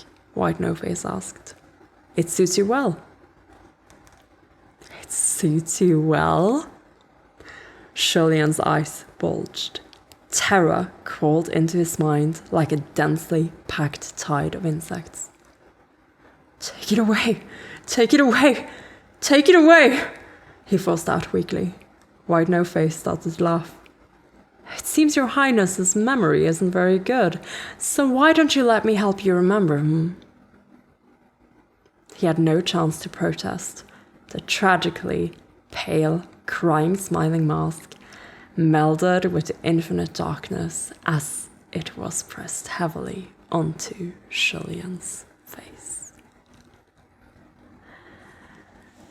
And that is the end of Arc 3 of Heaven Official's Blessing. Oh no! I'm gonna help you remember. Let's put on the fucking mask. Oh god. Oh god. That notebook coming back in full force just now. So, Shulian is not by Wuxiang. But maybe Shulian is by Wuxiang. If you get what I mean. Do you get what I mean? Time to pull the masks back out, I guess. Lian, are you ready? Oh my god. Oh my holy shit. What the heck? What the heck? I'm so scared. Oh my gosh, Hua-Chang is going crazy out there. I am sure this was not his preferred outcome and not what I expected to happen. But at the same time, yeah, this is a scene where the stakes feel a lot higher because Hua-Chang is not there. And I guess Lian does get a little bit of plot armor in that he is our main character and there are 2 more volumes waiting for us. But that is still a third path that could happen, that is kind of like teased in front of us now. So now the question becomes, will he? Will he die and become a calamity? Or will he somehow be able to defeat Bai Wuxiang? I guess we're gonna need to go through book 4, or rather arc 4, before we learn what that is. The answer to that, I mean. And arc 2 lasted for like a whole volume, almost a whole volume. Most of volume 3, a little bit of volume 2. How long is arc 4 gonna be? Is it gonna be the rest of this book and then some, or is it like we don't know. We don't know. Oh my gosh. Oh my gosh. Bai Wuxiang, you were ruining Pride Month for me. We were finally getting somewhere with Hualien. Okay, let's try to summarize here. I am so happy with just the development between Hua-Chang and Lian in this. This confession was very much them, and the conversation they're having left afterwards was very much them again. And there is still stuff to work out. They still have a lot of talking that needs to be done. And Lian is still not at the point where he feels like he can expose his own flaws to Hua-Chang. Now the question becomes, how much of those flaws, how many of those flaws, how much of it, that history does Hua-Chang already know about? Because again, he might have been around for some of it, and this is another question that we are going to raise in the next part of this book. But all that being said, how can you not like this ship? How can you not enjoy this ship? Their communication, the development, the tensions between them. The way that in the present day of TGCF we are discovering them. They are discovering and getting to know each other. And we're following along with that at such a nice, easy pace. And then additionally, like at the same time, there is this underlying grandeur of the origins of their story. The fact that it originates in, you know, what is basically the legend of the Crown Prince of Shanle. The 2 things that the trials that he went through before ascending, one of them is about their first meeting. It's about how he saved Hong Hong from that fall on the wall. Like this backstory is so epic, and then the current timeline of them is both hilariously romantic, but also so nice. It's so nice and so refreshing to see them actually have these sorts of conversations and these talks together. And in a way that doesn't actually feel like pretentious or anything at all. Like it's not like a movie, you know? Like yes, the scenes are very like you could make them into a movie, I guess, but they feel so real, like the conversations they're having, the stuttering, the feelings that are being portrayed here. It's so nice. Like there is a lot we can say, and I can be very confident about this, about MXTX's writing. Some of the choices that are being made and so on, but oh my gosh, this girl really knows how to write an important conversation. And now I just want them to embrace indefinitely. We need to burst him out of the kiln, Hua-Chang. Gosh. And now I'm looking at the rest of this with a sort of dread, because I'm like, you know what? Volume 6 was doing really good on the Gugger tally. We have, so far in Volume 6, 30 Guggers. And I'm afraid it's gonna stay that way if this is the start of Arc 4. I don't know if we're gonna be able to see another Gugger for all of this volume. This might be one of the least good volumes. Like, in fact, volume 1 is the only one that might have had less gagas than this volume, if this is true. Because volume 1 had 14, and this one has 30. This is the gaga drought, coming back in full force. Though we already had 3 laugh or cries, so is that gonna keep increasing or not? Because I remember that Arc 2 didn't really have a lot in this laugh or cry department. I feel like that is more of a now current timeline Shulian sort of thing. And yeah, we've had a few ellipsis replies as well. Nothing too big considering we've read like 100 pages already, but still, they're still there, they're present, they're both comic relief and just part of the general style of this. And I don't know what else to say. I am so excited to see more Hualian. But I feel like I'll be deprived of this lovey-dovey era Hualian for like a while now. Though, you know, if there are glimpses of Honghonger in here, that will sate me. That will be like the little glimpses of light that I'm looking for. But also, I am scared because if I meet him, he's probably gonna die. I'm gonna learn the details and that I'm gonna make myself so sad. Earlier just thinking about that gets me so emotional. So once I encounter it, I'm gonna get. I am not prepared. Should we do a cry tally? Should we do a cry tally for this next part? Because I guarantee that if Honghonger shows up, there's like a 99% chance that I'm gonna cry about him. Huachang. Huachang makes me so emotional. Gosh, I love your story. He's been very steadily growing on me with every new revelation made of him. He's still not quite there to overtake Shulian as my favorite character in this series. But he is very, very close to Shulian. However, Shulian just has that little bit of extra information about him that makes me particularly inclined to love him. And part of that is definitely because we do follow him and we do get a lot of his inner thoughts, and he's just hilarious as well as relatable, as well as such a wonderful character. So much complexity, so much development, so much tension. I love Shulian a normal amount.